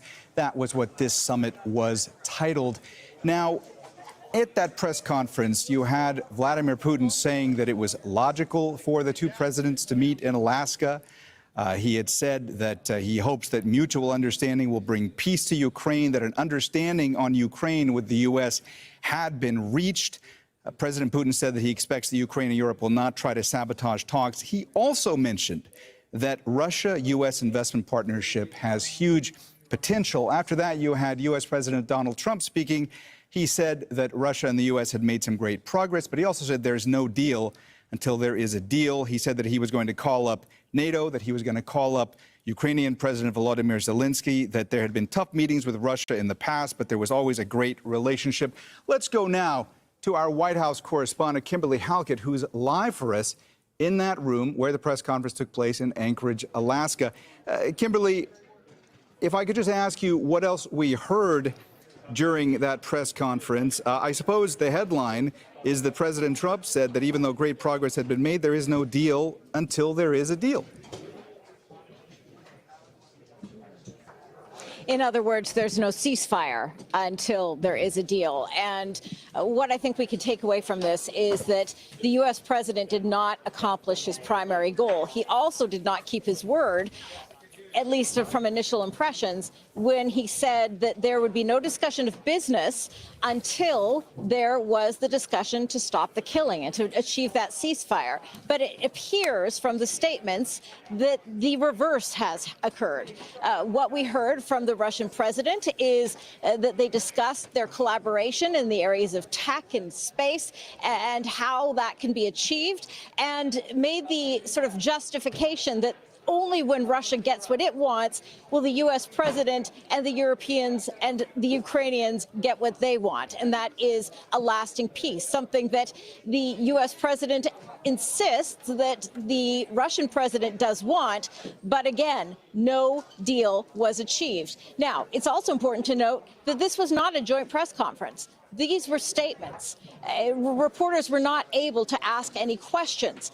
And that is also very telling because, again, it underscores that the achievements were not as grand as perhaps hoped. Now, the U.S. president did say, going into this, that he was here for listening and that the second meeting, in other words, the one that would be a trilateral meeting with the Ukrainian leader, perhaps is more important than this one. So we were getting very mixed signals about what we could read as success, if you will. But if we go on the words of the U.S. president that he was looking for a ceasefire and only then would business be discussed, that does not appear from these initial statements to be what has occurred. Now, the other thing I think is interesting to note is that the Russian president took a bit of a swipe at U.S.-European allies. In other words, saying that he hopes that they do not throw a wrench in the efforts to bring about peace and for the restoration of the relationship between the United States and Russia.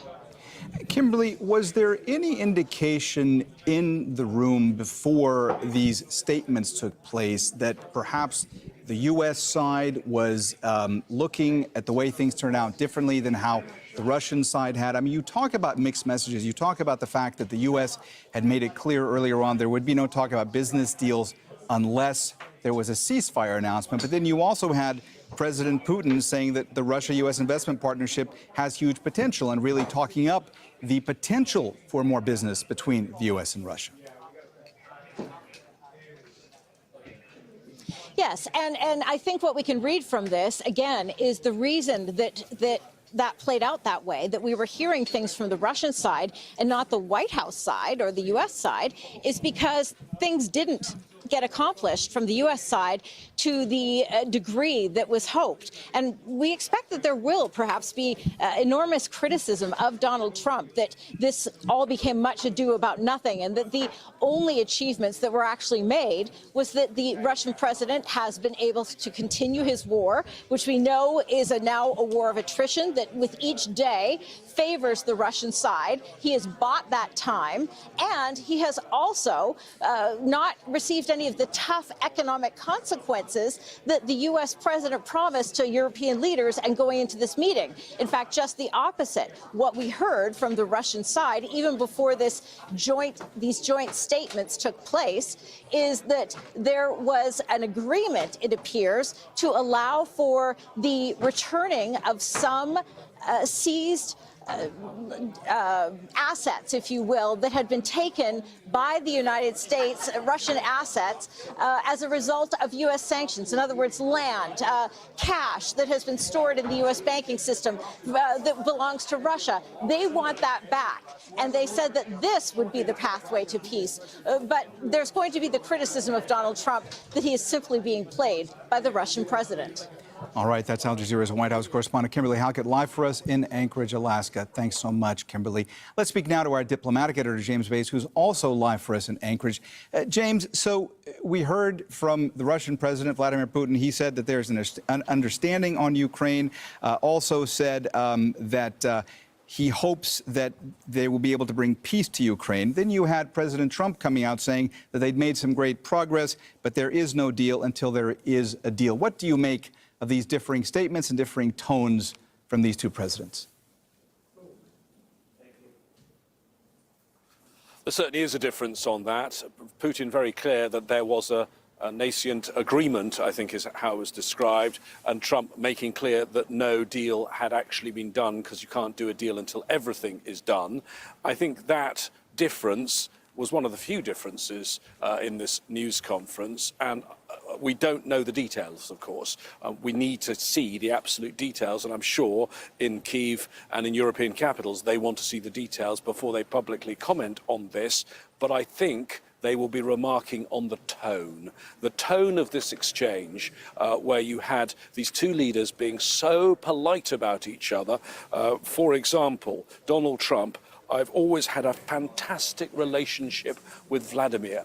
Now, have you ever heard him talk about President Zelensky like that? Remember now that meeting in the Oval Office in February. Remember the way that Donald Trump and his Vice President J.D. Vance dealt with President Zelensky. It is so different, and I think this will be greatly alarming to President Zelensky and his inner circle and to European leaders, who will be very, very concerned about the way this has worked out. They will need to see the detail, but they did not want this expanded to things beyond Ukraine, and clearly there are concessions already that have been made to Russia. They have already, just by pursuing this meeting, have got concessions.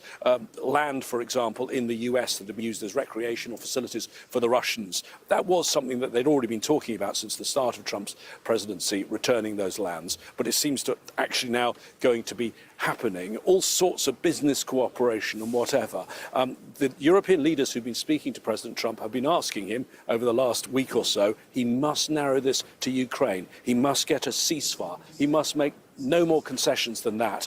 And instead, he's made concessions and he's coming up with such conciliatory language. He's almost made it with Putin there, and he didn't challenge Putin, saying that if the Europeans criticize this, that would be a very bad thing. It puts, I think, those European leaders in all of the key European capitals in a very difficult position. Very similar, I think, to the position on tariffs. What do they do? Because they don't want to go up against Donald Trump, because they have to deal with Donald Trump every single day. But this is not in any way how they wanted this meeting to play out. I think we'll see the details, but I think just the tone, the initial tone, I think in European capitals, this is probably the way they did not want this to play out. James, we heard Trump say that he was going to call up NATO, that he was going to call up Volodymyr Zelensky and tell them about what happened during that meeting. Aside from the concern that you mentioned that would certainly be emanating in European capitals right now, based on that conciliatory tone we heard from Trump towards Putin, I want to ask you specifically about the fact that you mentioned that European leaders had urged Trump not to make any concessions to Putin unless there were a ceasefire agreement. You had Putin come out during this statement in which he said Russia-U.S. investment partnership has huge potential. Obviously, potential for business going forward was very much discussed in this meeting. How much will that concern the Europeans now going forward? I think they will be deeply concerned about that and the way this has emerged and what we've seen. I mean, it was very, very short news conference. President Trump didn't speak very much, didn't take any questions. He sounded to me somewhat tired. So, you know, those are all caveats. But in terms of what we do know, I think they will be very, very worried about it. As you say, he'll be calling NATO. That means he'll be calling Mark Rutte, the Secretary General of NATO, who has worked so hard. You remember the NATO summit back in The Hague. He called President Trump daddy and said he was the leader of NATO.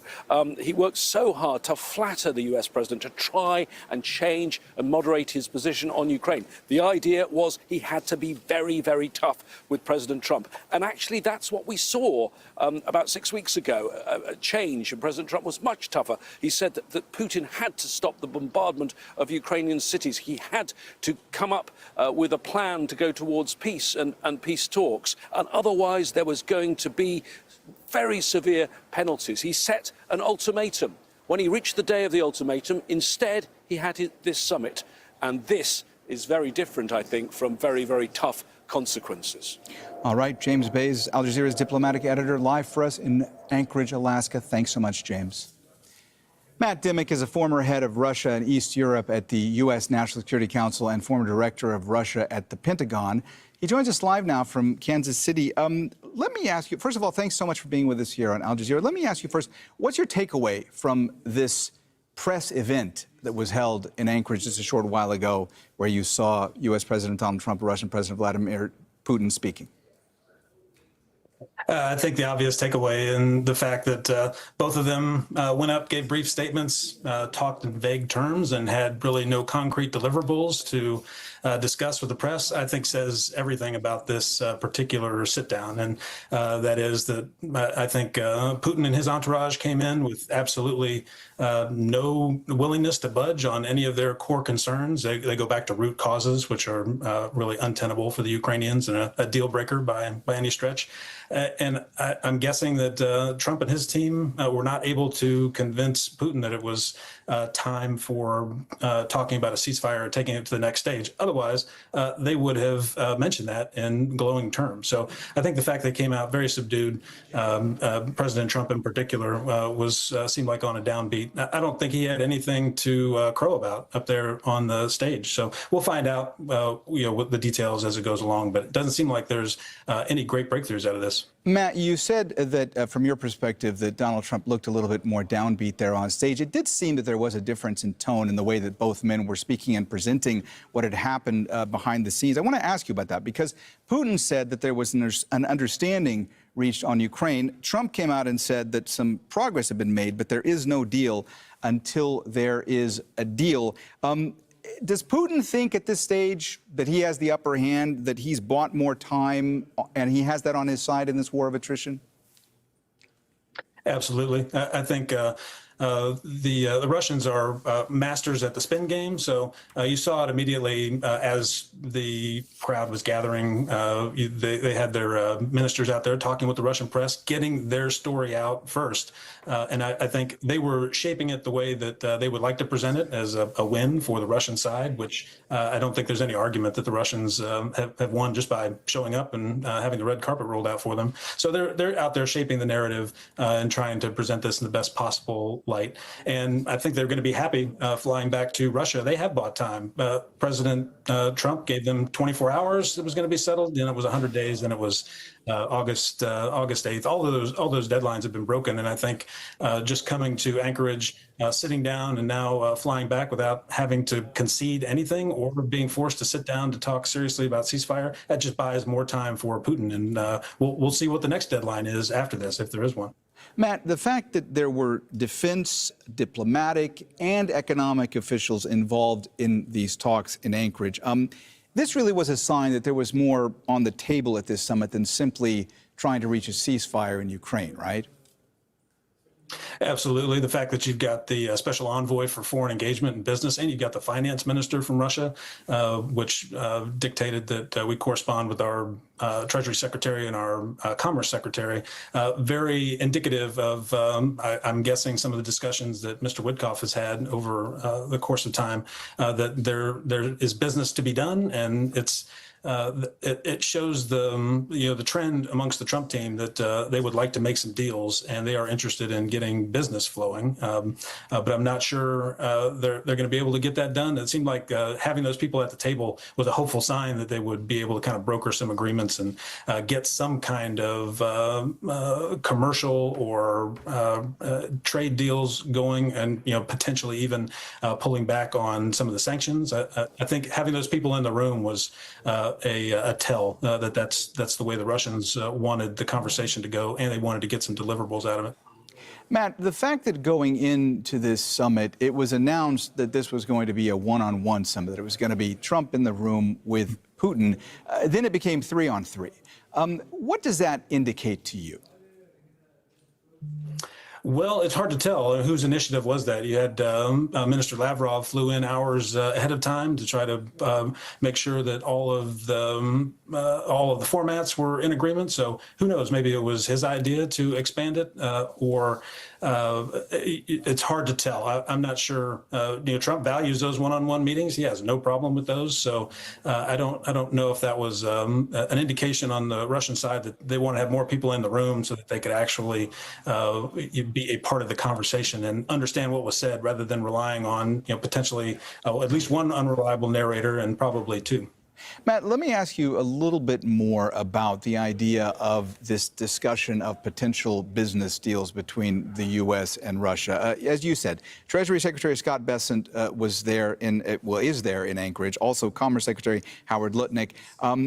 Is that in order to have sent a message that there are potential economic deals on the table, or is it more of an economic threat because those two men would be in charge of imposing sanctions and tariffs going forward?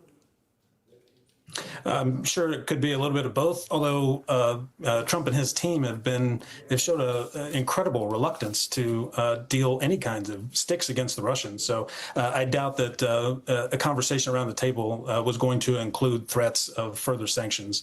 And I really think that the presence of the Secretary of Treasury and our Commerce Secretary, more to see and explore what the Russians brought to the table, to see about increasing the flow of commerce and seeing what kind of potential deals could be made to open up the relationship, because that for a long time has been President Trump's ultimate goal, is normalize this relationship with Russia, being able to trade and have businessmen go back and forth, set up deals. That's all part of Trump's vision of normalizing a relationship with Russia and getting past all of these obstacles and hurdles, as he conceives of them, that stand in the way of having a good relationship with Russia and a good relationship with his counterpart. All right, Matt Dimick, thank you so much for joining us here on Al Jazeera. We appreciate it. Thank you. Osama bin Javed is in Moscow and joins us now live. Osama, so we had these reports even before this joint statement between Trump and Putin that Interfax and other Russian media sites were quoting Russian officials as saying that these talks between Trump and Putin went extraordinarily well. Are you hearing more from Russian officials about how all of this went? Well, I think the writings on the wall from that news conference, where the Russian president spoke much longer than the American president, even before he came to the podium. You heard from the Russian defense minister. You heard from his envoy on investment and trade. You heard from the diplomat who is in charge of relations between Washington and Moscow, that all of it went really well. It appears that the Americans have been understood by Vladimir Putin, and he told Trump that if Trump was in power, the Ukrainian war would not have happened. And he alluded to what he told Biden about how he can avoid war.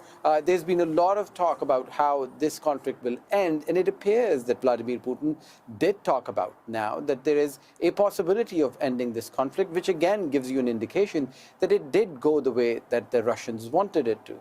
And that is what has been reported so far. And I can tell you that this is the expected headlines tomorrow will be about how Vladimir Putin was able to win this. He was not just able to bring the Americans separately into the room without the Europeans, without the Ukrainians, but also was able to convince the Americans that this is the point of view of Russia.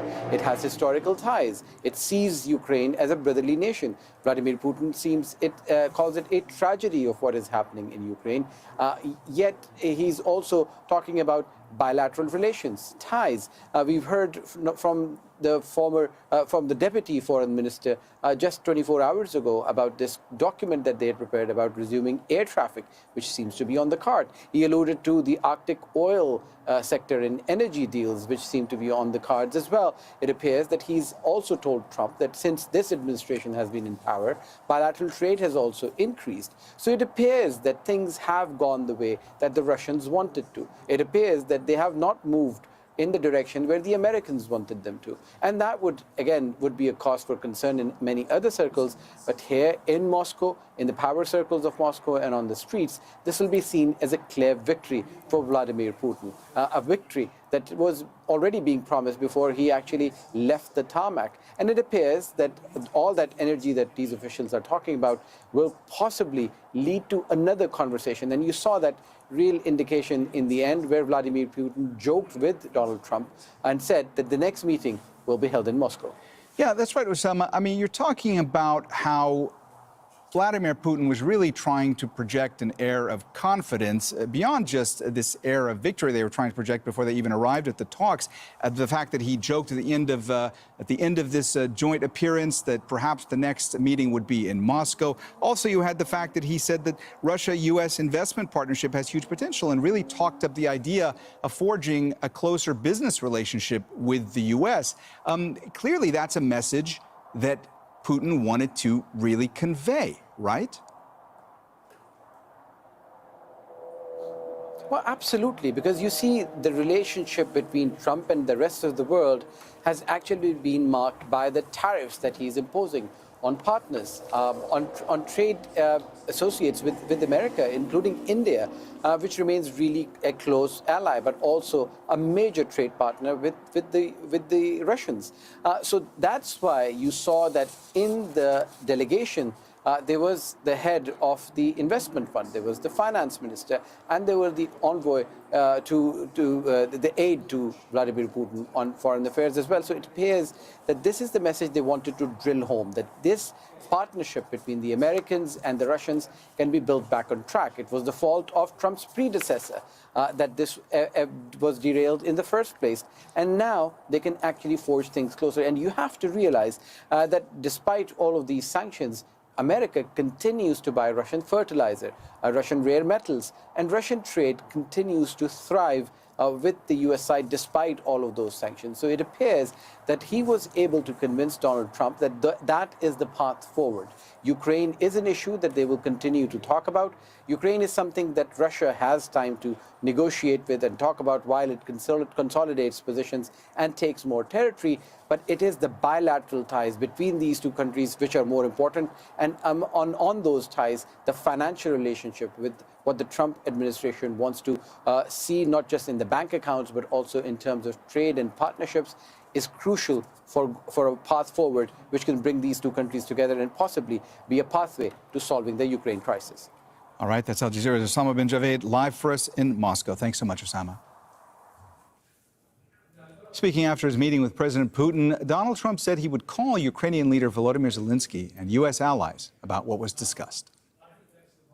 There's no deal until there's a deal. I will call up NATO in a little while. I will call up the various people that I think are appropriate, and I'll, of course, call up President Zelensky and tell him about today's meeting. We're going to stop really 5, 6, 7,000, thousands of people a week from being killed, and President Putin wants to see that as much as I do. So, again, Mr. President, I'd like to thank you very much, and we'll speak to you very soon and probably see you again very soon. Thank you very much, Vladimir. Next time in Moscow. Oh, that's an interesting one. I don't know. I'll get a little heat on that one, but I could see it possibly happening. Charles Stratford is joining us live now from the Ukrainian capital, Kyiv. Charles, so we heard before this meeting between Trump and Putin took place from President Zelensky of Ukraine. Wondering if any lines have come out since that meeting ended, since that joint press appearance happened. We know that Trump is going to be calling Zelensky, going to be calling NATO officials. I know it's late where you are, but any lines emanating from there?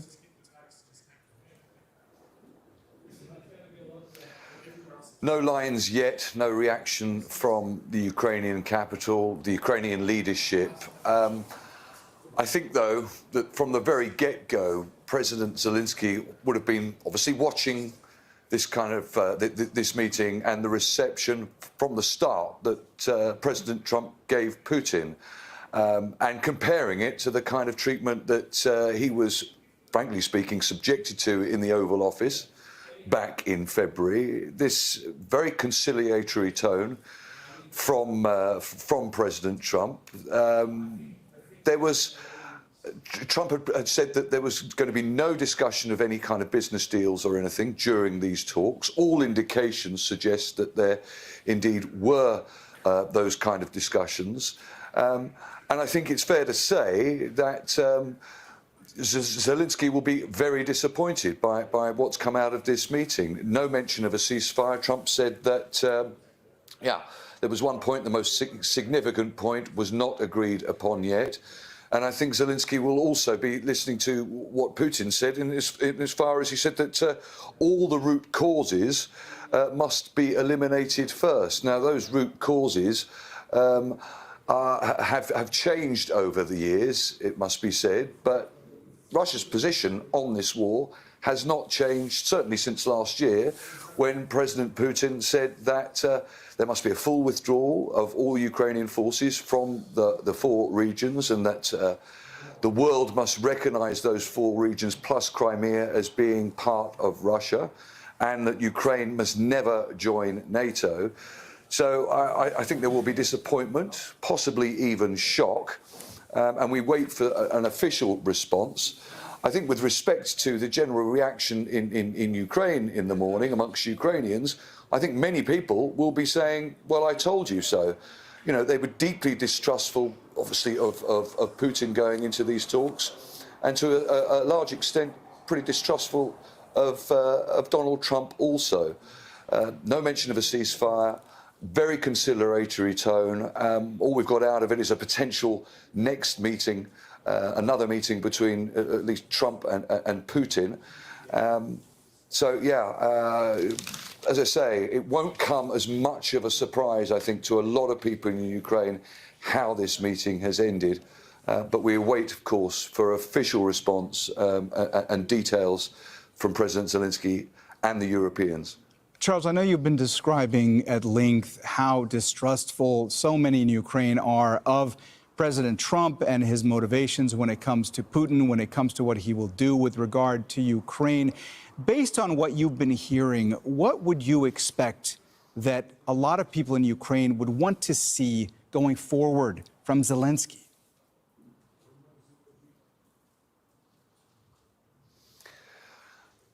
They understand that Zelensky is between a rock and a hard place. They understand that Zelensky needs Donald Trump. He needs the US help. He needs security guarantees. And they'll be looking for that relationship to continue, despite what one could only presume will be great disappointment from this meeting in Alaska. They will also be looking at Zelensky continuing to build upon his relationships and the money, the pledges that he's getting from European partners, European allies. They also, I think, will be afraid of a potential escalation. There have already been warnings that we could see an escalation in attacks, although it has been quiet over the last 2 or 3 days. There's very little little more seemingly that Zelensky can do. He's having to follow Trump and Trump's lead on this. So they'll be hoping for additional support from the Europeans. And still, hoping that some sort of agreement can be made that could at least initiate a ceasefire. I think it's most worrying, though, to hear Putin say that these root causes need to be addressed, and Putin saying that he hoped that European leaders didn't sabotage these talks or sabotage the beginnings, what seemingly of a better relationship between Russia and the US.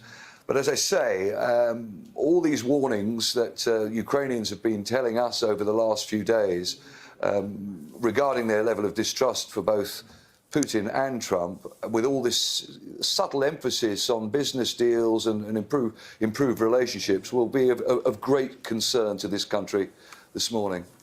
All right, that's Al Jazeera's Charles Stratford live for us in Kyiv. Charles, thanks so much for breaking that all down for us. President Putin said the two have reached a mutual understanding on Ukraine and hopes it'll be a starting point to settle the conflict and also restore ties with the U.S. Our negotiations have been constructive in an atmosphere of mutual respect. We have had very thorough negotiations, and they were quite useful. We need to eliminate all the primary causes of the conflict. We need to reinstate a just balance of security in Europe, and I agree with Trump, who said today that naturally the security of Ukraine should be ensured as well.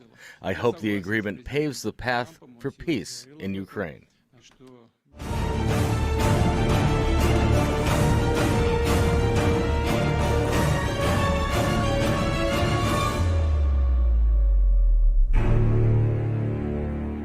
Emergency responders are searching for bodies in Gaza after Israeli attacks reduced residential buildings to rubble.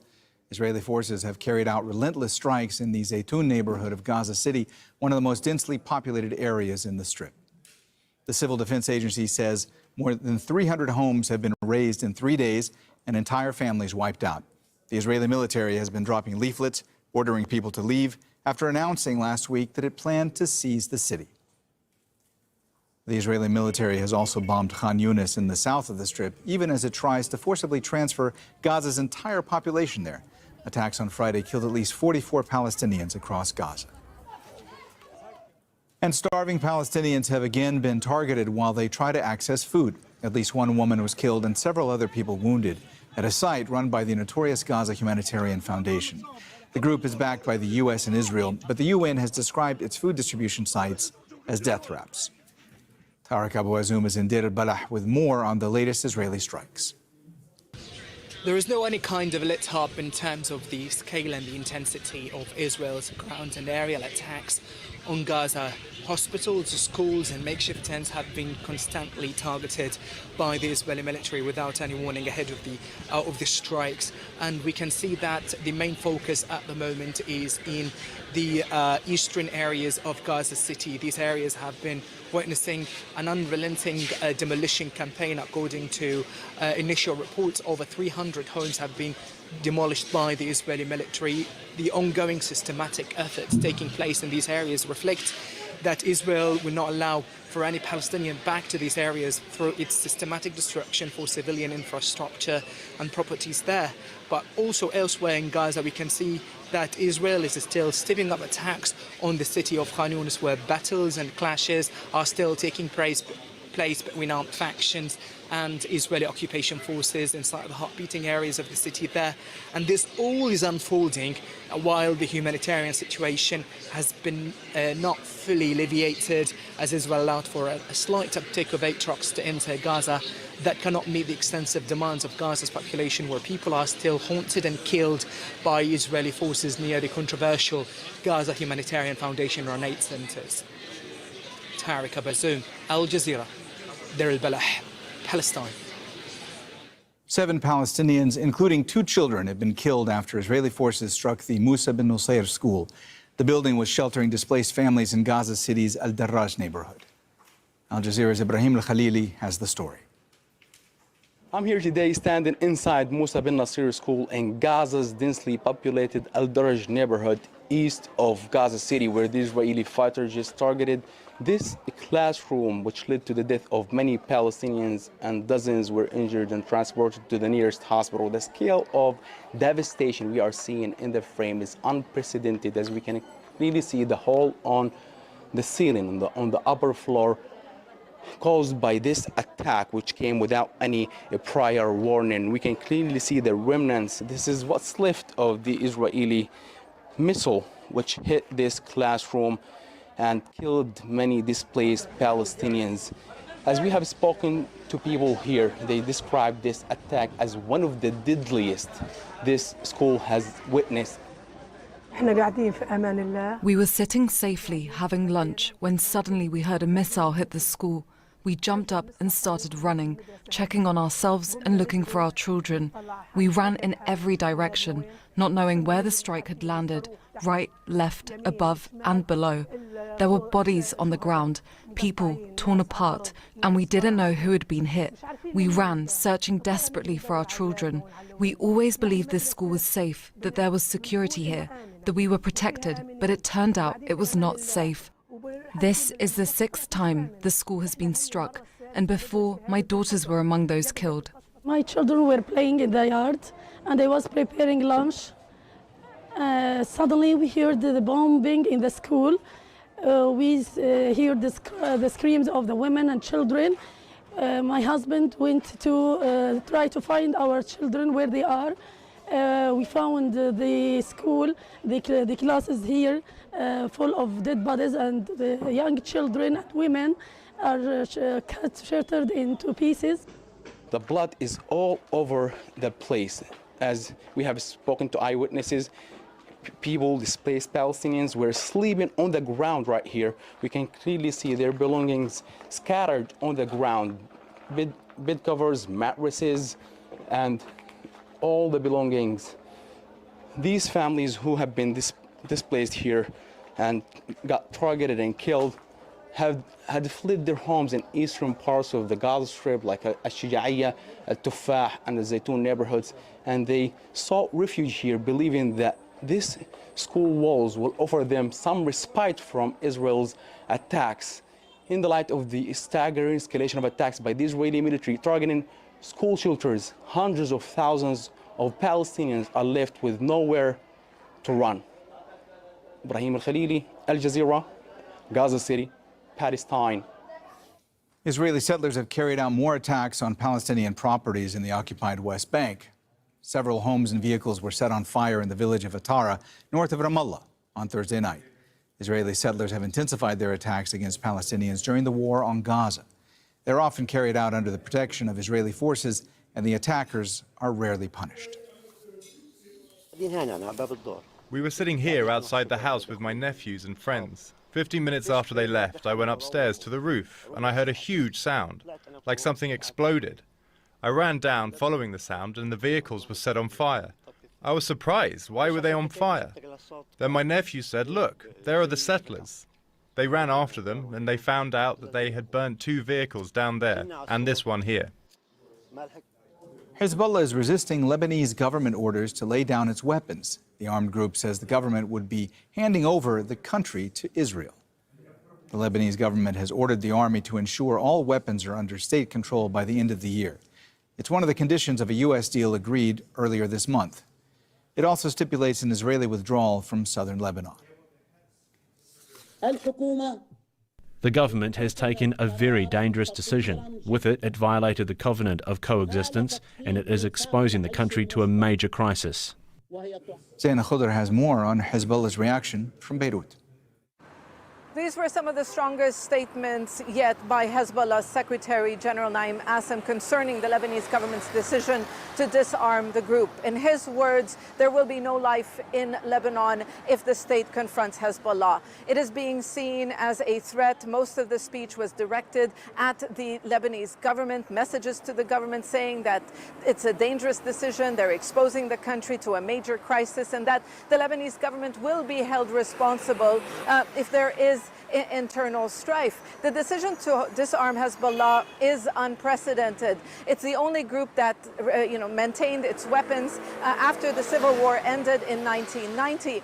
But many will say that the government would have been unable to even take this step, this decision, if Hezbollah was not weakened by the war with Israel last year. The timing of this speech, just days after a senior Iranian official, Ali Larijani, was in Beirut in a show of support to Hezbollah, in a message that Hezbollah is not alone. Naim Qassem's speech only days before the arrival of the U.S. envoy, Tom Barrack, to Beirut. He's going to be here for the 4th time in recent weeks to push ahead with the disarmament plan. And the timing of this speech just 2 weeks before the Lebanese Lebanese army is supposed to present a 4-month disarmament plan to the political leadership in the country. So dangerous times in Lebanon. Hezbollah saying that, yes, they've reiterated time and time again they're not going to surrender their weapons. But this time they are saying that they are willing to fight any battle, no matter what the cost, and it will not lay down its arms. Zana Khudr, Al Jazeera, Beirut. Heavy rain has triggered flash floods and landslides in Pakistan and disputed Kashmir. At least 256 people have been confirmed dead in Pakistan and another 60 in Indian-administered Kashmir. Search and rescue operations are underway across the region. Hamda Salhoud reports. Heavy rains drench this mountainside in the Himalayas. The floodwaters and landslides consume the villages beneath them. This is Kishwar, a pit stop on a pilgrimage route to a Hindu temple, now in muddied ruins. It's the second week of floods in Indian-administered Kashmir. Dozens of people have been killed and hundreds remain missing. I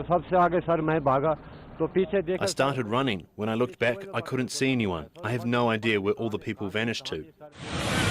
In neighboring Pakistan, search and rescue teams are trying to reach people trapped in the debris of their homes. Monsoon rains have engulfed the northern part of the country, along with Pakistan-administered Kashmir. In the Bajar district, authorities carried out a major rescue operation, one of many similar ones across this region. People in the subcontinent are used to the storms typical of the monsoon season, but disasters of this scale have become more frequent. Scientists warn climate change, coupled with unchecked development and deforestation, is worsening extreme weather events. The combination of melting snows, ice, water, and lots of debris, this is what becomes a killer. Villages across the region are bracing for more floods and landslides while trying to recover from the losses they've already suffered. Hamda Salhout, Al Jazeera. Mali's military government says it's foiled an attempted coup. Dozens of soldiers have been arrested in connection with the alleged plot, including 2 army generals, as well as a French citizen accused of being a spy. Authorities say the attempted takeover began on August 1st, but the situation is now under control. Nicholas Hawk reports. Stripped of their uniforms, these dismissed Malian officers stand accused of trying to unseat the military government they once served. Their mugshots aired on national television for the public to judge. I am truly astonished and very unhappy. Mali does not need this kind of situation. We have a common enemy, and it is terrorism. Watching this has really undermined the morale of many ordinary Malians. I am one of them. Seeing our valiant Malian army officers presented like that was truly painful to me. Among them, a popular general who commanded troops in the troubled Mopti region, the highest-ranked woman general who oversaw small arms and ammunition, a former colonel of the National Guard, and a French citizen whom the junta maintains is an intelligence agent. The security minister described them as marginal individuals bent on destabilizing the country. These military personnel and civilians had no other ambitions than to seek, with the help of foreign states, to disrupt the momentum of Mali's rebuilding. Tension has been rising in recent months. Junta leader Assimi Goïta has dissolved all political parties, jailed leading civil society figures, including 2 former prime ministers, and given himself another 5 years in office, renewable indefinitely. This despite early promises of a return to civilian rule by March 2024. The military's pretext is to ensure the security of the nation, but this is really about internal tensions, a split within the ranks. You could even call it a decapitation of the army. It's clear that this will leave the junta vulnerable, and yes, there's a sense of nervousness in the air. On Thursday, Mali's defense minister was in Moscow, along with the defense ministers of Burkina Faso and Niger. The 3 countries are seeking deeper security ties with Russia. They say it's to protect people in the Sahel from armed groups, but the more pressing threat to Mali's junta appears to be from within. Nicholas Hawk, Al Jazeera. A dispute between Peru and Colombia over an island in the Amazon River has escalated. About 3,000 people live on Santa Rosa Island, which emerged in the middle of the Amazon River in the last century. Peru maintains it owns Santa Rosa Island based on treaties signed a century ago, but Colombia says the island hadn't appeared in the river at the time.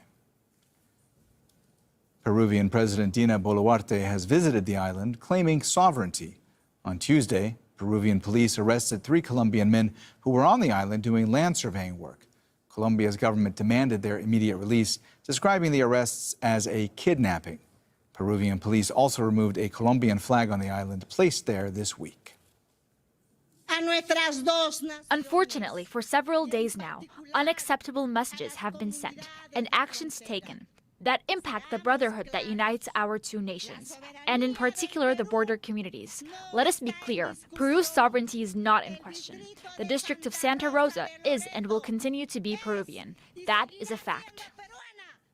Riot police have been deployed in the Serbian capital for a third night amid large-scale anti-government protests.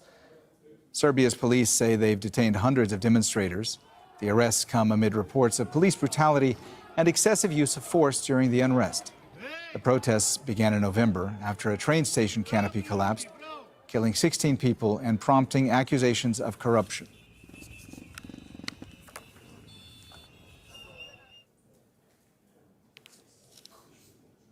And we're just going to some live video here now of either U.S. President Donald Trump or Russian President Vladimir Putin as they are departing Anchorage, Alaska. We see one of the limos of the motorcade there in front of the plane. That's live from Anchorage, Alaska. Just in the past hour, there was a joint press event in Anchorage in which U.S. President Donald Trump and Russian President Vladimir Putin had spoken to the media assembled. There you see Russian President Vladimir Putin as he is making his way up the stairs to go into his presidential plane. He's waving to those assembled there. And he will be departing Anchorage. Now, Putin had said at that press event that there had been an understanding that had been reached on Ukraine. He also said that he hoped that that mutual understanding would bring peace to Ukraine. And he said also that he expects that Ukraine and Europe will not try to sabotage talks. Beyond that, he also said that the Russia-U.S. investment partnership has huge potential. Beyond that, we also heard from U.S. President Donald Trump during that press event in which he said that some great progress had been made, but there is no deal until there is a deal. A reminder of our top story: talks between the leaders of Russia and the United States have ended without a deal to end the war in Ukraine.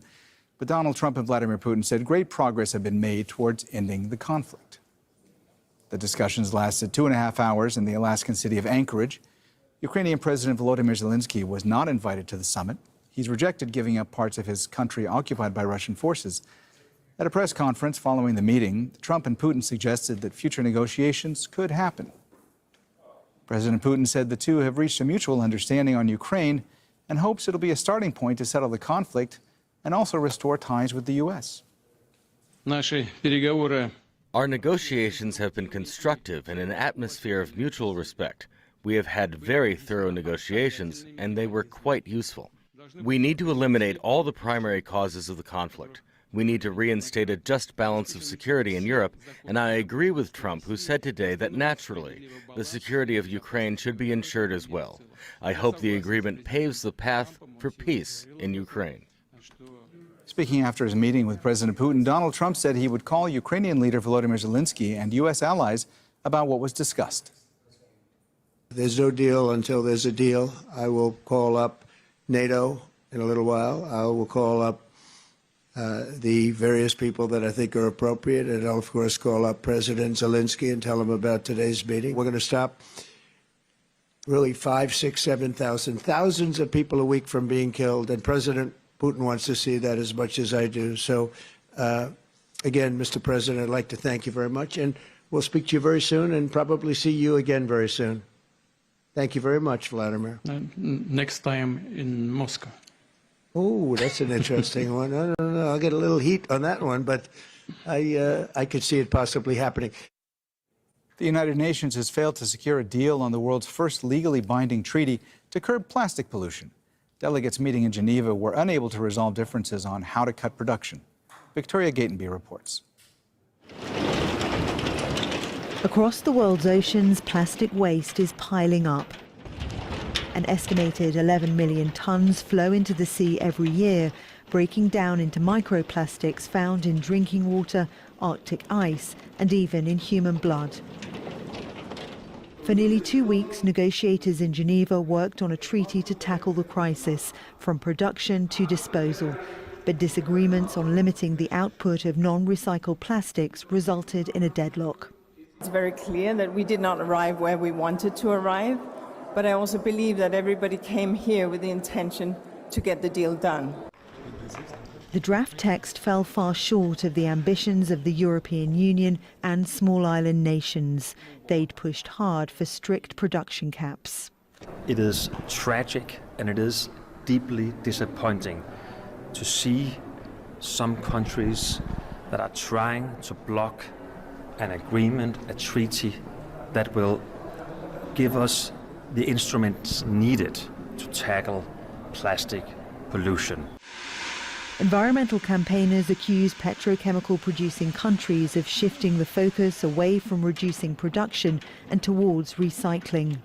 There's a few countries, Saudi Arabia, Russia, the United States, that have just been unwilling to negotiate in good faith in this space in these final hours. And as long as they continue to hold their lines as they have from Paris and show an unwillingness for us to actually negotiate, we cannot solve this problem.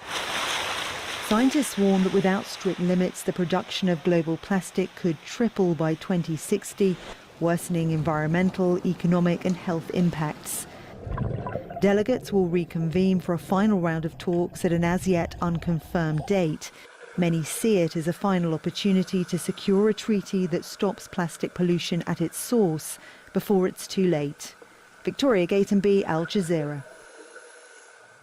All right, that's it from me, Mohammed Jamjoom, for now. You can find more information on our website, aljazeera.com. I'll be back shortly with the latest on the talks in Alaska between Donald Trump and Vladimir Putin. Stay tuned, and thanks for watching. We appreciate it.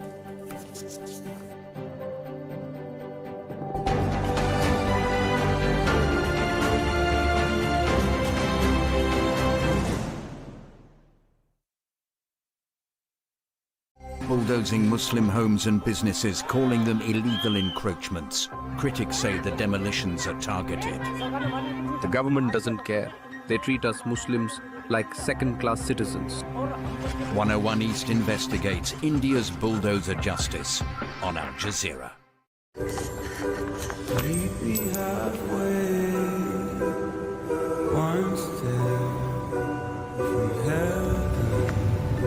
Welcome aboard.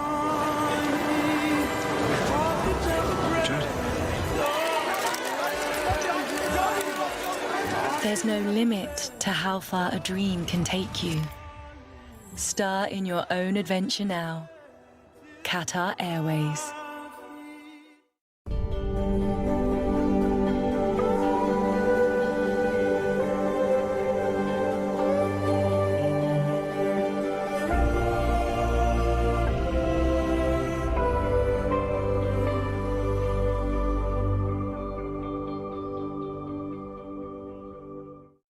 There's no deal until there's a deal.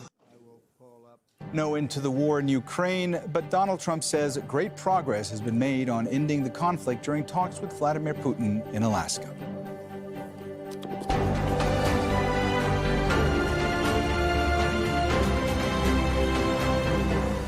Hello, I'm Mohammed Jamjoom. This is Al Jazeera Live from Doha. Also coming up, everyone wants an honest end to the war. Excluded from talks for now. Ukraine's President Volodymyr Zelensky accuses Moscow of not wanting to end the war and calls for a just peace. Also ahead, emergency teams search for bodies in Gaza as a wave of Israeli strikes reduce more residential buildings to rubble. And dozens of soldiers are arrested in Mali after its military government says it's foiled an attempted coup.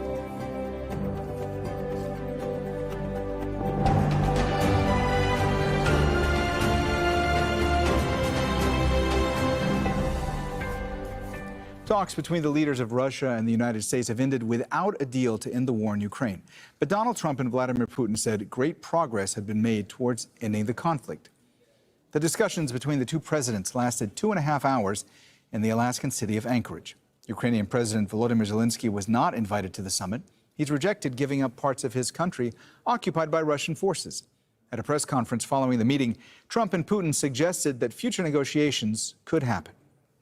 Donald Trump said he would speak with Zelensky and U.S. allies about what was discussed.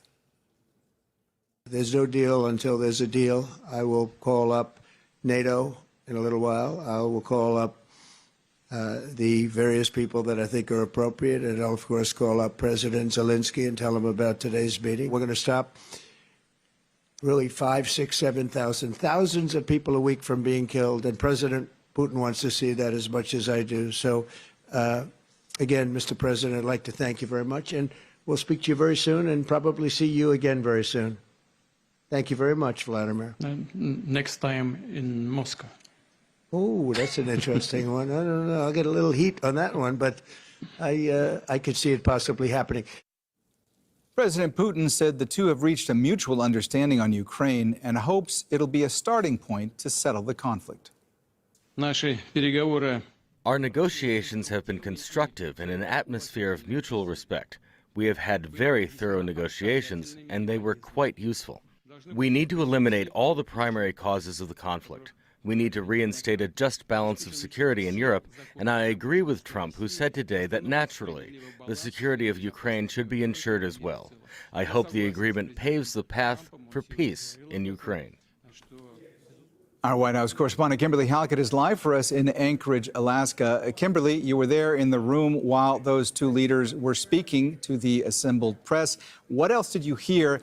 And have you been getting any more indications from White House officials as to how they perceive how that meeting went? I think that the fact that this was not a press conference, but instead joint remarks, and that there was a sort of a quick departure by the White House indicates that they did not achieve what they were hoping for. Namely, the U.S. president said that there would be success if there was a ceasefire. And in the words of the president, he said that there were many points that they agreed on, they being himself and the Russian president, but that the big one is not quite there. In fact, he said while they didn't get there, he says there is still a good chance.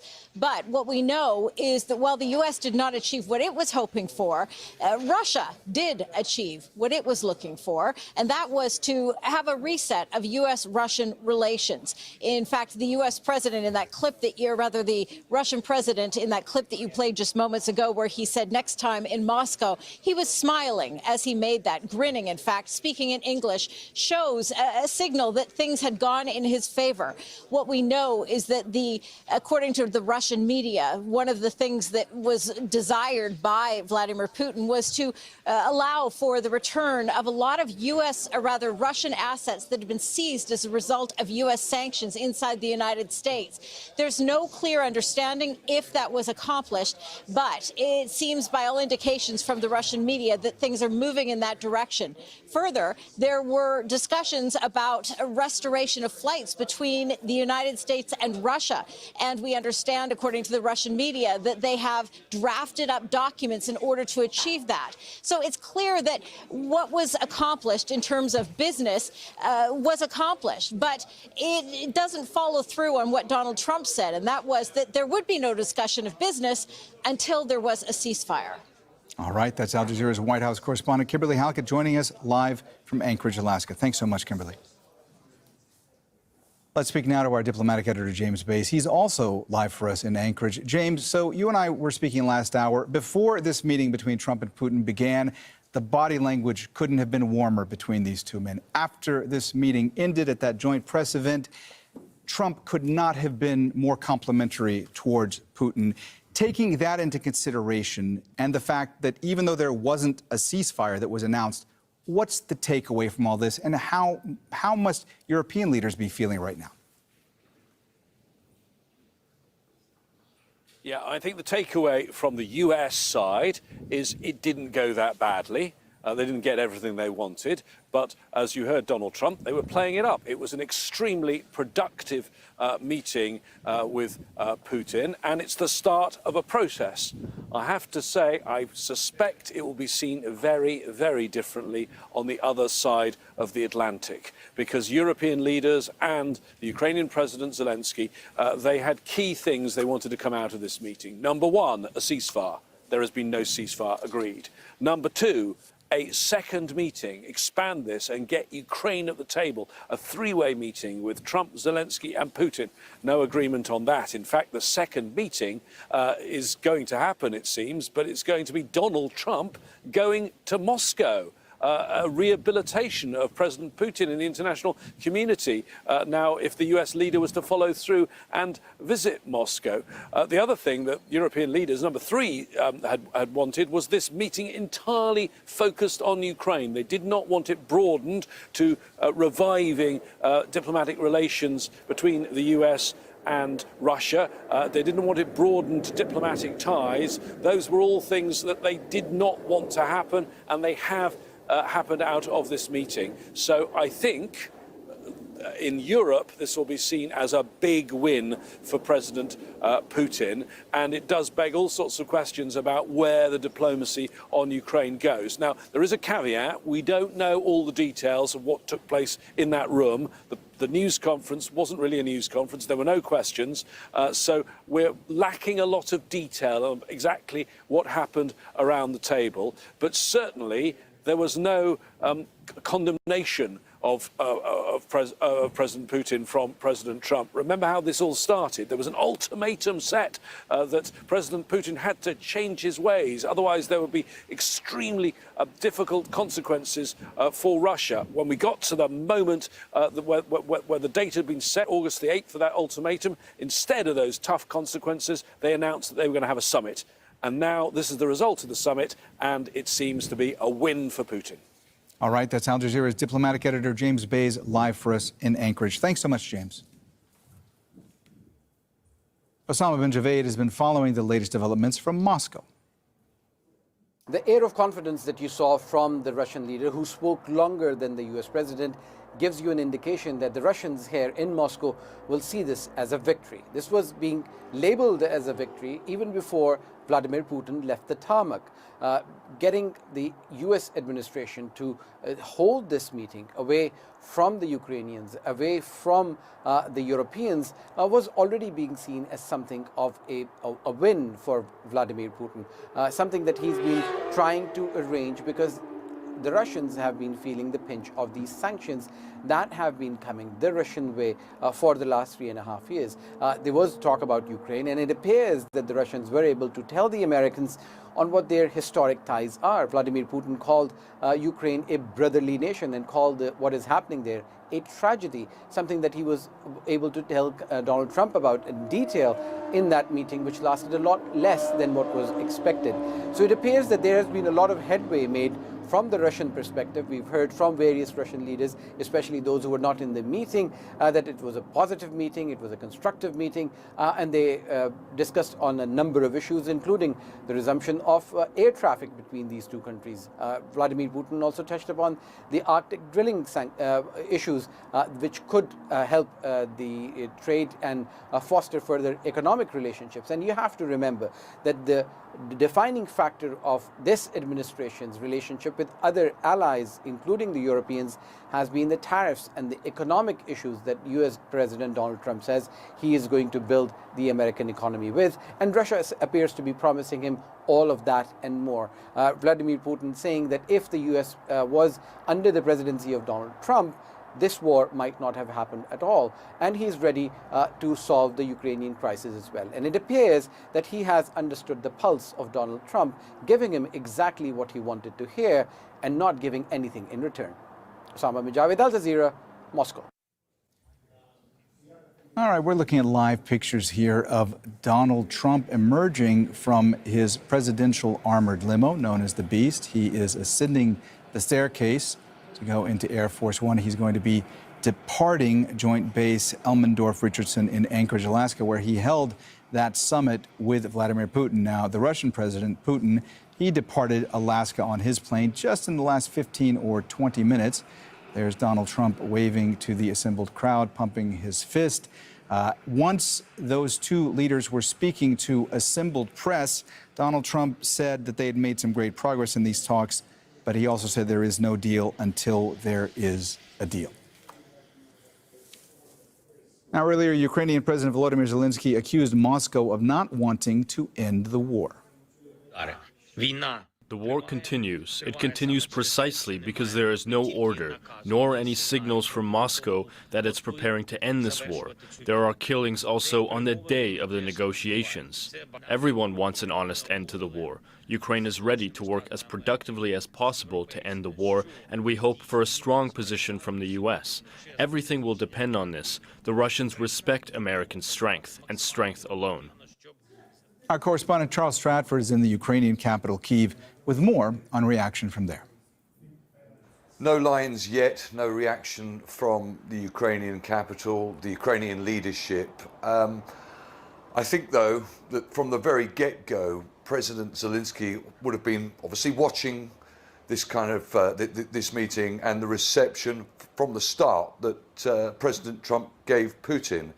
And comparing it to the kind of treatment that he was, frankly speaking, subjected to in the Oval Office back in February. This very conciliatory tone from President Trump. Trump had said that there was going to be no discussion of any kind of business deals or anything during these talks. All indications suggest that there indeed were those kind of discussions. And I think it's fair to say that Zelensky will be very disappointed by what's come out of this meeting. No mention of a ceasefire, very conciliatory tone. All we've got out of it is a potential next meeting, another meeting between at least Trump and Putin. As I say, it won't come as much of a surprise, I think, to a lot of people in Ukraine how this meeting has ended. But we await, of course, for official response and details from President Zelensky and the Europeans. Matt Dimick is a former head of Russia and East Europe at the U.S. National Security Council and former director of Russia at the Pentagon. He joins us now live from Kansas City. Thanks so much for being with us again, Matt. Let me ask you first, what's your takeaway from this meeting that occurred in Anchorage between Trump and Putin? Many people have already commented that they thought that the tone that was presented by Putin was quite different than what was presented by Trump. What do you think happened here, and who had the upper hand at the end of the day? I think it's pretty clear that President Putin is doing a victory dance. He, I think, came away with more than he probably expected he was going to get. I think he came in, picked Trump's pockets, and now he's headed back to Russia with a major win that he can shape in a whole bunch of different ways.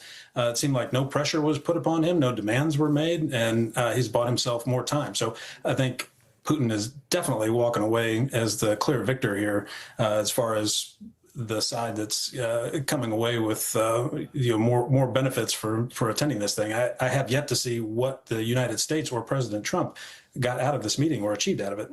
Matt, you had Putin saying during that joint appearance they had in front of the assembled press, you had Putin saying that an understanding on Ukraine had been reached. Then you had Trump saying that while some progress had been made, there is no deal until there is a deal. What I want to ask you about is, even if a ceasefire had been announced, the fact of the matter is one of the key players was not at this meeting, and that, of course, is Ukraine. So even if a ceasefire had been announced, or even if there is an intention to go forward and try to have more talks, nothing really can happen at this stage unless Ukraine signs up for it, right? Sure. This, in the terms of finding a ceasefire or a resolution to the end of this conflict, this Alaska summit had absolutely no impact from what I can see from the brief pieces of evidence that we've got. I think Putin came and told Trump that Ukraine started this war, which Trump, I think, actually believes and has said so himself. Has laid out all the terms we've heard before, all the tropes about the root causes and so forth. And I don't think he experienced any pushback whatsoever from Trump or any kind of indication to knock that off and deal with the situation in realistic terms and provide some kind of bargaining position that the Ukrainians can work with. Because if Russia's position is still the one that they have maintained for months and years on end, there is nothing for President Zelensky to work with here. He can't just wholesale give up major pieces of territory without any kind of security guarantees, and that's exactly what Putin wants. And it sounds like he made that case and received no pushback today. All right, that's Matt Dimick joining us live there from Kansas. Thanks so much for being with us here on Al Jazeera. Great to get your perspective. Still ahead on Al Jazeera. A major setback for efforts to curb plastic pollution as negotiators fail to agree on a global treaty.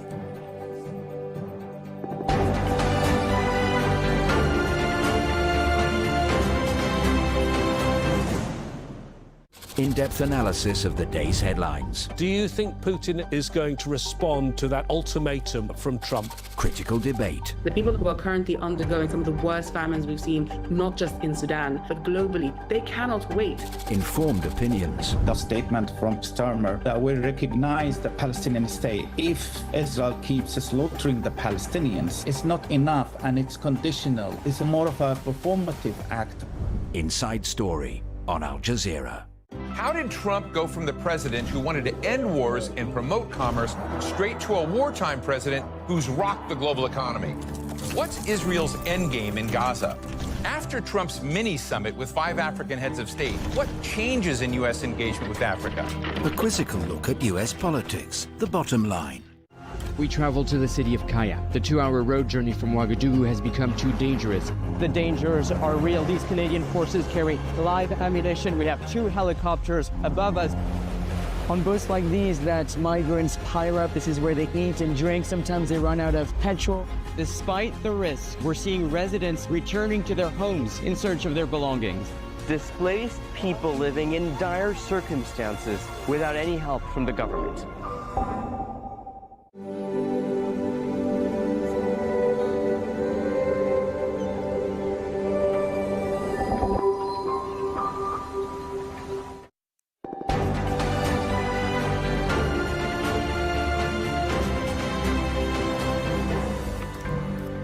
You're watching Al Jazeera, a reminder of our top stories this hour. U.S. President Donald Trump and Russian President Vladimir Putin have concluded their talks on Ukraine without a firm deal to end the war. But both leaders said they made significant progress toward ending the conflict. Ukrainian President Volodymyr Zelensky was not invited, but Trump said he would call him and tell him what was discussed. Ukrainian President Volodymyr Zelensky was not invited to the talks. He's accused Moscow of not wanting to end the war and called for a just peace.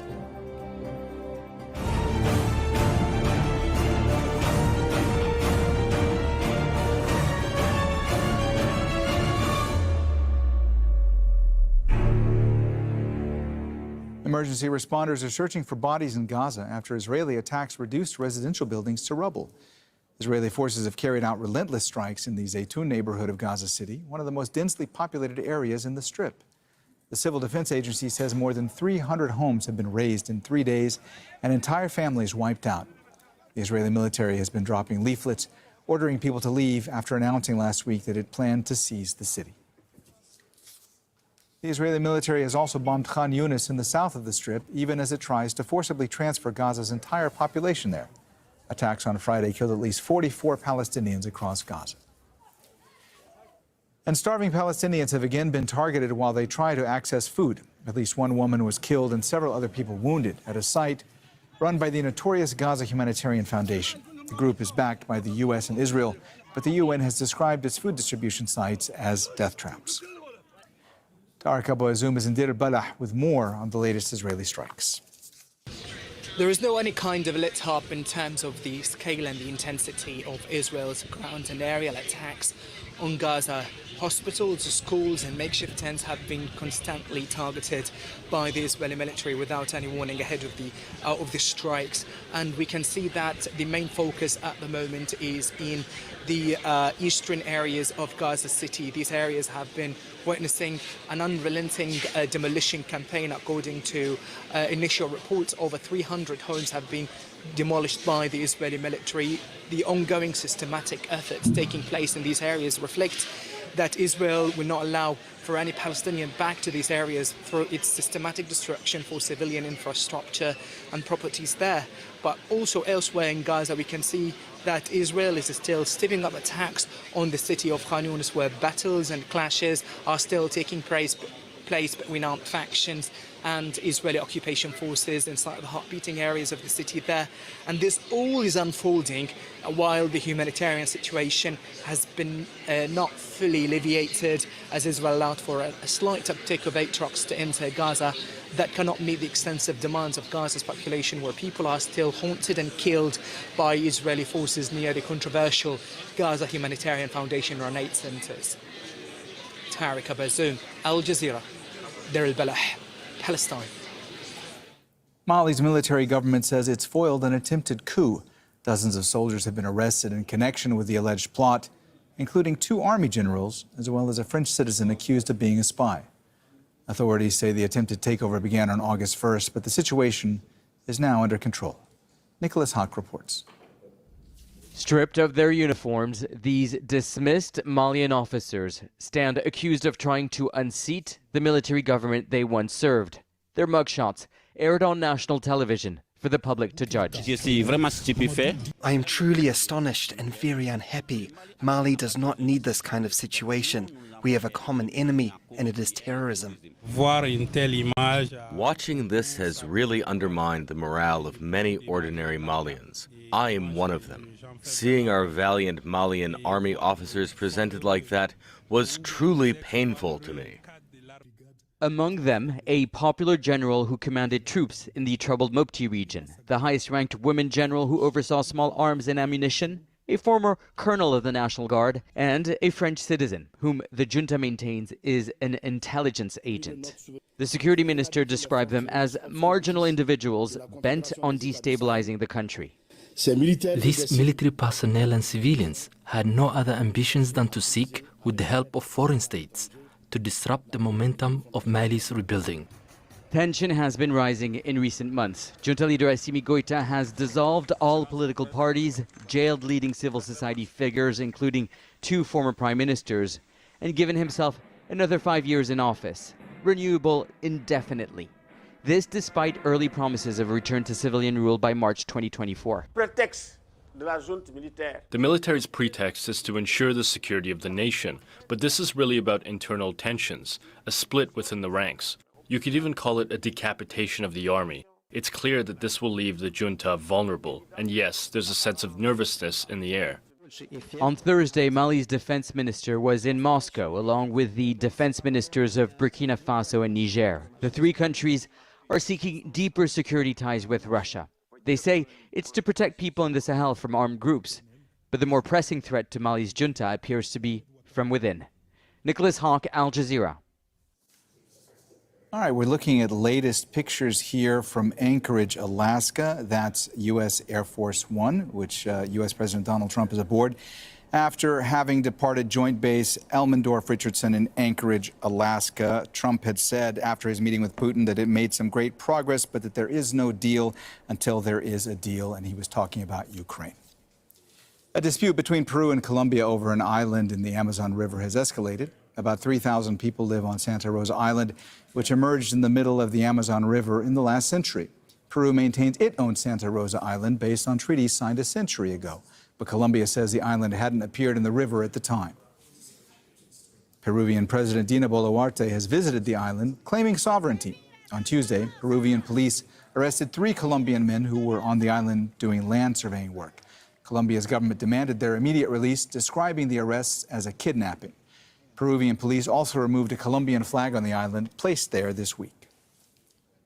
The United Nations has failed to secure a deal on the world's first legally binding treaty to curb plastic pollution. Delegates meeting in Geneva were unable to resolve differences on how to cut production. Victoria Gatenby reports. Across the world's oceans, plastic waste is piling up. An estimated 11 million tons flow into the sea every year, breaking down into microplastics found in drinking water, Arctic ice, and even in human blood. For nearly 2 weeks, negotiators in Geneva worked on a treaty to tackle the crisis, from production to disposal. But disagreements on limiting the output of non-recycled plastics resulted in a deadlock. It's very clear that we did not arrive where we wanted to arrive, but I also believe that everybody came here with the intention to get the deal done. The draft text fell far short of the ambitions of the European Union and small island nations. They'd pushed hard for strict production caps. It is tragic and it is deeply disappointing to see some countries that are trying to block an agreement, a treaty that will give us the instruments needed to tackle plastic pollution. Environmental campaigners accuse petrochemical producing countries of shifting the focus away from reducing production and towards recycling. There's a few countries, Saudi Arabia, Russia, the United States, that have just been unwilling to negotiate in good faith in this space in these final hours. And as long as they continue to hold their lines as they have from Paris and show an unwillingness for us to actually negotiate, we cannot solve this problem. Scientists warn that without strict limits, the production of global plastic could triple by 2060, worsening environmental, economic and health impacts. Delegates will reconvene for a final round of talks at an as yet unconfirmed date. Many see it as a final opportunity to secure a treaty that stops plastic pollution at its source before it's too late. Victoria Gatenby, Al Jazeera. All right, that's it from me, Mohammed Jamjoom. You can find much more on our website, that's aljazeera.com. Weather is next. Stay tuned in for Inside Story. Thanks for watching.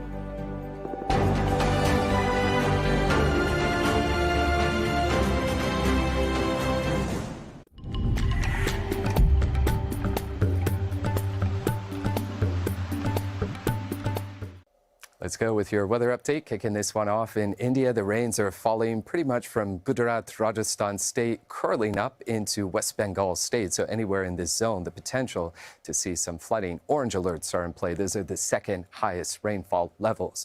That rain extends through the Andaman Sea, the Gulf of Thailand. It's curling up into the northwest Philippines. So copious amounts of rain falling for Luzon Island. There's flood alerts in play there. And for our summer rains in China, those too are curling up from Yunnan, Sichuan province right through to the Guangdong Peninsula. And all of that energy is being fed into North Korea. So it is a soaker in Pyongyang. It's going to be a washout there. Temperatures at 29 degrees. Quiet for South Korea. A few showers around Tokyo on Saturday with a temperature of 32 degrees. Malaysia, Indonesia, and Singapore, sure, there's wet weather around. Fairly dry pocket, though, across Java Island, including for Jakarta and Bali. Sunshine in the forecast for you on Saturday. We'll end this weather report in Pakistan. The monsoon rains still here up in the north, but we're also seeing some of that wet weather through lower Sindh province. Bit of a breeze off the Arabian Sea means it's likely going to be a humid day in Karachi with a temperature of 32 degrees. That's it. See ya.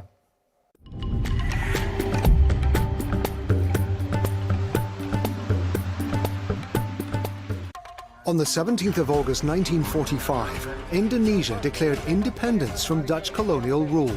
In the bloody struggle that followed, truth was the first casualty of war. The Dutch produced a fiction that the war was a humanitarian project. A two-part documentary series examines how the Netherlands represented the conflict and the power of controlling the narrative. Indonesia, Selling a Colonial War. Episode 1, Framed, on Al Jazeera. Violence in Serbia between government supporters, police and anti-corruption demonstrators who've been on the streets for months demanding elections. President Alexander Vučić says the protests are part of a foreign plot to oust him. So why has violence flared up and what's next? This is Inside Story.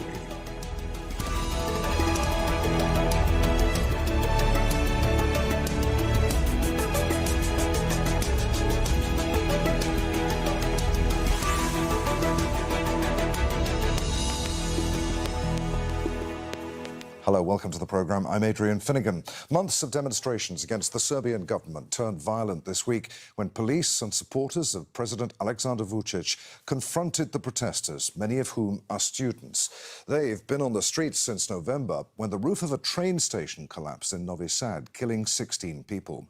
Demonstrators blame government corruption and are calling for early elections. The government has responded with a crackdown on the rallies, with UN human rights officials citing reports of police brutality. Vučić has reshuffled his government, but says he's going nowhere. Traditionally an ally of Russia, Serbia has shifted more towards the west over Ukraine and is seeking EU membership. So why has the violence worsened? And what are the implications? We'll discuss the situation with our guests shortly. But first, this report from Ama Boateng. Anger and frustration in Serbia. Demonstrations turn violent. Police confront anti-corruption protesters. The unrest has spread to dozens of cities.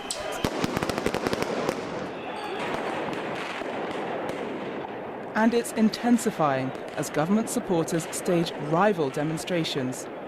The anti-government protesters want the president to step aside and hold early elections. I think now is the moment where we should all get out and show that we're not frightened, and that their attempts to use violence to stop the people's and the students' protests will not work. I thought the violence was frightening, paralysing, and something must change as soon as possible. Students have led largely peaceful rallies for months. In June, more than 100,000 people gathered in the capital, Belgrade, an organic movement brought together by a tragedy in November. The roof of a newly renovated railway station collapsed in the northern city of Novi Sad, killing 16 people. Many blame corruption in state-funded infrastructure projects. Students say a change in leadership is needed. President Alexander Vučić has rejected their demands, instead calling them enemies of the country. Now, more than ever, we need to listen to each other, to understand each other. The protesters have done horrible things in Novi Sad today. They're still doing it. But when you show will to seek peace and discipline, you always win. And Serbia will win. Vučić has been in power for 13 years. This is the most serious challenge his Serbian Progressive Party has faced. And while the government insists it will crack down on the demonstrations, the protesters say they're determined to bring about change. Ama Boateng, Al Jazeera, for Inside Story. We asked the Serbian government to put up a spokesperson to join us on the programme today, but they declined our invitation. So let's bring in our guests. Milko Dartovic is an international affairs commentator for Balkan Media and has participated in the protests. He joins us from Belgrade. Florian Bieber is a professor of Southeast European history and politics at Graz University. He joins us from Hvar in Croatia. And Tatjana Kekic is a correspondent covering Serbia for BNE IntelliNews. She's also in Belgrade. A warm welcome to you all. Milko, let's start with you. I was in Belgrade just by chance at the beginning of the week, and things were pretty quiet. There was virtually no one at the pro-government camp opposite Parliament. So what sparked the violence? The violence was sparked by intervention of these pro-governmental forces. We could call them thugs as well. They've attacked people in two little towns in northern Serbia, in Vojvodina, in Vrbas and Bački Petrovac, where they showed up basically to terrorize people who were merely at the exhibition of photos, of art photos that also included exhibition of the protests, of the demonstrations that took place throughout Serbia. And it was the exhibition of the Slovak Ethnic Minority Council. They showed up, they prevented people from attending it, terrorized the place, and this sparked counter-reaction in the middle of August. It's no wonder that you didn't see anyone in Belgrade at the beginning of this week, because we are still in Ferragosto. It's mid-August, so most people are away vacationing. And yet these events in Bački Petrovac and Vrbas caused Serbia to rise up again, to wake us up early from our summer slumber. And people are out in the streets, as you could see. We are out in the streets. We imagined that the protests would start again in September once people come back from the vacation, but the government decided to increase the oppression. As I've already mentioned, you have these thugs. So you see at the moment on the photo, on the recordings that you're displaying, the thugs of the pro-governmental paraforces are launching missiles. These are like football torches that they are launching against the people who have quietly assembled. Between the demonstrators and the pro-governmental thugs, you have a line of police forces that are protecting the members of the ruling party from the anger of the people who have assembled. And these have been the photos and videos from not only Belgrade, but also Novi Sad, the place of the tragedy, but also Kraljevo, Kruševac, Valjevo, Niš. Throughout Serbia, people are rebelling. And the ruling party has taken out these thug forces, paramilitary, police forces into the streets. Okay, Marko, sorry to interrupt you. Let's bring in Florian. Vučić once again accused the anti-government protesters of taking orders from an unidentified foreign source. Now, that's a claim he's made several times before, but has failed to substantiate. What do you make of that claim? Who on earth might he be referring to? Well, you know, he's been using this strategy for months, ever since the beginning of the protests, and even with earlier protests. He at some point even accused the Croatian intelligence services for being behind the protests, which is, you know, patently rather absurd accusation, mostly because the students organized in plenums, something which Croatian students did more than a decade ago, but certainly no evidence of Croatian involvement. He's blamed unnamed Western intelligence services. It's part of his rhetoric, and he gave a speech a few months ago where he said, you know, this is a colored revolution. This is the terminology which Vladimir Putin uses as well. And so he's saying, you know, I will defeat this colored revolution and write a bestseller about this. Of course, he makes these promises a lot of times. I don't think he'll ever get to write this bestseller or defeat it. But again, it's part of the kind of authoritarian playbook to not accept the legitimacy of these protests, to not accept that these are genuine frustrations of citizens, but blame unnamed foreign forces. And of course, he wouldn't be able to name them, partly because he also tries to keep good relations with Western partners. So he wouldn't want to kind of endanger those by singling out, I don't know, Germany, France, and others with whom he is actually having economic ties, which are quite good. So he's playing in a certain way the Russian playbook while not trying to burn bridges to the West. Tatiana, protesters say that authorities brought thugs and provocateurs onto the streets to spark the violence so that the government can use it to discredit the demonstrations and to justify a crackdown on its opponents. Is there any evidence for that? What do we make of that statement? Well, I think that the protests now have taken on a different form than earlier in the year. When the students seemed to be firmly in control, the protests were organized when hundreds of thousands of people came out onto the streets of Belgrade, Novi Sad and other cities, and they were largely peaceful. But now the students are still calling for people to take to the streets, but they don't seem to be really organizing them. It's sort of a free-for-all. So while you do have students and peaceful protesters turning up, you also have angry kids probably looking for a fight, coming out, and you have that reciprocated on the other side. I think this unrest potentially plays into the hands of the government, which has consistently portrayed the protesters as terrorists who are bent on destroying the country and of overthrowing the government and generally causing chaos. And that's been the narrative since the beginning. We've seen in recent days, for the past 3 nights, that the authorities are responding and sometimes even initiating violence.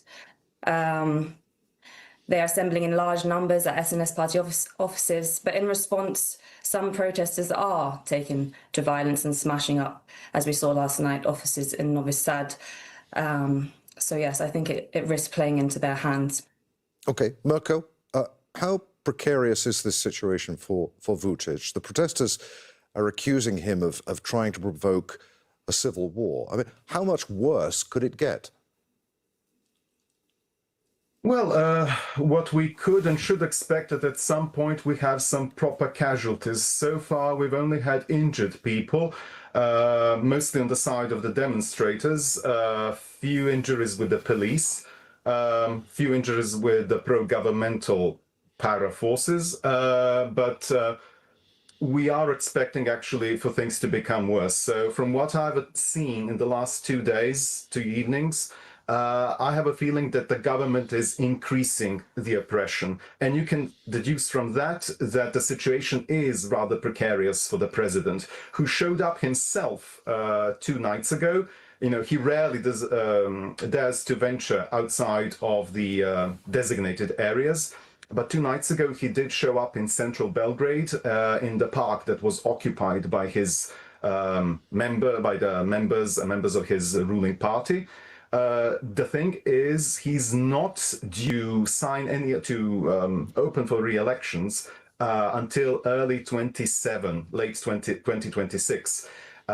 This allows him for another 2 years of government, of ruling, which we just don't feel to be right. You can see that the country is rising up, and the only way out, peaceful way out of this, would be for him to authorize the elections, to call for the new parliamentary elections, if not for the elections of the local assemblies, municipalities, and even presidential elections. He will not be doing that, in my opinion, because he knows, based on the polls, that his ruling party would lose the elections.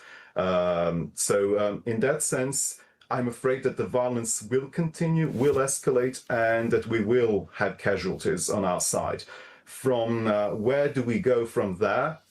I can't tell you. But the citizens are really in high numbers. They're showing up in high numbers. And what Mrs. Cekic just referred to, the appearance of these more aggressive characters in our streets, yes, that is true, but I would also say that this is a pure response of the youth, because now they see that the government has no intention of backing down. They haven't fulfilled any of the demands. Florian, the protests perhaps constitute the most serious challenge against the 13-year rule of Alexander Vučić, but can they ultimately lead to change in Serbia?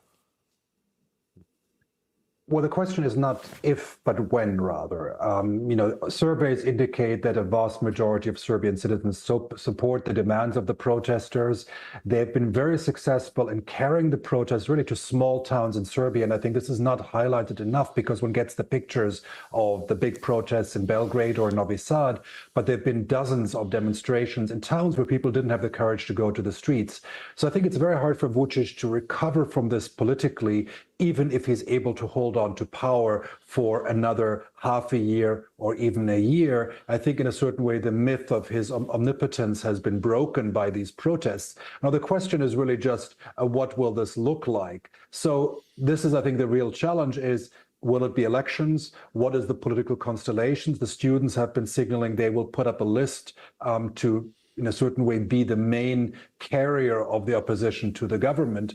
But again, how this will pan out and when these elections will be held will be, of course, up to the decision of the president, as we've seen in the past, and that risks being manipulated and being timed in a way when he believes he can win the elections again. So I think there's a great degree of uncertainty ahead in the coming months in Serbia if these incidents and these protests don't lead to some kind of more clarity in the coming weeks.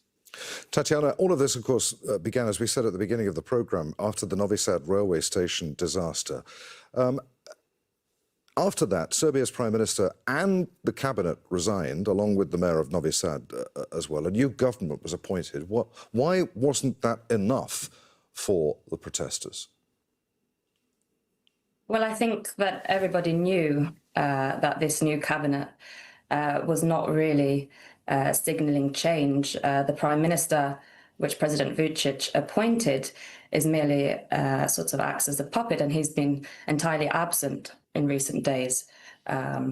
So that wasn't good enough. I think actually the main question and the main problem is what comes next. The main weakness for the opposition is that there is no united or clear political alternative to Vučić. So even if elections were called tomorrow, for example, we can see that there is such a lot of discontentment with the regime. But without a leader or a political alternative, I think Vučić has a strong hand to play in the elections. In contradistinction to the past, however, when Vučić has been keen to hold elections every few years and did so as a means to consolidate his power, and I think now there is a reluctance to do so, and I think it's unlikely he will go down that path unless they are confident that they can win, or unless there is great political pressure domestically or some sort of external pressure, which I don't expect, which would force him to call elections. But at the moment, we are not in a state of emergency. Society and institutions are still functioning. The numbers at these protests are not so great as those earlier in the year when hundreds of thousands of people did take to the streets. And unfortunately, there are no general strikes. Even the strikes we saw earlier in the year, they were sort of confined to small businesses, to professors, to universities, to people in the arts. So without that, I think he'll hold off on calling elections for as long as he can. Okay, but I think in the end... Sorry to interrupt you, Tatiana. Let's put this to Mirko. You said that if an election was called tomorrow, then Vučić would lose. But would he? I mean, is the opposition, picking up on what Tatiana was saying, is the opposition organised enough to field a full list of credible candidates, for example? Who would lead the country? Would an election even be free or fair? Could you guarantee that? No, we don't think we could, but it's the game has been rigged and there is simply no time to change it, nor is there any will on the side of the government to change the rules of the game. And by that, I mean complete monopoly over the state media. So most of the media in Serbia are either owned by pro-regime forces or are silent, like our national broadcaster. You have only three cable operators that are delivering, so to say, independent narrative. When it comes to the opposition, we have oppositional parties and we have the student movement. These two things are distinct, and the students themselves are apprehensive about alliance with the opposition parties, as well about naming any leaders. The reason is that the regime media first conduct character assassinations against any names that suddenly come up, and your entire life ends up being in the press. You are being led through the gut smeared, and then you have certain laws being applied against you. You know, these can be fake accusations or they can be true accusations, but any person that would be signaled to be the leader of the movement would immediately be subjected to legal processes and effectively in a nightmare, his life or her life becoming a nightmare. This is one of the reasons why this movement is leaderless.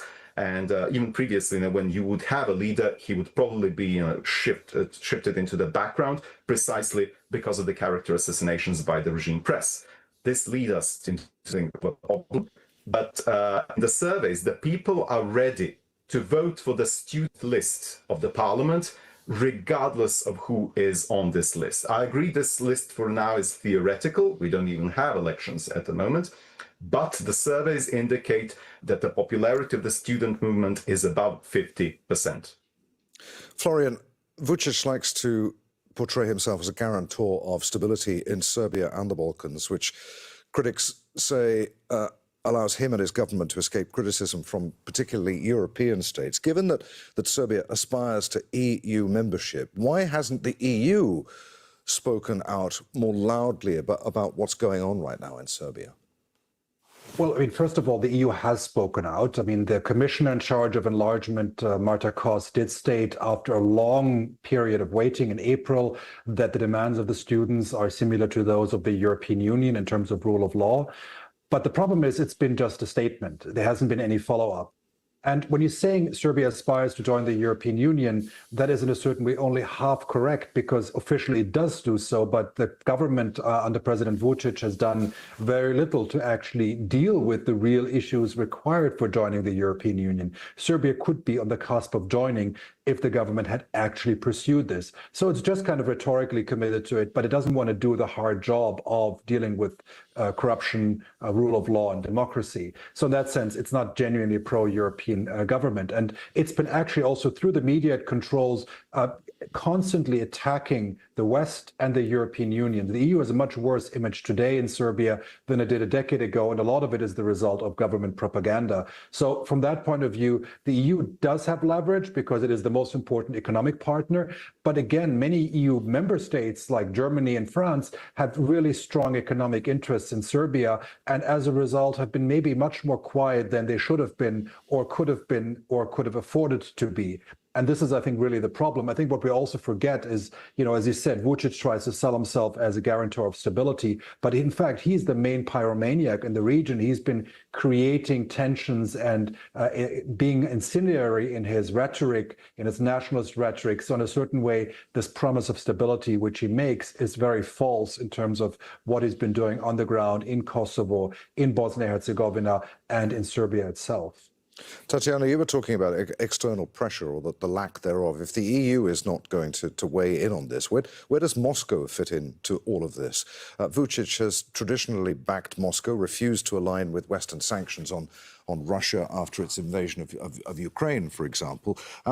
To what extent is he walking a tightrope between Moscow and the West? I think Moscow has less leverage on this. I mean, Belgrade will welcome occasional statements from the Kremlin denouncing the protesters as colour revolutions. But back to the EU, I mean, there is another side to the question that I think there's a recognition in Europe that it might be counterproductive to weigh in, that it might play against the opposition. I mean, this is a country where anti-Western sentiment, anti-interventionist sentiment is strong, and that is not just the result of propaganda or media. It is also the result of history and the legacy of the 90s.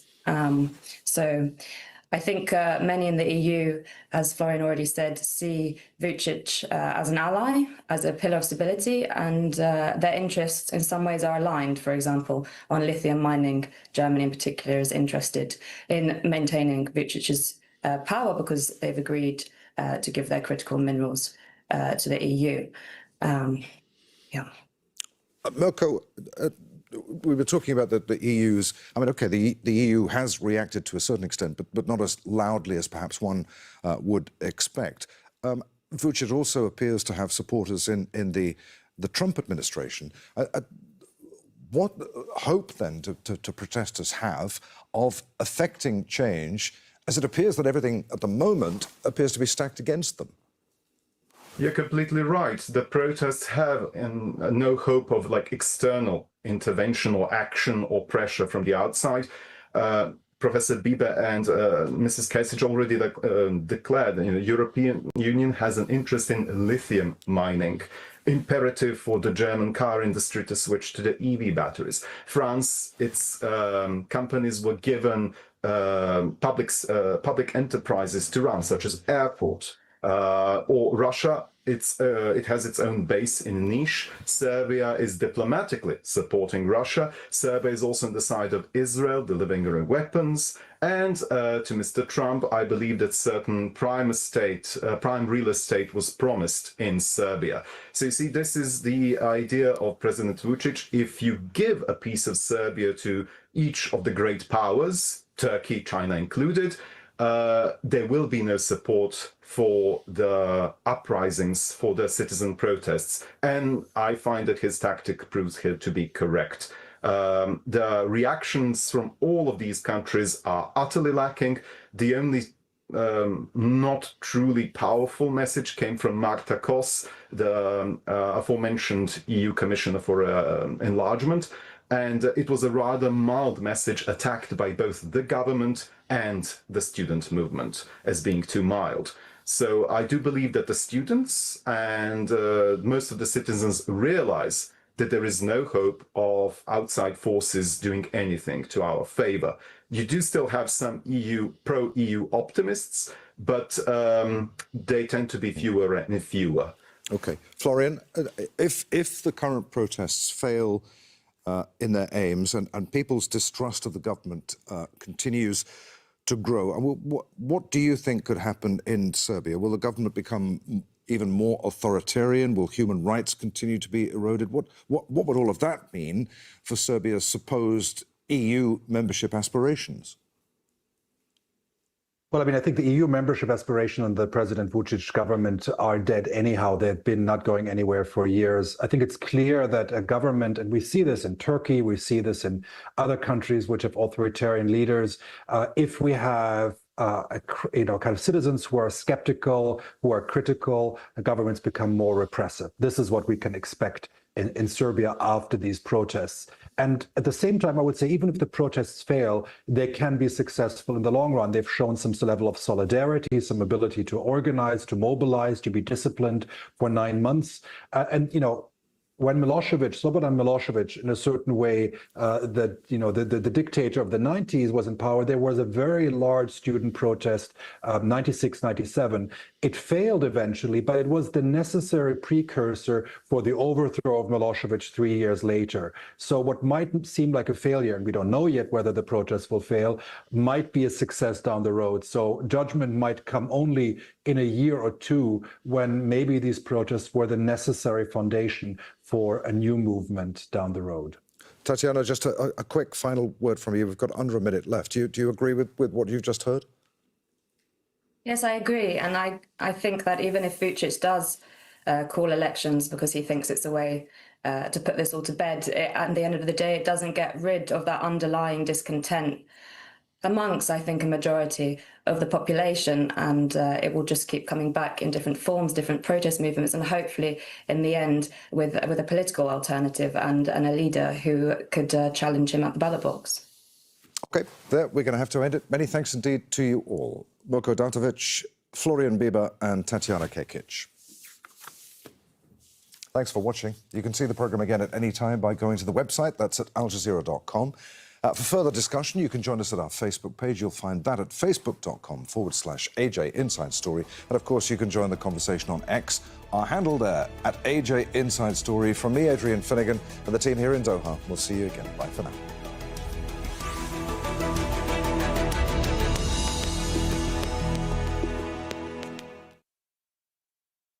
In July 2024, protests by Bangladeshi students led to the downfall of Prime Minister Sheikh Hasina's authoritarian rule. In the second of a two-part investigation, 101 East asks, what's next for Bangladesh? The Mother and the Monster, Part 2 on Al Jazeera.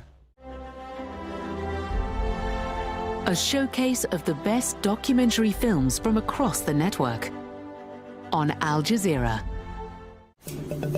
Following protests over Nicolas Maduro's controversial re-election in July 2024, a brutal crackdown on political dissent has swept Venezuela.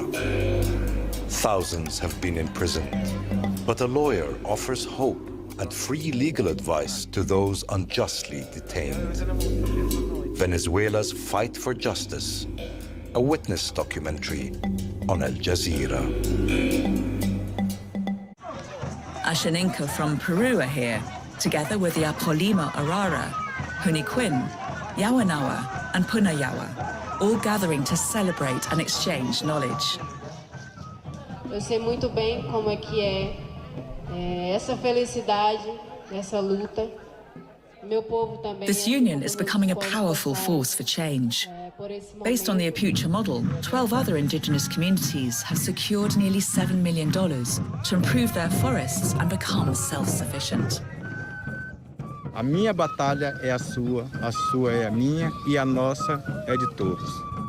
E buscamos sempre unificar, não só indígena, mas o outro lado também que está precisando entender quem nós povos indígenas somos e o tamanho e a altura da importância que temos na vida de cada uma, seres humanos, seres da floresta, né, e para toda.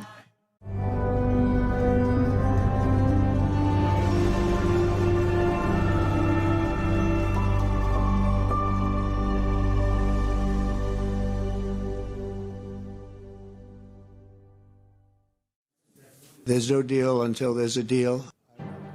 No end to the war in Ukraine, but Donald Trump says great progress has been made during talks with Vladimir Putin in Alaska.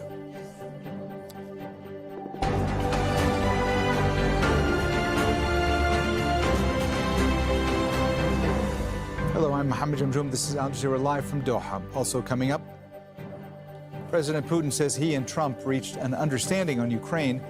The Russian leader warns Europe against undermining any emerging progress. Also ahead, emergency teams search for bodies in Gaza as a wave of Israeli strikes reduce more residential buildings to rubble. And dozens of soldiers are arrested in Mali after its military government says it's foiled an attempted coup.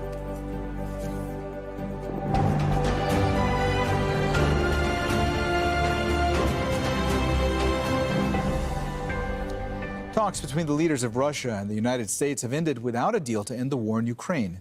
But Donald Trump and Vladimir Putin said great progress had been made towards ending the conflict. The discussions between the two presidents lasted 2.5 hours in the Alaskan city of Anchorage. Ukrainian President Volodymyr Zelensky was not invited to the summit. He's rejected giving up parts of his country occupied by Russian forces. At a press conference following the meeting, Trump and Putin suggested that future negotiations could happen. Donald Trump said he would speak with Zelensky and U.S. allies about what was discussed. There's no deal until there's a deal. I will call up NATO in a little while. I will call up the various people that I think are appropriate, and I'll, of course, call up President Zelensky and tell him about today's meeting. We're going to stop really 5, 6, 7,000, thousands of people a week from being killed, and President Putin wants to see that as much as I do. So, again, Mr. President, I'd like to thank you very much, and we'll speak to you very soon and probably see you again very soon. Thank you very much, Vladimir. Next time in Moscow.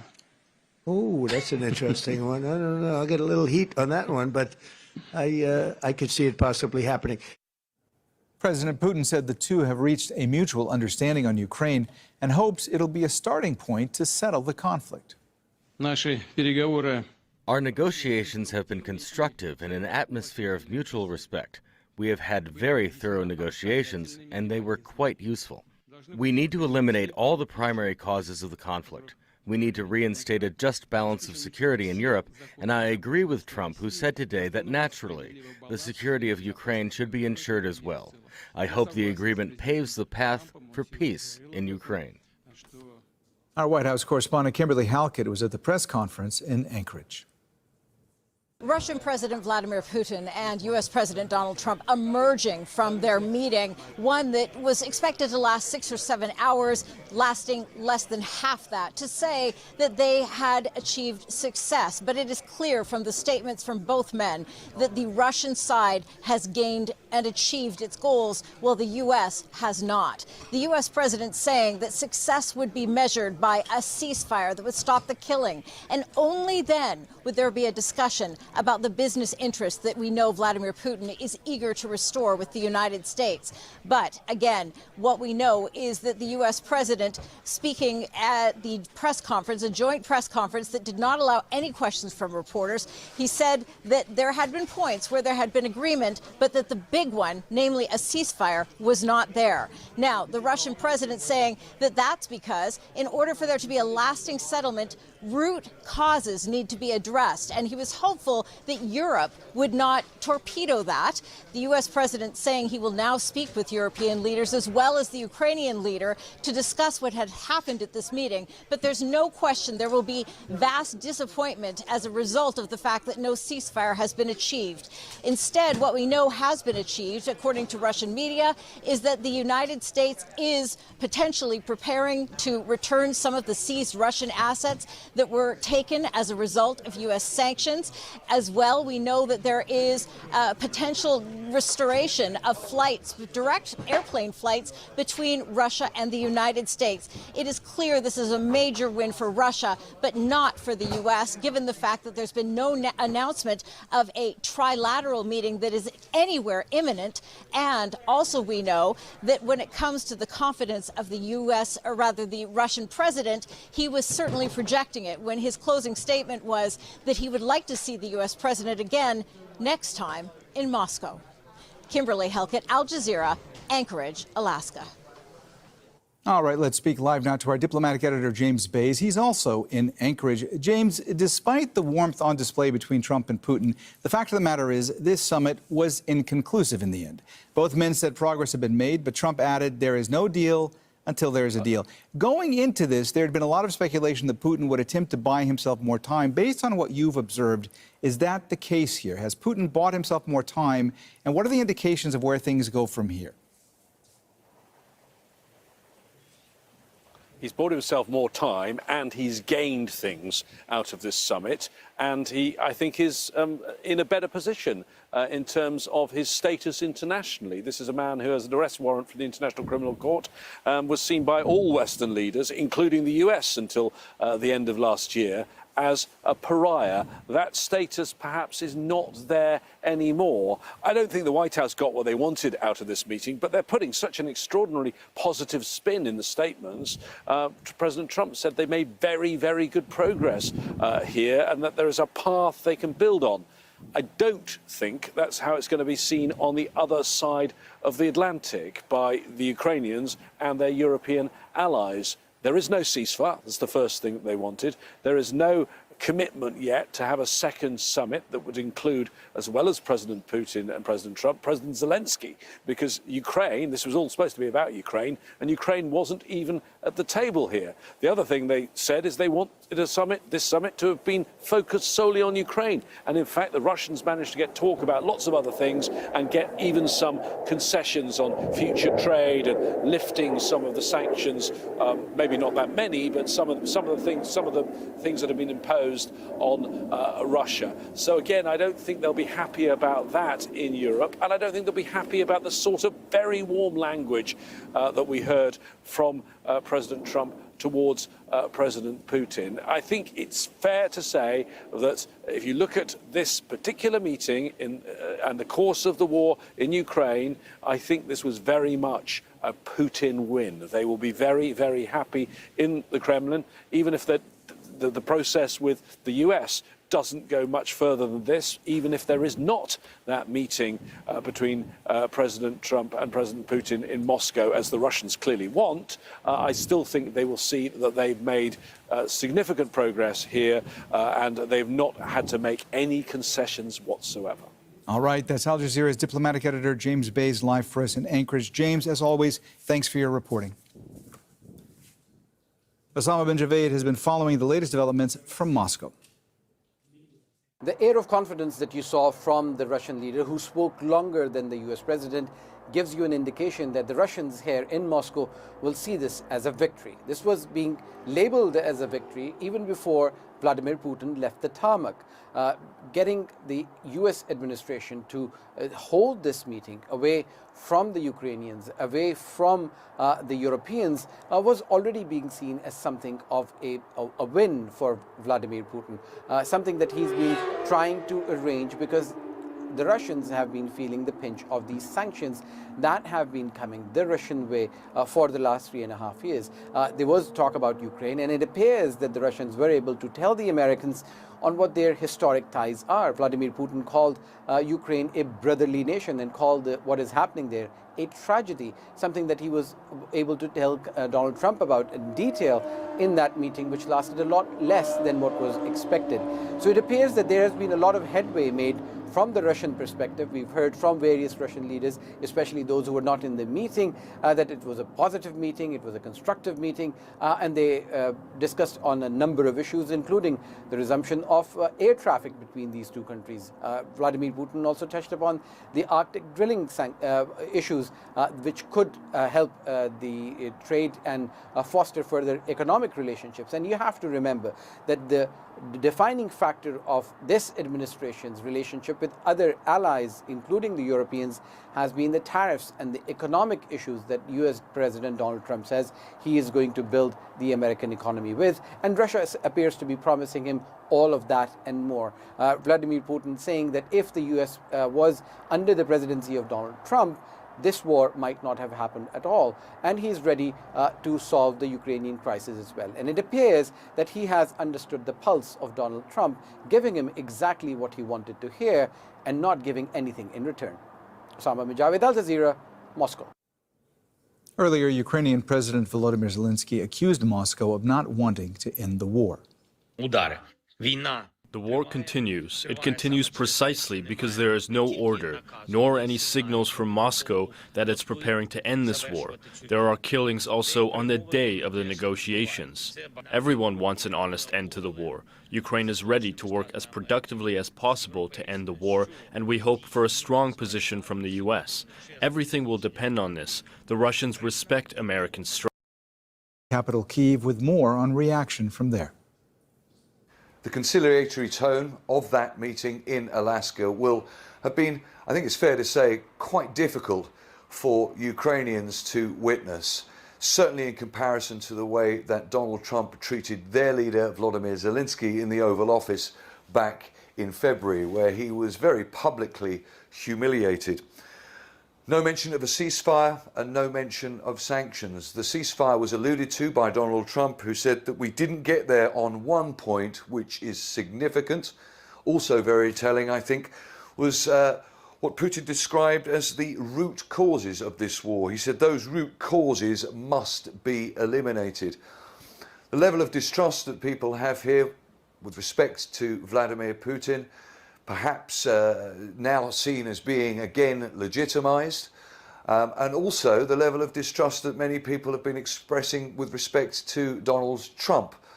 Despite a pledge not to discuss potential business deals with Vladimir Putin during this meeting, all indications are that that's exactly what happened. There'll be a lot of people this morning here in Ukraine who'll wake up and say, "I told you so." Charles Strafford, Al Jazeera, Kyiv. Matt Dimick is a former head of Russia and East Europe at the U.S. National Security Council and former director of Russia at the Pentagon. He joins us live from Kansas City. Matt, thanks for being with us again here on Al Jazeera. We appreciate it. Let me ask you first, the meeting ended without a deal. There hadn't really been a lot of expectation that any deal would be reached going into all this. But from your perspective, do you think Trump expected he'd be able to get that kind of a diplomatic win from this summit? I fully expect that President Trump went into this meeting with an outsized idea of the kind of influence he could wield. He's always talking about making deals, and he just needs to sit down at the table and he'll hammer these things out. He famously said he would get this war solved in 24 hours. So, taking a step back here, I think this is really a failure of the U.S. side on preparation, understanding what the Russian intention was for this meeting. And, it was very rushed. They only had a week to try to put this thing on. But I think they're going to realize next time they do one of these things, they really need to go back, do their homework, try to figure out exactly what they think they can accomplish. And they've got to work this up the ladder. You can't have the two presidents sitting down for the first time discussing these issues and expecting there to be good outcomes. That all of that has to be hammered out in a very deliberate process ahead of time if you want to see results. Instead, we've outsourced our Russia relationship on the U.S. side to Stephen Witkoff, who is not a seasoned diplomat, makes a lot of mistakes, is a poor note taker, and does not communicate what the Russians are effectively doing. And I think that's a disservice to our U.S. team. And I think it showed here in the kind of errors that they made going into this meeting blind and coming out without anything to show for it. So, Matt, as you mentioned, this meeting, this was all very hastily assembled. From your perspective, where do things go from here? What are the next steps? And do you think European leaders are more alarmed now than they were before the meeting? I think they're certainly not happy that this meeting even took place and that President Putin can depart with a glow and a certain lightness in his step that he accomplished plenty, probably more than he expected to. So that's not great. But we also have to remember that what we're also not hearing today is that President Trump has made some kind of bad bargain with the Russians about land swaps or other things that have been talked about and have been put in the air recently. So that in itself is probably a good thing, although this entire summit in itself turns out to have been probably a bad idea from the start, and certainly doesn't move the ball forward and probably sets things back. But honestly, I think the Europeans will look at this and say it really could have been a whole lot worse. Matt, I'm glad you brought up the concept of swaps that has been coming up these past few days. You know, Trump had been indicating in statements he was making that territorial swaps, I believe is the term that he used, that they might be discussed in this meeting. Based on what you've seen, do you think the topic even came up? And what exactly does Trump mean when he talks about territorial swaps?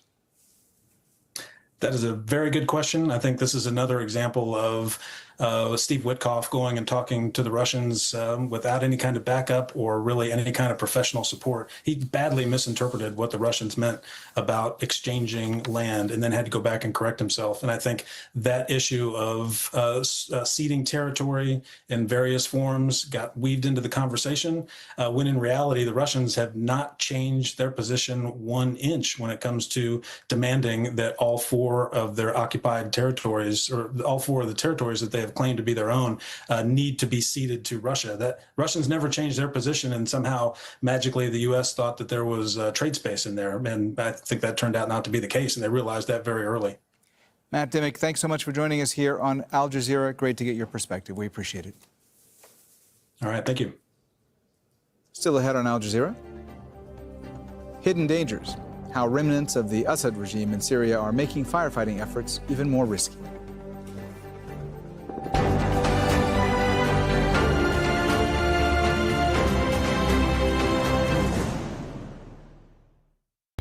Europe's oldest Muslim undertakers. Working here is a 7 days a week job. That's grown with a community. My father purchased a black ambulance van and started to do the funerals in London. And a family. We sort of stopped being father and daughter and became business partners. The stories we don't often hear, told by the people who live them. Death is such a leveler. Life's short. East End Undertakers. This is Europe on Al Jazeera.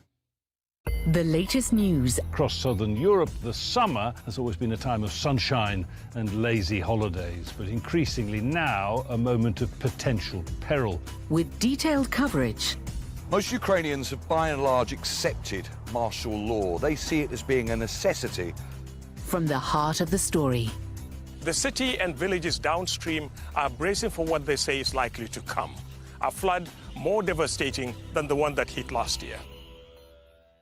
In-depth analysis of the day's headlines. Do you think Putin is going to respond to that ultimatum from Trump? Critical debate. The people who are currently undergoing some of the worst famines we've seen, not just in Sudan, but globally, they cannot wait. Informed opinions. The statement from Starmer that we recognize the Palestinian state if Israel keeps slaughtering the Palestinians is not enough, and it's conditional. It's more of a performative act. Inside Story on Al Jazeera. More than a year into the genocide in Gaza, Al Jazeera returns to what was its largest hospital. Shifa had turned into a center for the internally displaced with between 30 and 50,000 people. The second attack ended with a massacre, turning Shifa into a mass grave where over 400 bodies were found. Survivors reflect on the devastation and determination to never give up. Al Shifa Hospital, annihilation and resilience on Al Jazeera.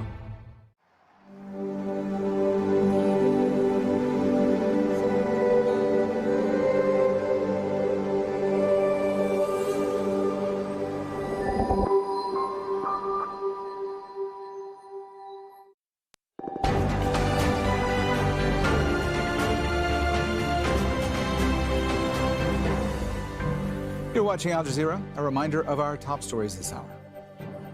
U.S. President Donald Trump and Russian President Vladimir Putin have concluded their talks on Ukraine without a firm deal to end the war. But both leaders said they made significant progress toward ending the conflict. Ukrainian President Volodymyr Zelensky was not invited to the talks. He's accused Moscow of not wanting to end the war and called for a just peace. Trump said he would call Zelensky and tell him what was discussed.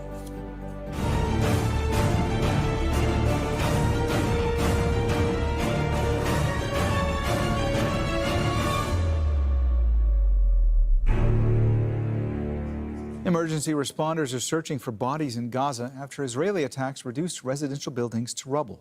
Israeli forces have carried out relentless strikes in the Zaytun neighborhood of Gaza City, one of the most densely populated areas in the Strip. The Civil Defense Agency says more than 300 homes have been razed in 3 days and entire families wiped out. The Israeli military has been dropping leaflets ordering people to leave after announcing last week that it planned to seize the city. The Israeli military has also bombed Khan Yunis in the south of the Strip, even as it tries to forcibly transfer Gaza's entire population there. Attacks on Friday killed at least 44 Palestinians across Gaza. And starving Palestinians have again been targeted while they try to access food. At least one woman was killed and several other people wounded at a site run by the notorious Gaza Humanitarian Foundation.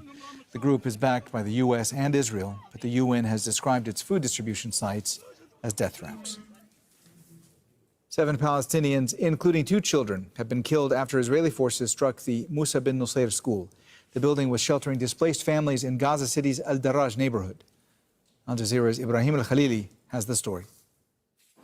I'm here today standing inside Musa bin Nasir School in Gaza's densely populated Al-Darraj neighborhood east of Gaza City, where the Israeli fighters just targeted this classroom, which led to the death of many Palestinians, and dozens were injured and transported to the nearest hospital. The scale of devastation we are seeing in the frame is unprecedented, as we can clearly see the hole on the ceiling on the upper floor caused by this attack, which came without any prior warning. We can clearly see the remnants. This is what's left of the Israeli missile which hit this classroom and killed many displaced Palestinians. As we have spoken to people here, they describe this attack as one of the deadliest this school has witnessed. We were sitting safely having lunch when suddenly we heard a missile hit the school. We jumped up and started running, checking on ourselves and looking for our children. We ran in every direction, not knowing where the strike had landed, right, left, above and below. There were bodies on the ground, people torn apart, and we didn't know who had been hit. We ran, searching desperately for our children. We always believed this school was safe, that there was security here, that we were protected, but it turned out it was not safe. This is the 6th time the school has been struck, and before, my daughters were among those killed. My children were playing in the yard, and I was preparing lunch. Suddenly we heard the bombing in the school. We heard the screams of the women and children. My husband went to try to find our children where they are. We found the school, the classes here full of dead bodies, and the young children and women are shattered into pieces. The blood is all over the place. As we have spoken to eyewitnesses, people, displaced Palestinians, were sleeping on the ground right here. We can clearly see their belongings scattered on the ground. Bed covers, mattresses, and all the belongings. These families who have been displaced here and got targeted and killed had fled their homes in eastern parts of the Gaza Strip, like Al-Shija'iyya, Al-Tufah, and the Zaytun neighborhoods, and they sought refuge here, believing that this school walls will offer them some respite from Israel's attacks. In the light of the staggering escalation of attacks by the Israeli military targeting school shelters, hundreds of thousands of Palestinians are left with nowhere to run. Ibrahim Al-Khalili, Al Jazeera, Gaza City, Palestine. A heat wave, strong winds, and a prolonged drought are fueling wildfires in Syria. The flames have already scorched swaths of farmland in Latakia and Hama, as well as near the border with Turkey. Civil defense teams say containing the fires is proving difficult and more dangerous because of unexploded landmines. Abdullah Argheli reports from Damascus. These hellish scenes have been a daily reality for Syrians in Latakia and Hama, where wildfires have been burning since Monday. They've become more common in recent years, worsened by a prolonged drought and a lack of resources. Firefighters are also dealing with an additional danger: unexploded landmines. Our teams are facing additional difficulties due to the remnants of explosives detonating. They're prevented from accessing some locations because of the minefields the ousted Assad regime left behind. In some areas, the fires reached villages, forcing people to leave their homes. Hospitals say they're treating numerous cases of burns and smoke inhalation. The Ministry of Emergency and Disaster Management has set up operation centers to coordinate its response. It's also deployed helicopters to tackle flames in mountainous areas. For some people, assistance has come too late. We mainly depend on olive and livestock farming. That is how the village survives. We lost many cows and chickens, as well as houses and barns in the fire, including this building behind me. The strong winds and dry conditions are hampering teams, and it's not clear how long it will take to contain the flames. What is clear, however, is that these wildfires are yet another challenge for Syrians trying to rebuild their country. Abdullah Ghali, Al Jazeera, Damascus. Mali's military government says it's foiled an attempted coup. Dozens of soldiers have been arrested in connection with the alleged plot, including 2 army generals, as well as a French citizen accused of being a spy. Authorities say the attempted takeover began on August 1st, but the situation is now under control. Nicholas Hawk reports. Stripped of their uniforms, these dismissed Malian officers stand accused of trying to unseat the military government they once served. Their mugshots aired on national television for the public to judge. I am truly astonished and very unhappy. Mali does not need this kind of situation. We have a common enemy, and it is terrorism. Watching this has really undermined the morale of many ordinary Malians. I am one of them. Seeing our valiant Malian army officers presented like that was truly painful to me. Among them, a popular general who commanded troops in the troubled Mopti region, the highest-ranked woman general who oversaw small arms and ammunition, a former colonel of the National Guard, and a French citizen, whom the junta maintains is an intelligence agent. The security minister described them as marginal individuals bent on destabilizing the country. These military personnel and civilians had no other ambitions than to seek, with the help of foreign states, to disrupt the momentum of Mali's rebuilding. Tension has been rising in recent months. Junta leader Assimi Goïta has dissolved all political parties, jailed leading civil society figures, including 2 former prime ministers, and given himself another 5 years in office, renewable indefinitely. This despite early promises of return to civilian rule by March 2024. The military's pretext is to ensure the security of the nation, but this is really about internal tensions, a split within the ranks. You could even call it a decapitation of the army. It's clear that this will leave the junta vulnerable, and yes, there's a sense of nervousness in the air. On Thursday, Mali's defense minister was in Moscow, along with the defense ministers of Burkina Faso and Niger. The 3 countries are seeking deeper security ties with Russia. They say it's to protect people in the Sahel from armed groups, but the more pressing threat to Mali's junta appears to be from within. Nicholas Hawk, Al Jazeera. A dispute between Peru and Colombia over an island in the Amazon River has escalated.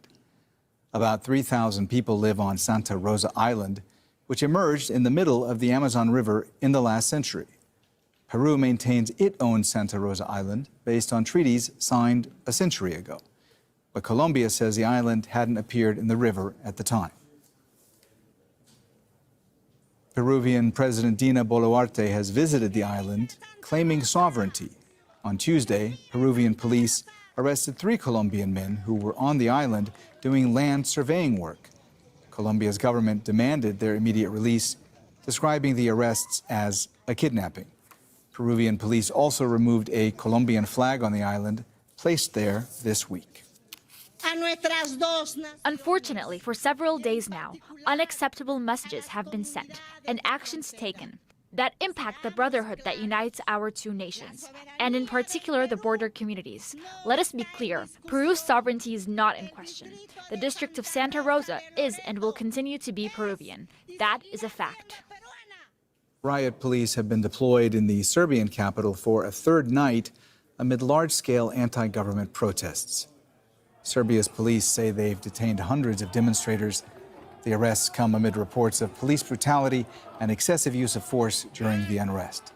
The protests began in November after a train station canopy collapsed, killing 16 people and prompting accusations of corruption. The United Nations has failed to secure a deal on the world's first legally binding treaty to curb plastic pollution. Delegates meeting in Geneva were unable to resolve differences on how to cut production. Victoria Gatenby reports. Across the world's oceans, plastic waste is piling up. An estimated 11 million tons flow into the sea every year, breaking down into microplastics found in drinking water, Arctic ice, and even in human blood. For nearly 2 weeks, negotiators in Geneva worked on a treaty to tackle the crisis, from production to disposal. But disagreements on limiting the output of non-recycled plastics resulted in a deadlock. It's very clear that we did not arrive where we wanted to arrive, but I also believe that everybody came here with the intention to get the deal done. The draft text fell far short of the ambitions of the European Union and small island nations. They'd pushed hard for strict production caps. It is tragic and it is deeply disappointing to see some countries that are trying to block an agreement, a treaty that will give us the instruments needed to tackle plastic pollution. Environmental campaigners accuse petrochemical producing countries of shifting the focus away from reducing production and towards recycling. There's a few countries, Saudi Arabia, Russia, the United States, that have just been unwilling to negotiate in good faith in this space in these final hours. And as long as they continue to hold their lines as they have from Paris and show an unwillingness for us to actually negotiate, we cannot solve this problem. Scientists warn that without strict limits, the production of global plastic could triple by 2060, worsening environmental, economic and health impacts. Delegates will reconvene for a final round of talks at an as yet unconfirmed date. Many see it as a final opportunity to secure a treaty that stops plastic pollution at its source before it's too late. Victoria Gatenby, Al Jazeera. All right, that's it from me, Mohammed Jamjoom. You can find more information on our website. That's aljazeera.com. I'll be back in half an hour with more of the day's news. Witness is up next. Thanks for watching.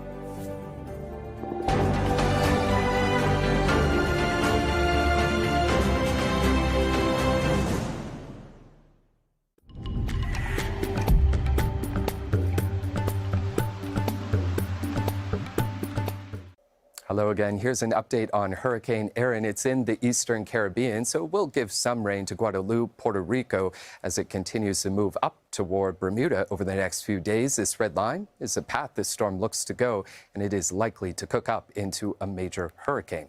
I want to take you around the Great Lakes. We've got a game changer here. Active weather will be swinging through. So look, Toronto's 33 degrees on Saturday, but give it a bit. By Monday, you're down to 23. That's cooler than it should be at this time of the year. This is looking more like a fall storm for Western Canada and the Pacific Northwest. Puts a cap on temperatures. Vancouver just at 20 degrees. And monsoon downpours. New Mexico, Arizona, and Nevada states. So temperatures won't be in the 40s this weekend. I want to show you the Gulf states right now. Fairly quiet. The rain's still coming toward that southeast corner. So for South Carolina, it's been days of pouring rain here. And for Central America, with the energy mostly being drawn up around Hurricane Erin, not as active as it has been. Rain's still falling, just not as intense over the last few days. Here's our typical rains toward the top end of South America. And after a cool day in Santiago, those temperatures have popped back up to 18 degrees on Saturday. That's a snapshot of your weather, Sia.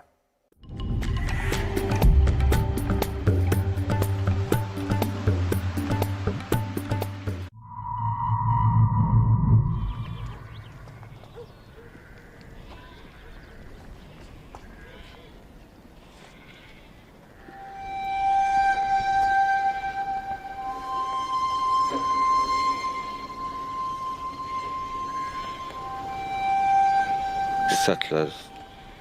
Two of them, they came from the settlement of Ma'on, from that direction. A settler from Havatma. He's grazing his sheep. He's a settler and he's like grazing his sheep in my land. He's not allowed in the law. He's not allowed to be in my land.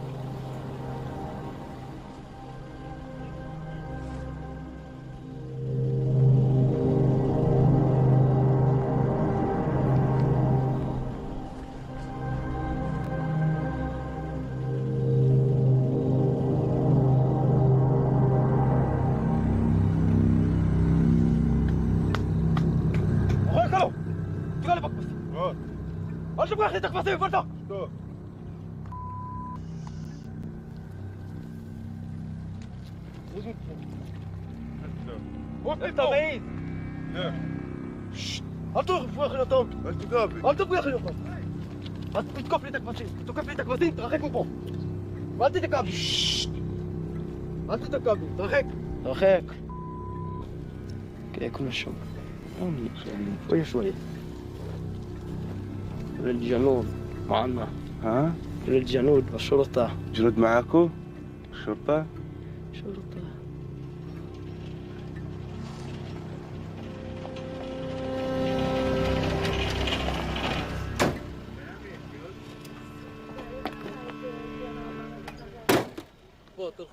This is my land. This is my land. You should take him out from here.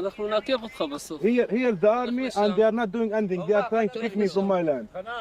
They are trying to kick me from my own land, and they are letting the settler in my land. So this is like a settler land. He's just grazing his jeep, right or not? Where are you from? I'm from Tuan here. This is my own land. What is it? The Bedouin? What is this? What? It's Bedouin. You are Bedouin. You don't know that? Egypt. You don't know? You are Saudi Arabia. You are Jordan. My grandparents. Yeah. My grandparents. They are Your grandparents. from the 48. They Palestinian. From the Beersheba, yeah. So you're Bedouin from Beersheba. So your place is Beersheba. Your place is Yes, and Beersheba. this is the land that my grandparents were living in after you evict them from there. And why you evict them from there? You have no answer. No answer? There's no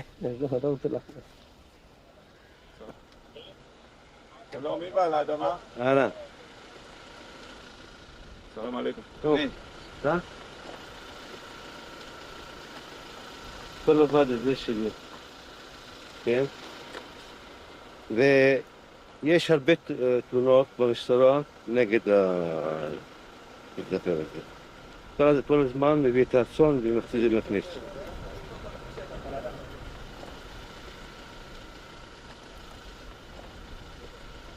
يعني مش هيسووا ولا إشي. ممكن الشرطة تجيهم من هنا بس يعني مش راح تمنعوا منها يعني كل مرة.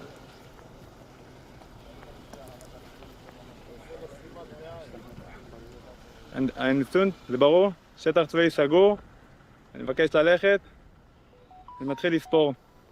תן להם 5 דקות שילכו. יש לכם 5 דקות, הייתם פה. אתם רוצים לקרוא? زي كل مرة اعلن المنطقة منطقة عسكرية مغلقة وهسه لازم نطلع من الأرض وزي ما شايفين هاي المستوطن الموجود واحنا بنطلع من الأرض. I know well that the goal of all this is like to kick me out of my land and to steal my land.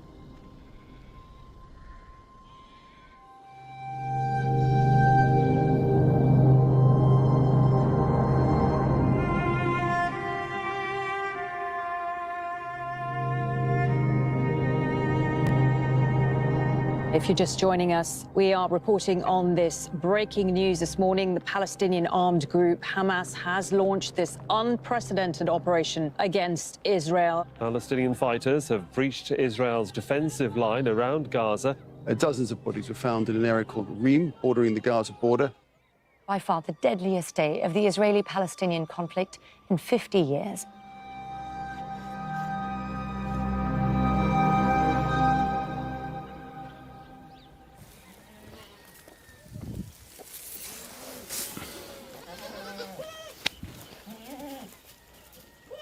Since October 7th until now, we just keep the goats and the sheep inside. Because, you know, we are not allowed just to go out and to graze our sheep.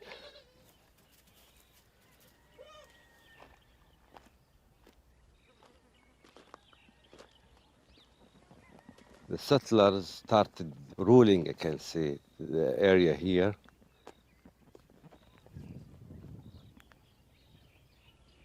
We can't even pass this part of the land. From this line, we can see they can't even allow us to go out.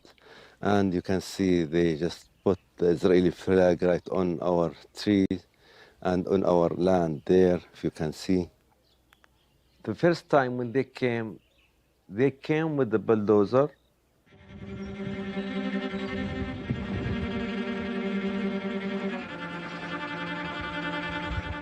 I saw that settler. He was talking to the driver of the bulldozer, telling him, bulldoze all these, bulldoze all these.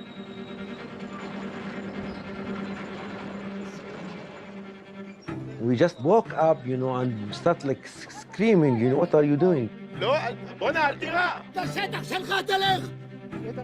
They just like, okay, go back home, and they start just shooting, shooting.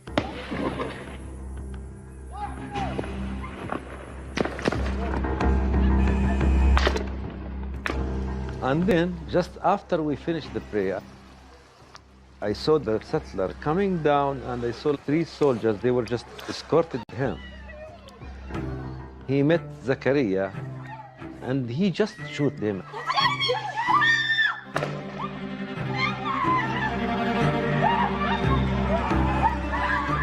I couldn't imagine that he will shoot like in this way.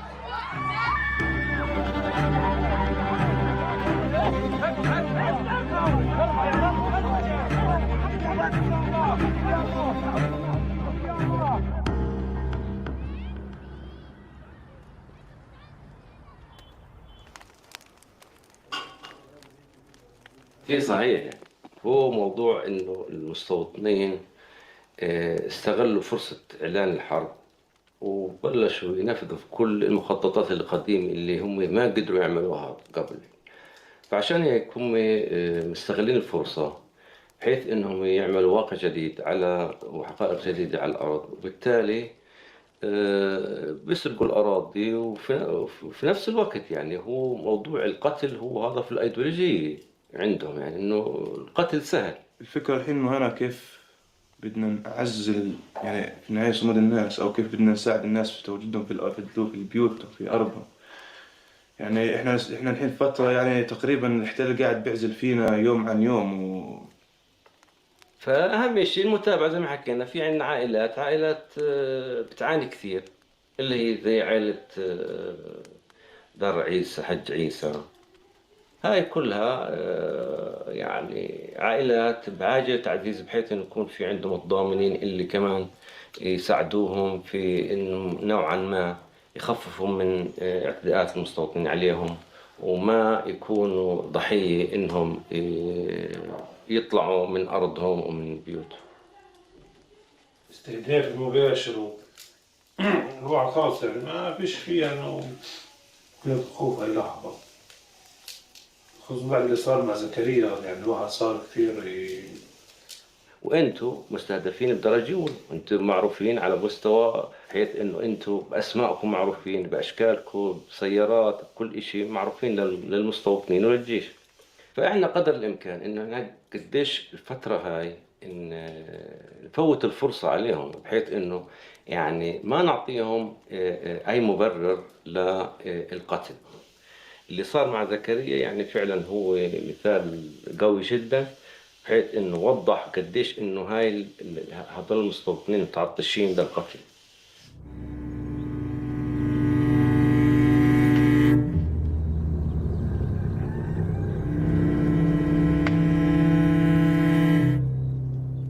We are going now to visit Zakaria al-Adara, my cousin, who was recently out from the hospital after spending 82 days inside the hospital, inside the ICU. So, let's see.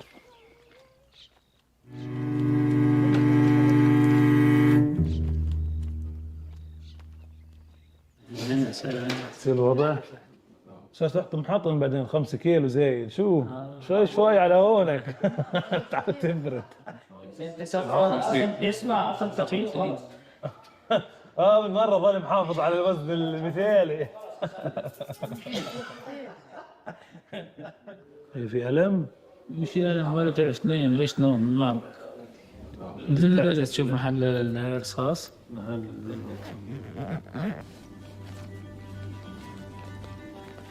هي أحسن محل رصاص. هذه كانت يعني متخيط، كانت تقريبا 9 في 9 يعني هيك كانت 9 سم في 9 سم. كيف بتقوموا كل البنكرياس؟ قال لا مش كل البنكرياس، شالوا الجهة بس المضرر قاموا.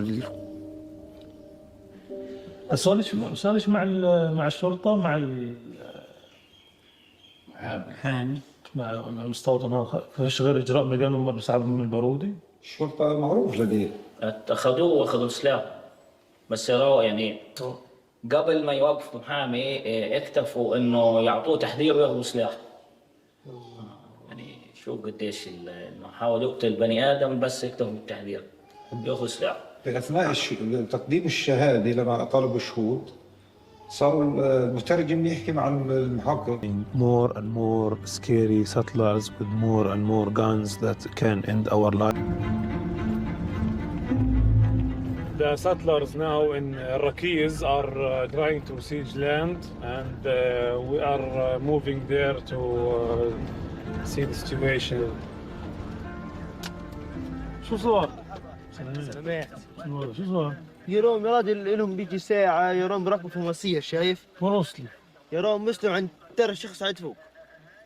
طب شو شيك يعني ولا شو؟ والله ما هو مركبوا شيك، ولا يروم من فوق بلش مواسير شايفين؟ نزلوا حاجة في الأرض وحطوا هنا. طب تخرفوا نشوف اطلع. يا اركب. ماشي.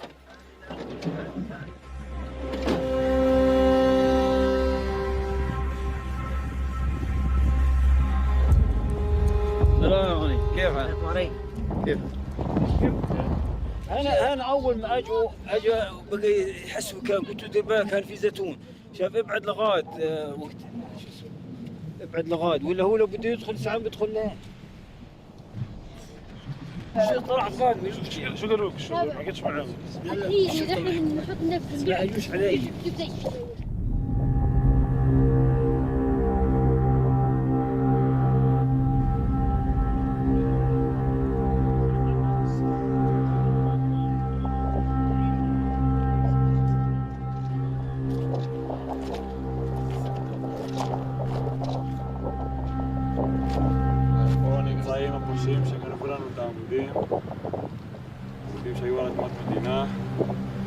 سعيد قناة عمود لكحته دائما في شيء يمشي السنين مطعم صحيح الكرة في الساحل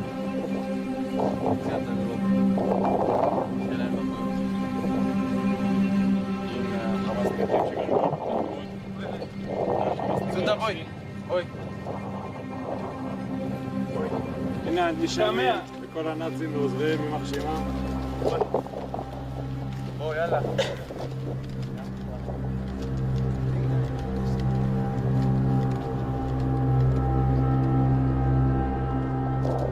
This is like kind of a step to steal Palestinian land and to confiscate more lands. I was honestly internally expecting someone gonna be shot. Luckily, nothing happened because of the community and the people. Wherever needed our presence and our help, we were trying to provide and be there.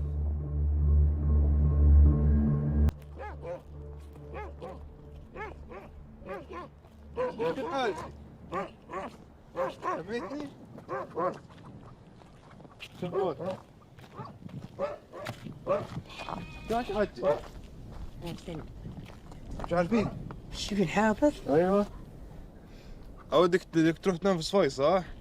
نروح معك. طيب ماشي. ليش صرت تنام في صفاي؟ احنا المستوطنين بيعوشوا. شو بيجوا عليك في الليل؟ بيعوشوا بيجوا بالليل. شو بيسووا؟ يقول غنمات تنزل المرة الأول بياخذوه. باخذوا الغنم؟ باخذوا الغنم، أخذ 6 رؤوس مني هناك. ضربوا الأولاد؟ والله ضربوا عيسى. والله ضربوا عيسى.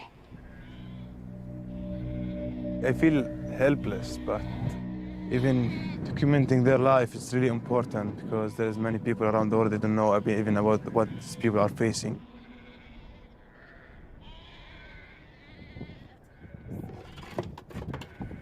دلال اللي بتشتغل انت عشان بس نسوي فيديو صغير عن سلامات دلال.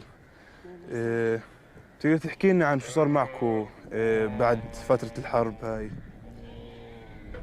اللي صار انه بلشوا اعتداءات المستوطنين علينا من 28 اكتوبر، فاستمرنا على الوضع هذا لحد الان. How the people in the 48, how they was like forced as my grandparents. I mean, it's the same policy and the same ideology of evacuating the Palestinians, but with different ways. In the past was like killing and evacuating immediately, but now it's by pushing and pressure, like didn't let anything around them that can be livable.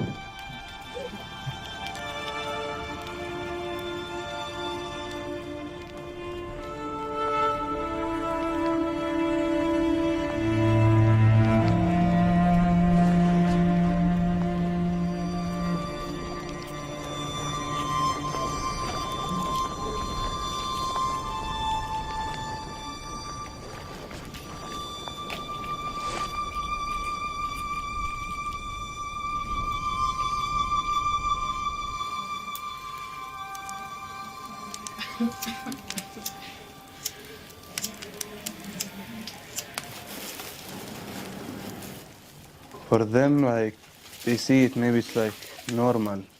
What they have passing through is not normal and it's not acceptable for the people, and they have right to stay in their homes with safety. This makes me angry and sad at the same moment.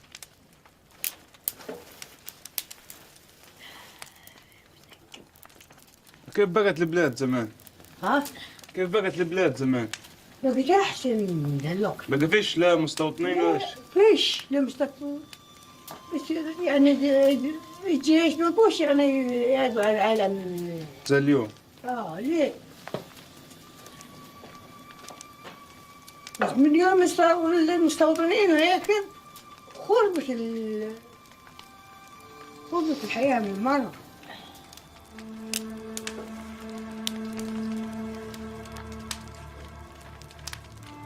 وقتيش بتحس انه راح ترجع للدار بامان وما يصير عليك اشي؟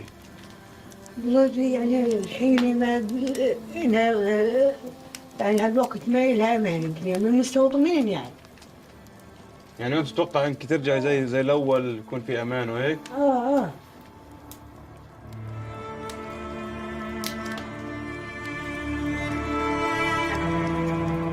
This is what I'm afraid of, being a refugee without a land. This is like our last piece of land, and I would like pay my soul for it. All of us were afraid, and we are just waiting that day that the war ends, and we want to see what will happen then.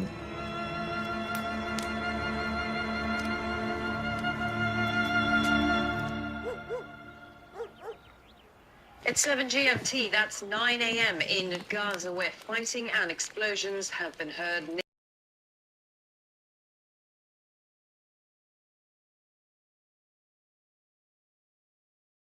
Welcome back in Alive Now. I'm Austin Westfall. As you know, the big story of the day, the Putin-Trump summit in Alaska. We have lots of analysis coming up. Some of you guys might just be joining us now, so we're going to recap the day. As some of you might know, there isn't a whole lot to recap. There's still a whole lot of questions about this meeting. We're going to be discussing this with our national security analysts and experts. Hal Kempfer in the building today, by the way. I'm going to be checking in with him later in the hour. A live look at the White House, where it's 9:56 in the nation's capital, 6:56 out on the West Coast. Before I get into more of my analysis and bring in more experts, let's play the event of the day, the Trump-Putin press conference. Again, we're going to replay this for those of you who might be tuning in and may just want to catch up on the day. This is the big meeting. This is the joint briefing that happened. I hesitate to call it a press conference because the press did not ask questions when it concluded. Nonetheless, it's about 12 minutes long. Putin and Trump both giving their remarks after this historic summit.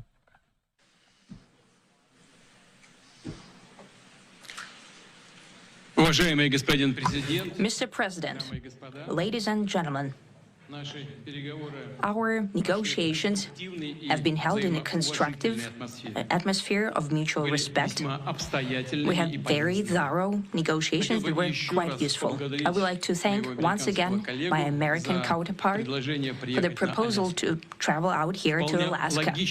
It only makes sense that we've met here, because our countries, though separated by the oceans, are close neighbors. So when we've met, when I came out of the plane and I've said, "Good afternoon, dear neighbor. Very good to see you. In good health and to see you alive." I think that is very neighborly.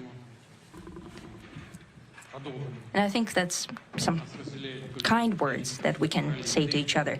We're separated by the Strait of Bering, though there are 2 islands only between the Russian island and the U.S. island. They're only 4 kilometers apart. We're close neighbors, and it's a fact. It's also important that Alaska has to do with our common heritage, common history between Russia and the U.S., and many positive events have to do with that territory. Still, there is tremendous cultural heritage back from the Russian America. For example, Orthodox churches and a lot of more than 700 geographical names of Russian origin. During the Second World War, it was here in Alaska that was the origin of the legendary air bridge for the supply of military aircraft and other equipment under the Lend-Lease program. It was a dangerous and treacherous route over the vast emptiness of ice. However, the pilots of both countries did everything to bring closer the victory.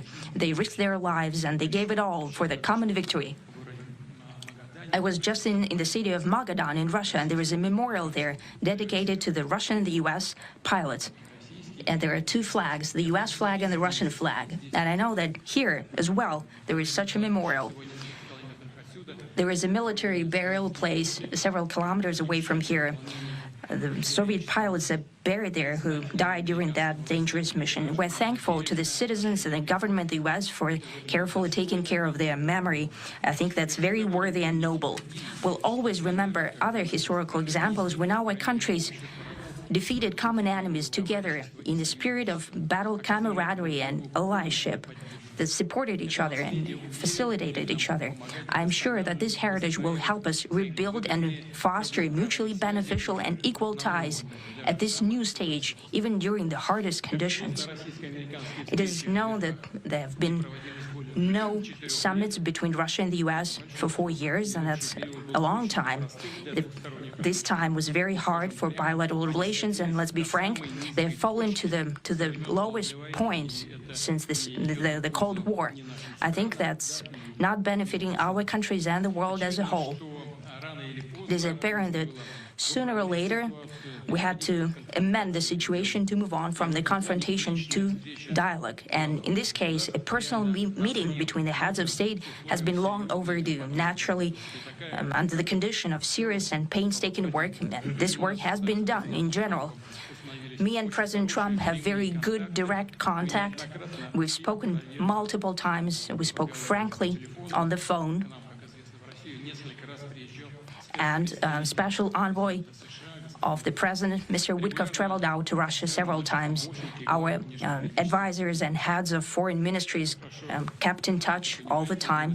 And you know fully well that one of the central issues was the situation around Ukraine. We see the strive of the administration and President Trump personally to help facilitate the resolution of the Ukrainian conflict. And his strive to get to the crux of the matter, to understand this history, is precious. As I've said, the situation in Ukraine has to do with fundamental threats to our security. Moreover, we've always considered the Ukrainian nation, and I've said it multiple times, a brotherly nation, however strange it may sound in these conditions. We have the same roots, and everything that's happening is a tragedy for us and terrible wound. Therefore, the country is sincerely interested in putting an end to it. At the same time, we're convinced that in order to make the settlement lasting and long-term, we need to eliminate all the primary roots the primary causes of that conflict, and we've said it multiple times, to consider all legitimate concerns of Russia and to reinstate a just balance of security in Europe and in the world on the whole. And I agree with President Trump, as he has said today, that naturally the security of Ukraine should be ensured as well. Naturally, we are prepared to work on that.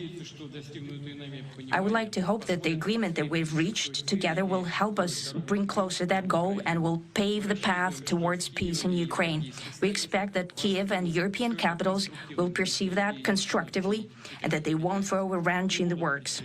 They will not make any attempts